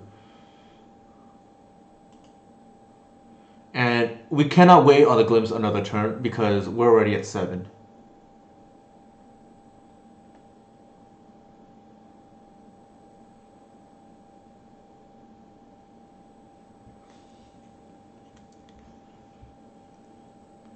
This is the type of game that Ooze would be good in right now.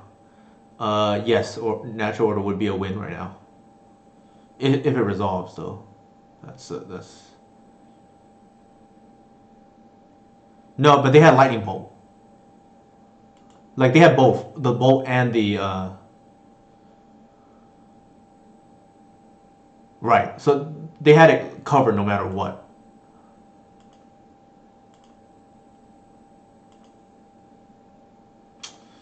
Um, I I don't think we can fetch.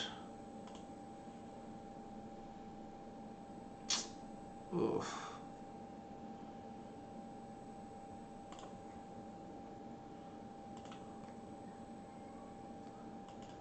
All right. We probably have one turn, I believe. If they had a ball, they would have played it already.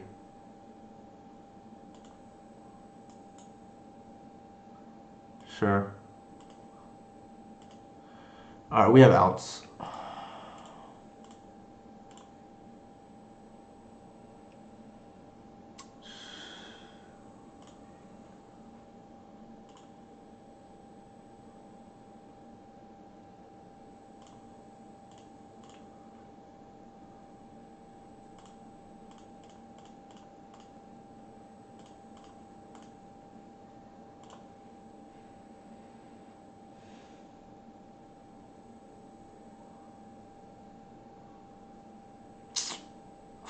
All right.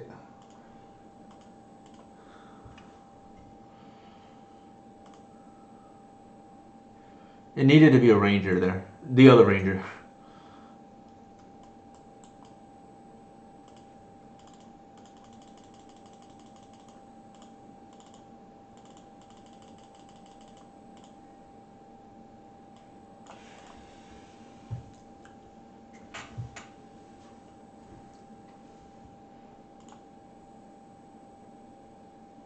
Yeah, I think this is a snap keep.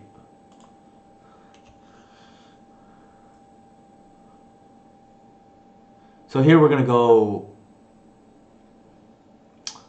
turn one arc shepherd, so we can. Yeah, I mean we're running the full set of shepherd. Like we just didn't draw it.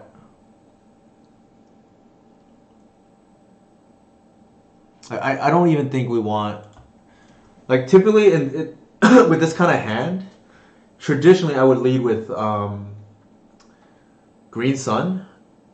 The problem is, yeah, we could still. Yeah, actually, I think I like that. They force it. They force it. Like they're still down 2 cards. We need mana here. If we had a second land drop, maybe not, but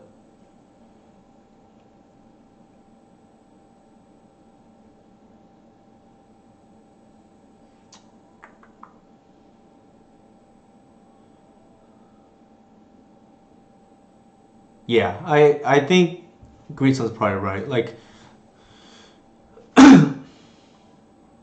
given that we only have one land,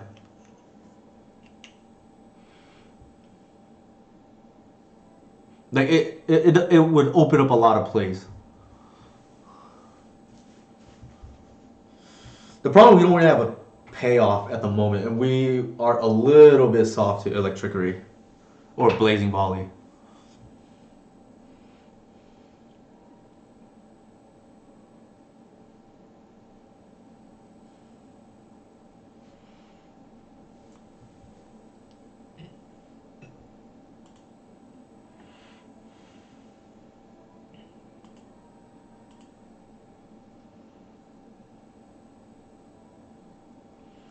I don't know what's going on the other side.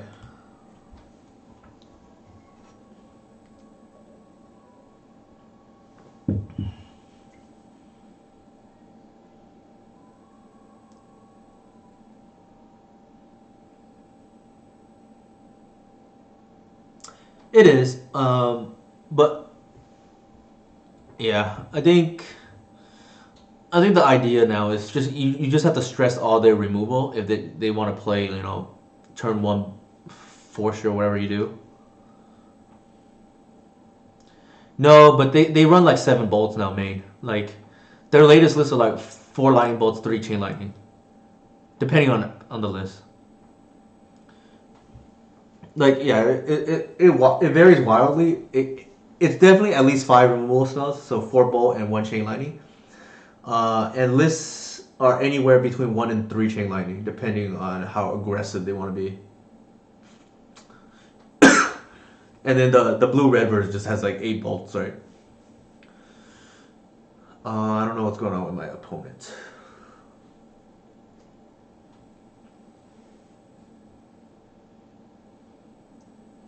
So I know Ooze kind of underperformed the previous league, but I think we still want it based on the sample size that we have right now against these two Delver decks.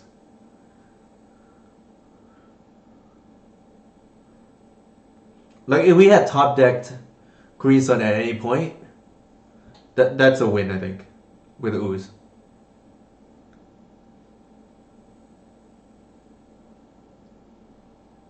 Also, the once upon a time we drew, and that would have been an Ooze, and that potentially stabilizes the game too. So that's good to know.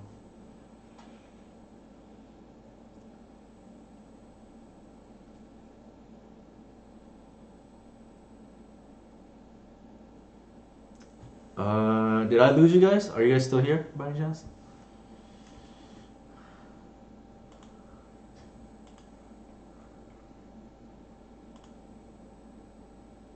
Okay, yeah. I think Twitch just like messed up or something right now. Sorry, I apologize right now for my opponent. I don't know what's taking them so long.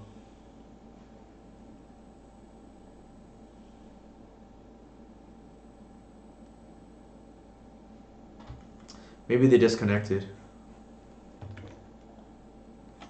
Nope. So no idea.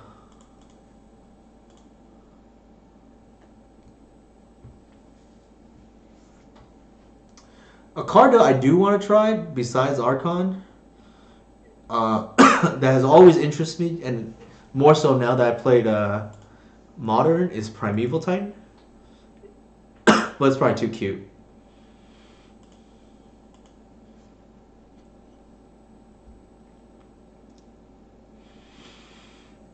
It doesn't really help with the bad matchups too. Is the problem. That is good for us.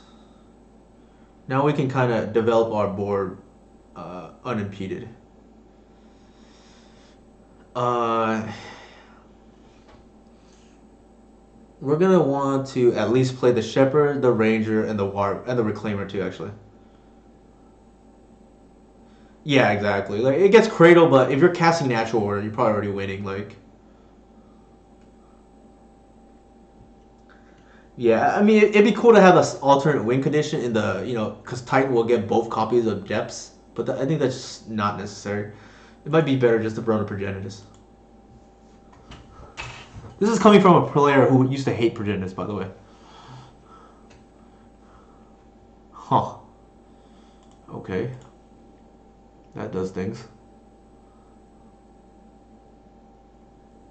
Yeah, Regal for I just doesn't seem like it's good in my opinion.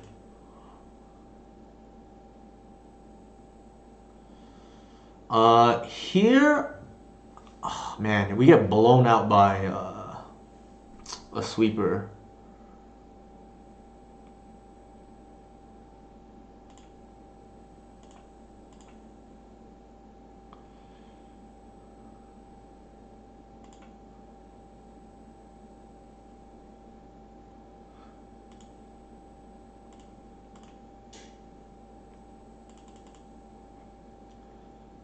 If they had submerged, they would have done it already with the water wheel stack.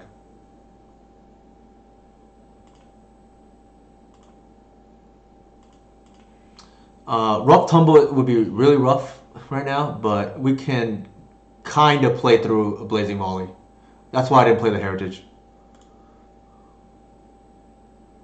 I got blown out in one of my recent matches in one of a big event because of they had rough tumble instead of blazing volley.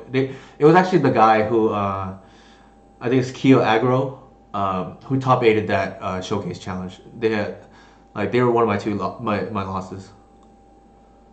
Two players I played against top aided. Keo Agro was one, and then Wambo Combo 2004 or whatever the numbers are was the other. I beat Wambo Combo.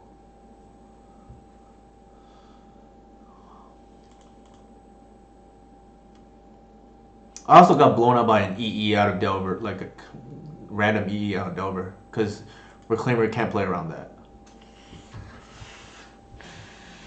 Alright, so they're just dead here. Like, this is 17 on board.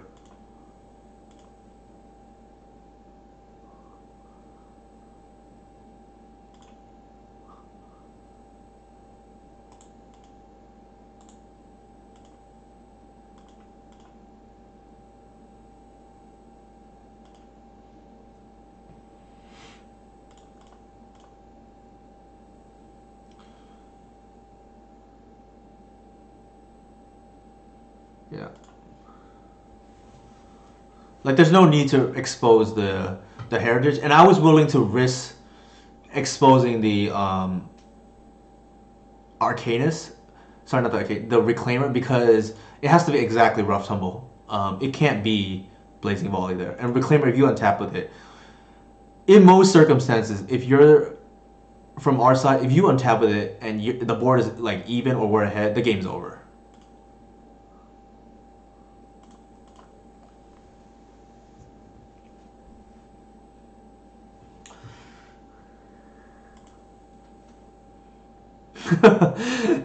That's a good hand.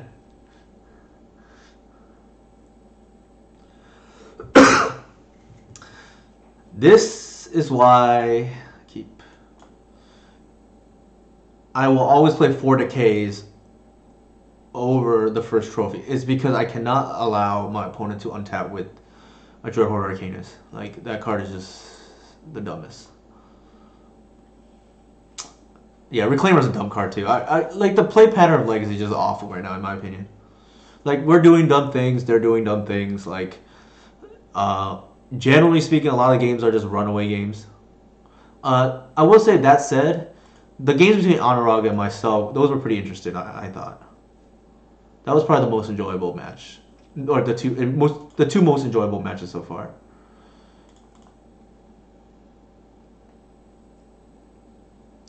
We have no threat, so I'm just gonna play the Birchlore.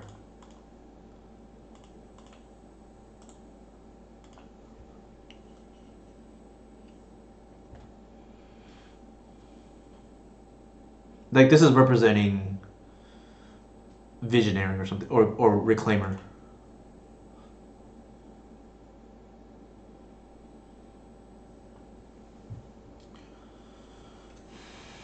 And I feel pretty safe. Ideally, we have a second, a third fetch here because for two reasons. Green Sun for one is represents Reclaimer now at 3/4, and the second reason is because then we play around one Wasteland.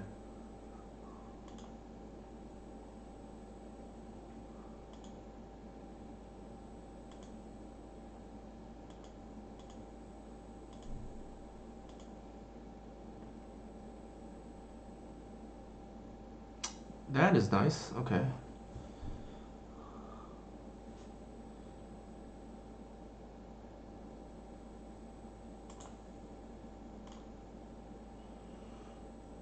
I think we trade.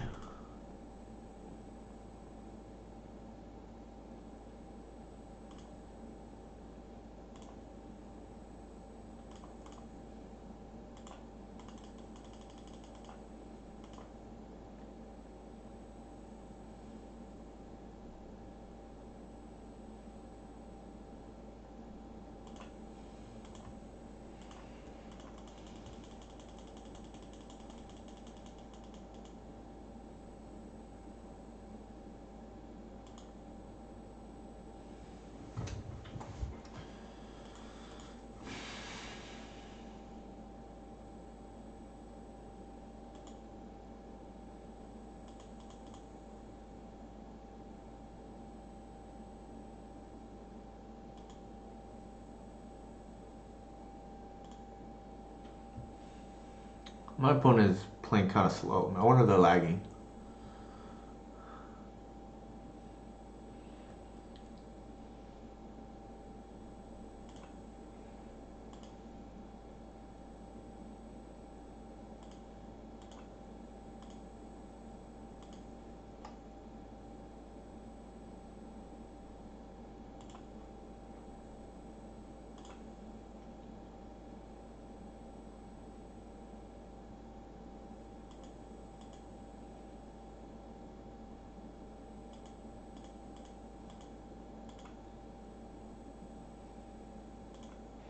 So I think the only thing we want to avoid here is like something like double wasteland to Arcanus.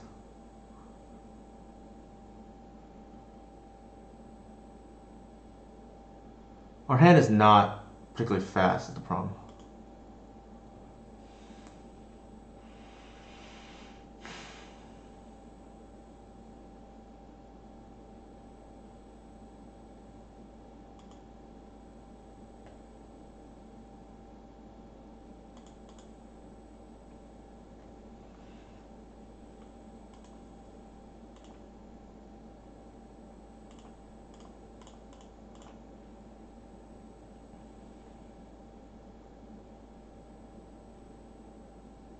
Delver's worst enemy, Abrupt Decay.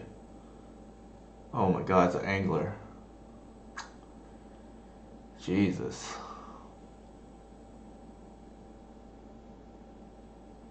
That is not good for us. I am kind of surprised, like, people are still playing this card. Like, it's bad in the mirrors.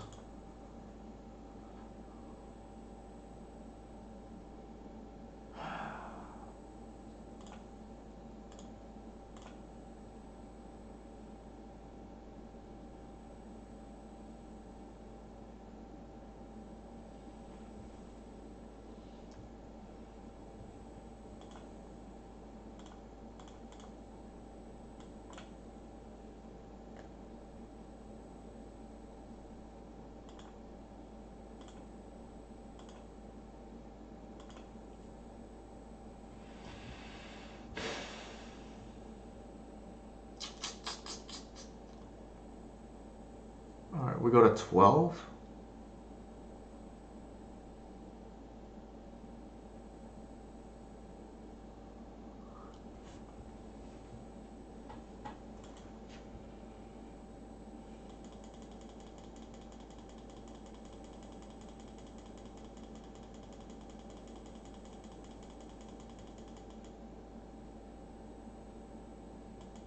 Well, there's that.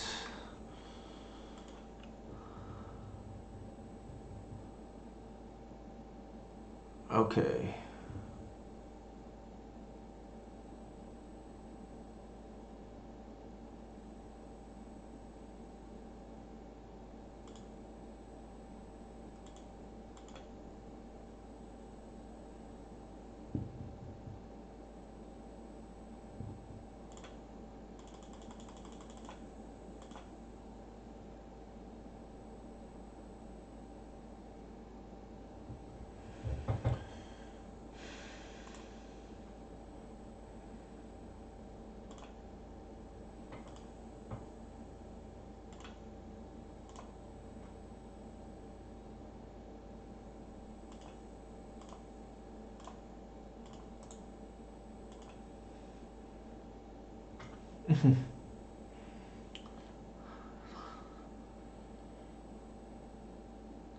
Yeah, the Japanese players have some crazy tech.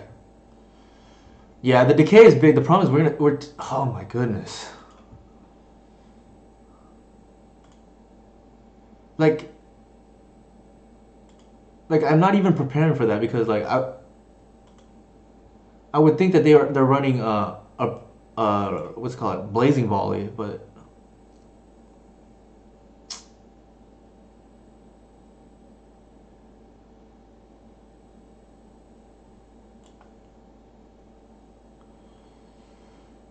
all right, we're dead to bolt anyway, so we're just gonna have to fetch prematurely. And I think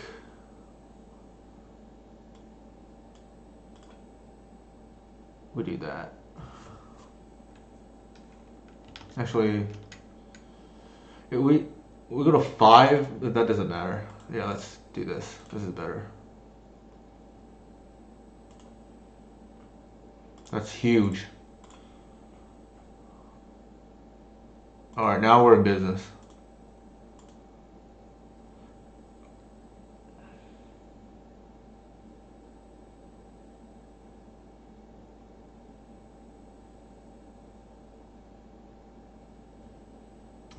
We can't play around Wasteland, we can't play around Bolt, but we can go to 1. If they attack here, it's a little bit scary because we just get blown out. Okay, that's a mistake in my opinion. Unless they have a second Mandrills, like they should be tapping green.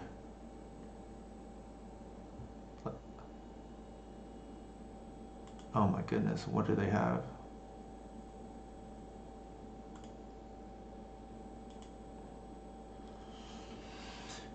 Bottom, bottom. Bottom, bottom. Oh, it's another Mandrills. You gotta be kidding me.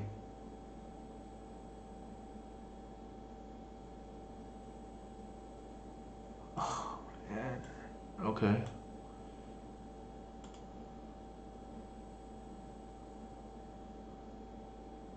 That is brutal. Okay, we have to take it, go to 1.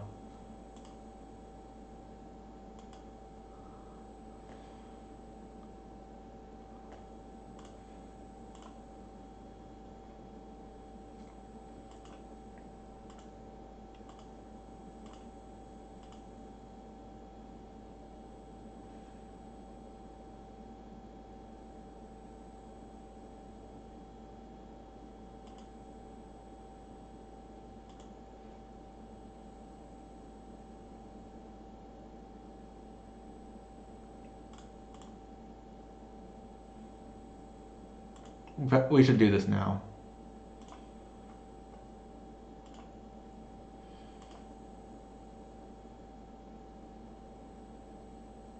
Okay.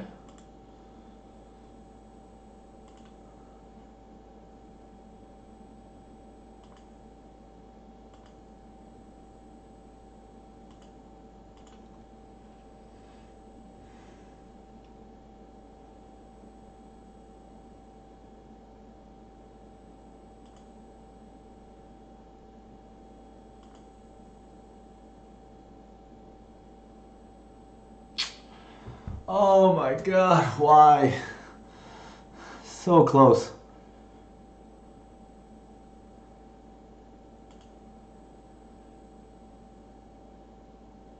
I can't attack. Actually, I messed up. I should have fetched for Arbor on the previous turn. That was a mistake by me. With the Reclaimer. Now it might cost me.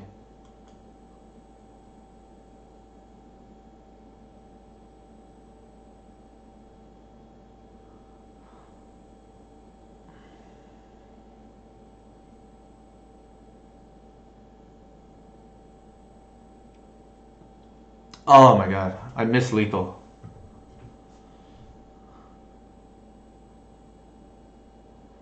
I was supposed to. Oh, okay.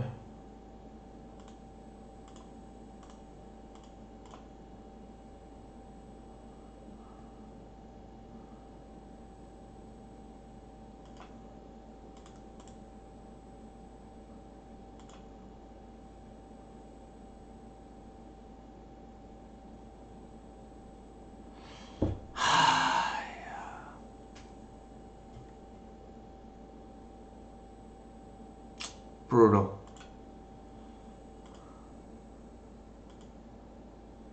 We got. Oh my god. We got punished for the mistake.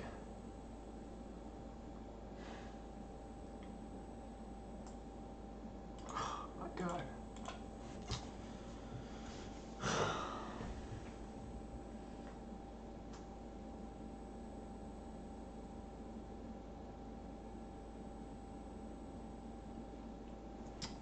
I think that's also a lesson learned. Like, if they're attacking there, um, it's Oh man, that's so brutal.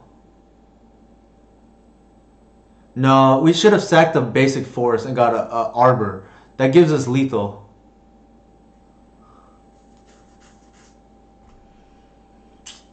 That's brutal. That's on me, guys. Nathan. No, that should have been a win. Like, if I did that correctly, we're swinging for lethal there. They obviously just top decked the submerge because I don't think. Like, I just clicked through it fast because they were taking their time.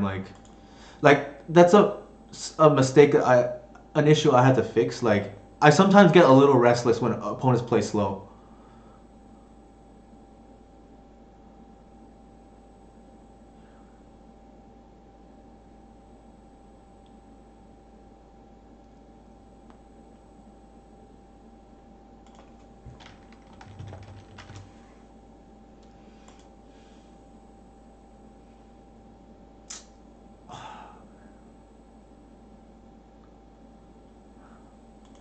I'll just concede.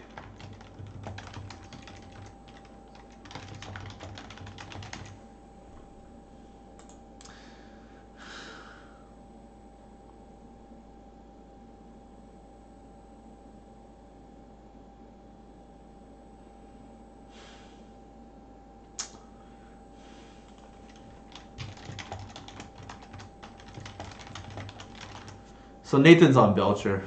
Oh man.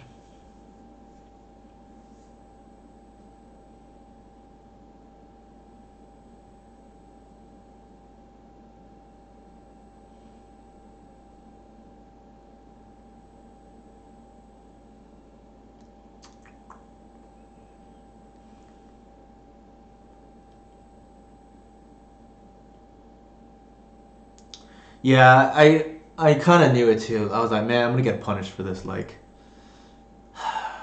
with the not like I knew immediately. Like when I was one mana short for to attack because that would force the block.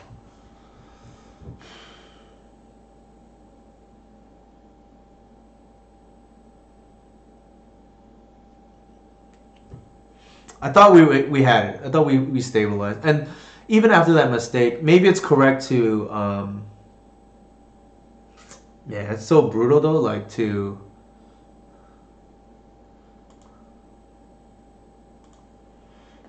not to have to block with the two whatever there the to have to block with the two shepherds. But maybe that's correct.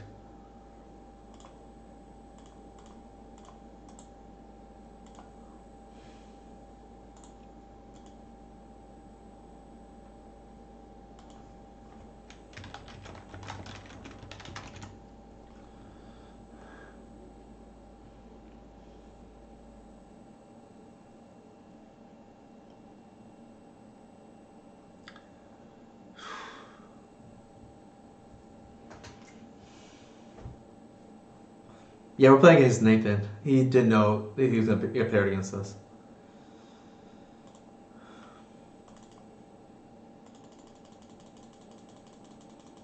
I don't think they're on ley line anymore, but I could be wrong. Anybody know if Belcher's still like running Echo?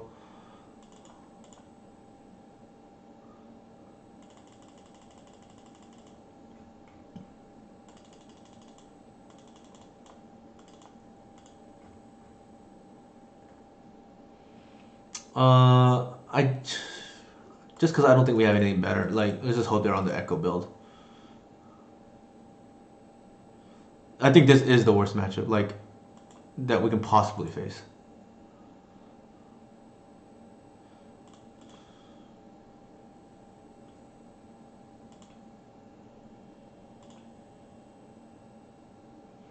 All right, we have a Thoughtseize, and we just hope it gets there. Like, I don't know their latest list, but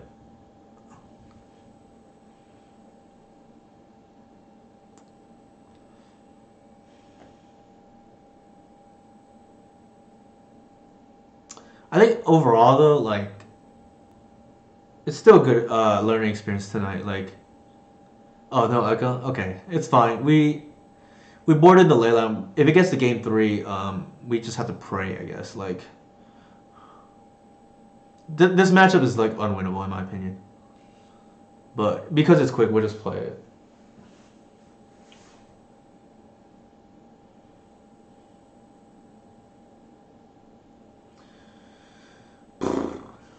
Yeah, they. Man, I'm kicking myself. Like, I should know better to fetch the Arbor there. We have lethal to be on the untap.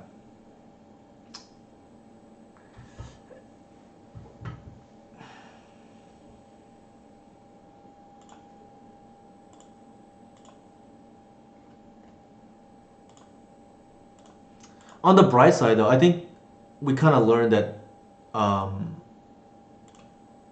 the list feels better. Personally, I think. Okay.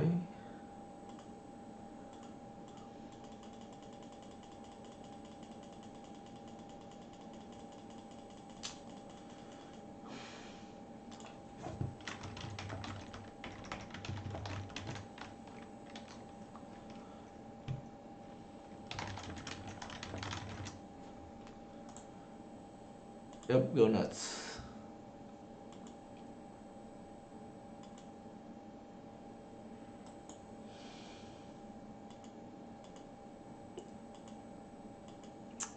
We don't even have any outs.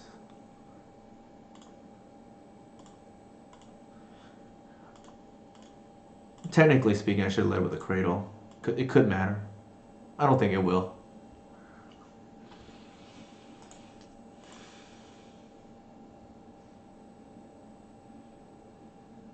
Yep.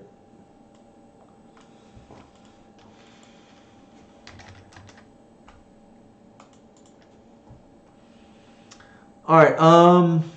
Let's take a quick break. I need to use the restroom again. Sorry, I drank a lot of water, and I'll be back in like a minute. All good, Nate. Don't worry about it.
All right, I'm back, guys.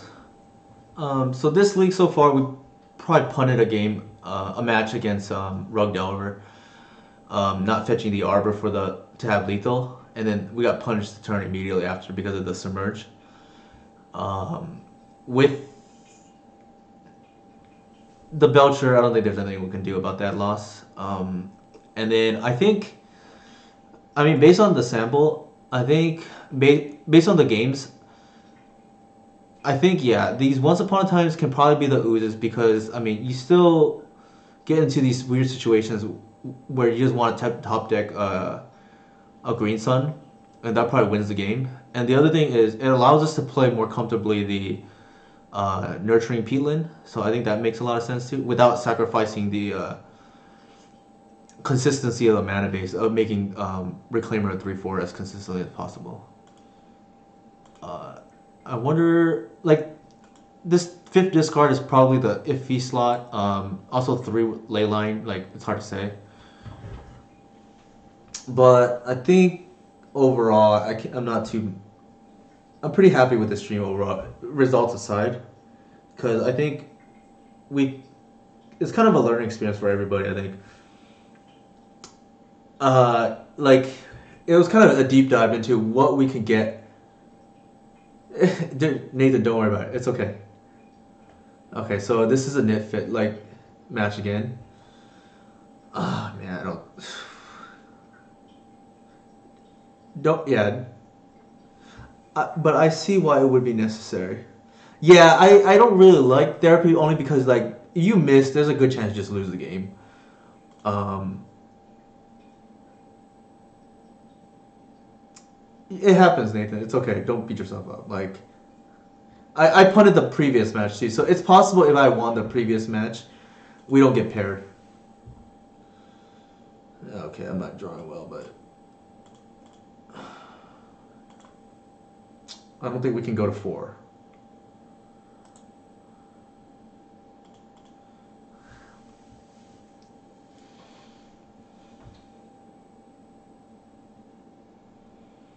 Yeah, that's what I mean. Like, if I won, I would have been 2-1, and it's possible we don't get paired, given the record.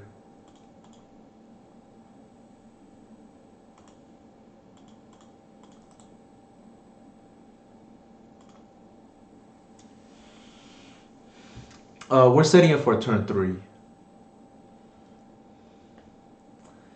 Yeah, like it's kind of a bit frustrating. Like even though we won last time, I just don't feel like this is a real matchup. Nope. I mean, they can have the free damage. I'm pretty sure they have a sack effect, but it's fine. Make them use it.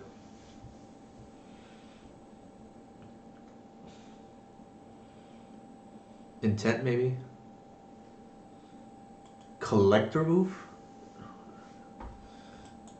Now I've seen everything. All right.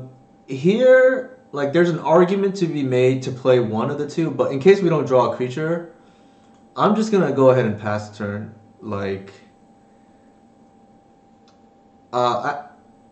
for newer players on this list, I typically don't advise turn 2 pass with Reclaimer for activation, but there are certain scenarios where it matters, and this is one of the few.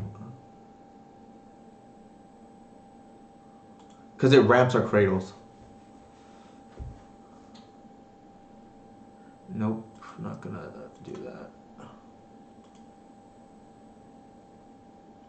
I don't know why they would attack though. Cause you want to leave it back in case I attack, but maybe they think the damage matters. Yeah, I just want double cradle. Like, we want explosive mana.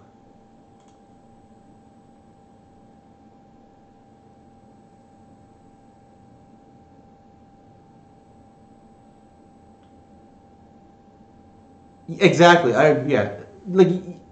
Like the fact that they didn't therapy, like they should be leaving this back on defense, but that doesn't make any sense to me. Just okay. They could have force, but I don't think they play force. Like, I'm not gonna respect force. Like that's for sure.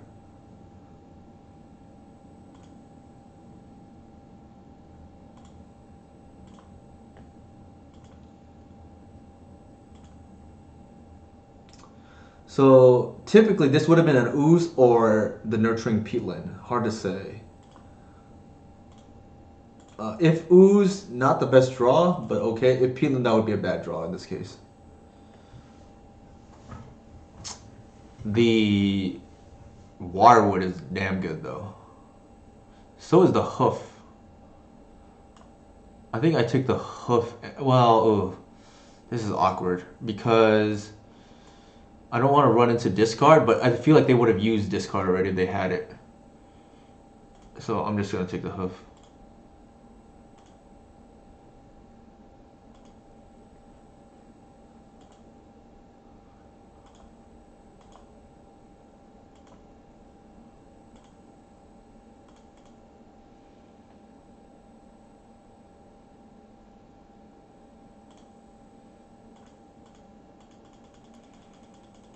If they find a D line also, hoof is dead. Yeah, that's fair.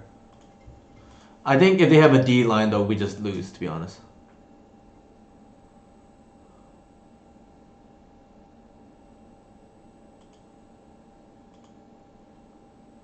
No, we don't actually. The reason being is they have blockers. Like they can block. It's we don't have trample.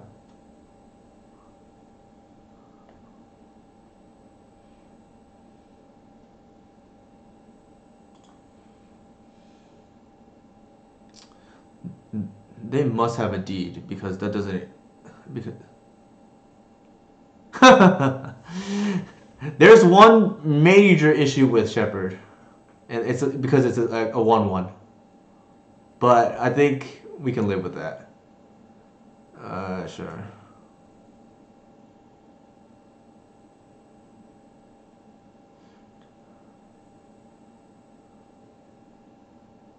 We still have lethal here, so that's pretty good. See, I told you. I told you the Crater Hoof was good. Never doubt the hoof.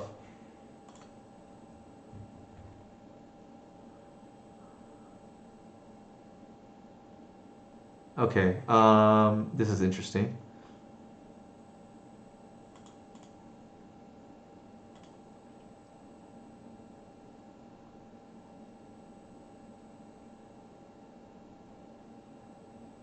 Wait, is it? If I do it the okay, I don't want to get greedy. That's not correct.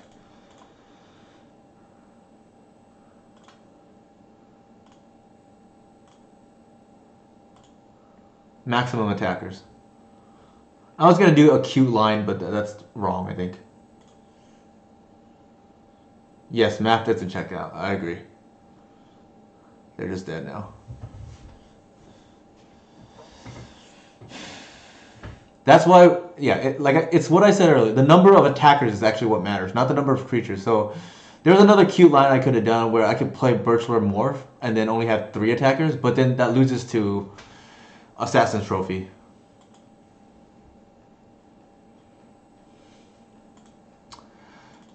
That would be getting too key here. Cabal Pit's nice because we know they have Engineer now. I think we can probably like this matchup. I don't think Visionary is particularly great. We don't really want to grind against them. All right, take care, Robert. It was great having you around.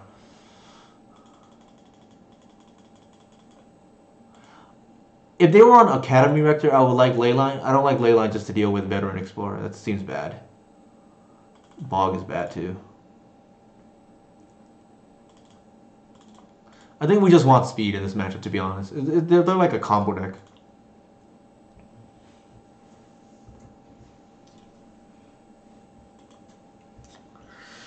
Of course.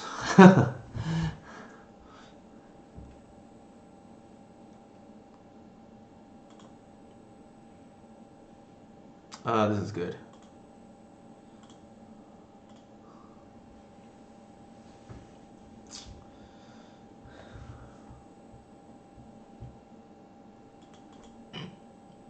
Excuse me?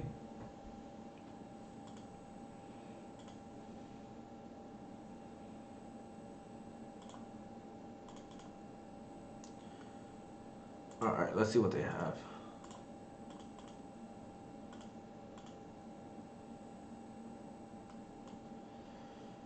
Phyrexian Tower. Okay. We don't care about these two cards. Let's take the Green Sun.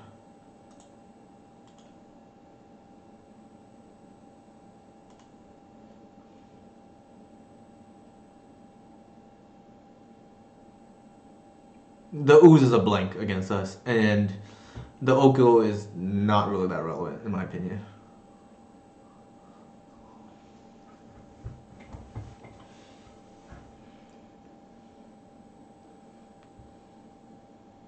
Sure.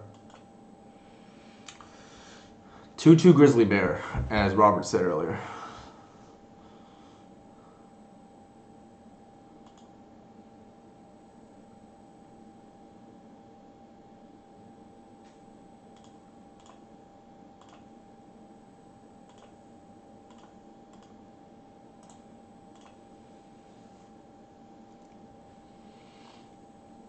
Because they're on this version, I'm almost tempted to keep the Visionaries, actually. Maybe that would have been better. Like, this version is not as fast, so maybe we can grind against them.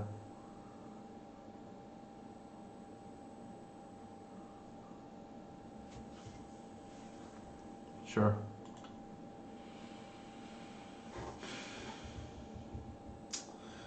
We kind of got lucky here because if this had been a Visionary, we would have just lost our hand, right?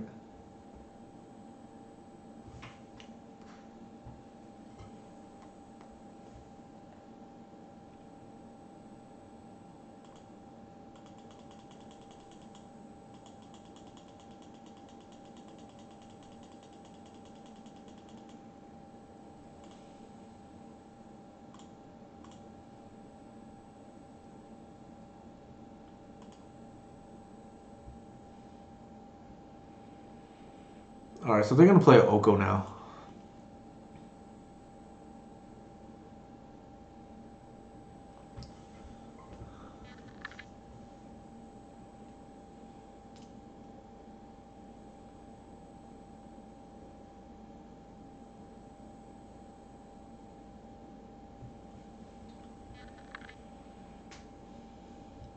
Yeah, this seems to be a more controlling version, so I think if I were to do it again, if it gets to game 3, I would definitely bring back the Visionaries. Sure.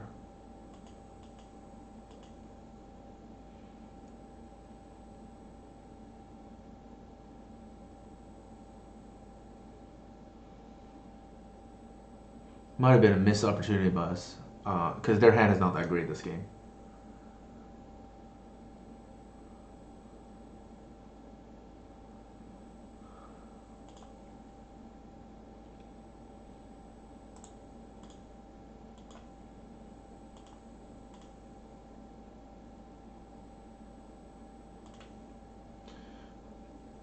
And we don't want to reveal the arbor that's in our hand.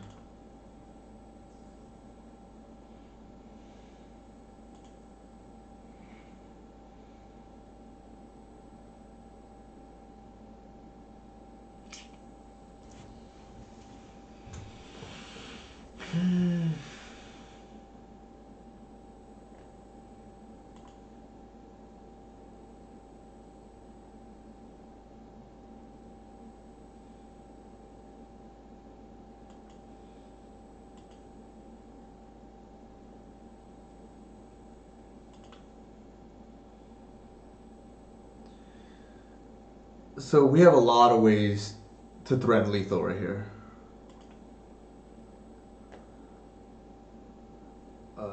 Green Sun, Hoof. We just gotta draw.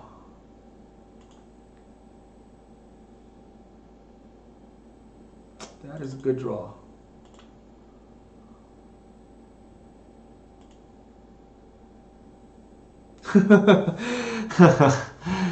Okay, we lose the force here, but I think we just go for it. That's a lot of damage.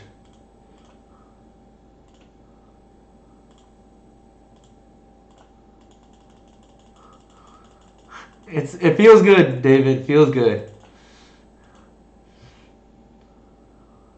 Yeah, I don't think they have Force too.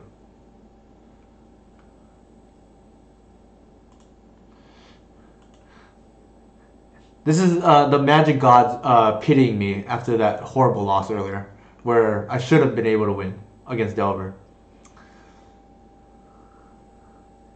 It feels good right now. Feels good. Gotta say. I just called it too. I said, "Oh, I have a few outs here, like just to win on the spot, either Hoof or Green Sun." And Visionary drew into the Green Sun. So I think yeah, I think the Ooze, the upside is just too big. The Delver matchup, even with the four Shepherds and the four Reclaimers, just doesn't feel safe enough yet for me. And I think I like the ability to Peatland without having to potentially hurt myself with the it not being a force. If that makes sense. So I think we'll do that, and then that way, actually, in a lot of matches, you can just board out the ooze too. It makes boarding easier, and it's more low to the ground now, which is good and bad. Like you probably we did mulligan more today because of not having the once upon a time, but I think the power level is just higher.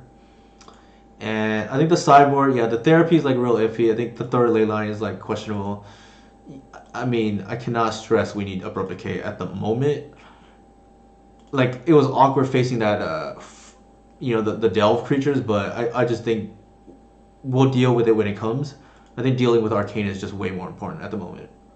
And the other stuff is pretty straightforward. Like the Cabal Pit was like pretty huge at the Black Source today. And it actually, you could argue this card stabilized the game. I think with that, I think we're probably gonna call it a night. Did anybody on the chat have a question? I kind of liked, I know results aside, kind of liked how our testing went today. I think it was nice to get back into it with Legacy Elves for a stream, and I think the changes are good. I think where we want to be right now is Max Shepherd, Max Reclaimer. How do you beat Belcher? Great question, Nathan. I don't know. Some dude just like intentionally queued into us. Maybe you know him, Nathan. Like, but we don't beat Belcher is the answer. Typically, to be, I'm just messing with you, Nathan. Don't worry about it. Okay, realistic speaking, I think the new lists don't run Echo, so you just have to hope they fizzle. To be honest, I think if Belcher were popular, you just play something like a mind break trap, two mind break traps in the sideboard, and just hope to get them. Like the matchup is probably the worst from what I've seen. I've lost in previous seasons multiple 5-0s because I got paired into the random Belchers in the middle of the night. So that is a time not to play if you're playing elves. Late at night, West Coast time, do not queue because there's a lot of Belchers lurking around. Any other questions? I think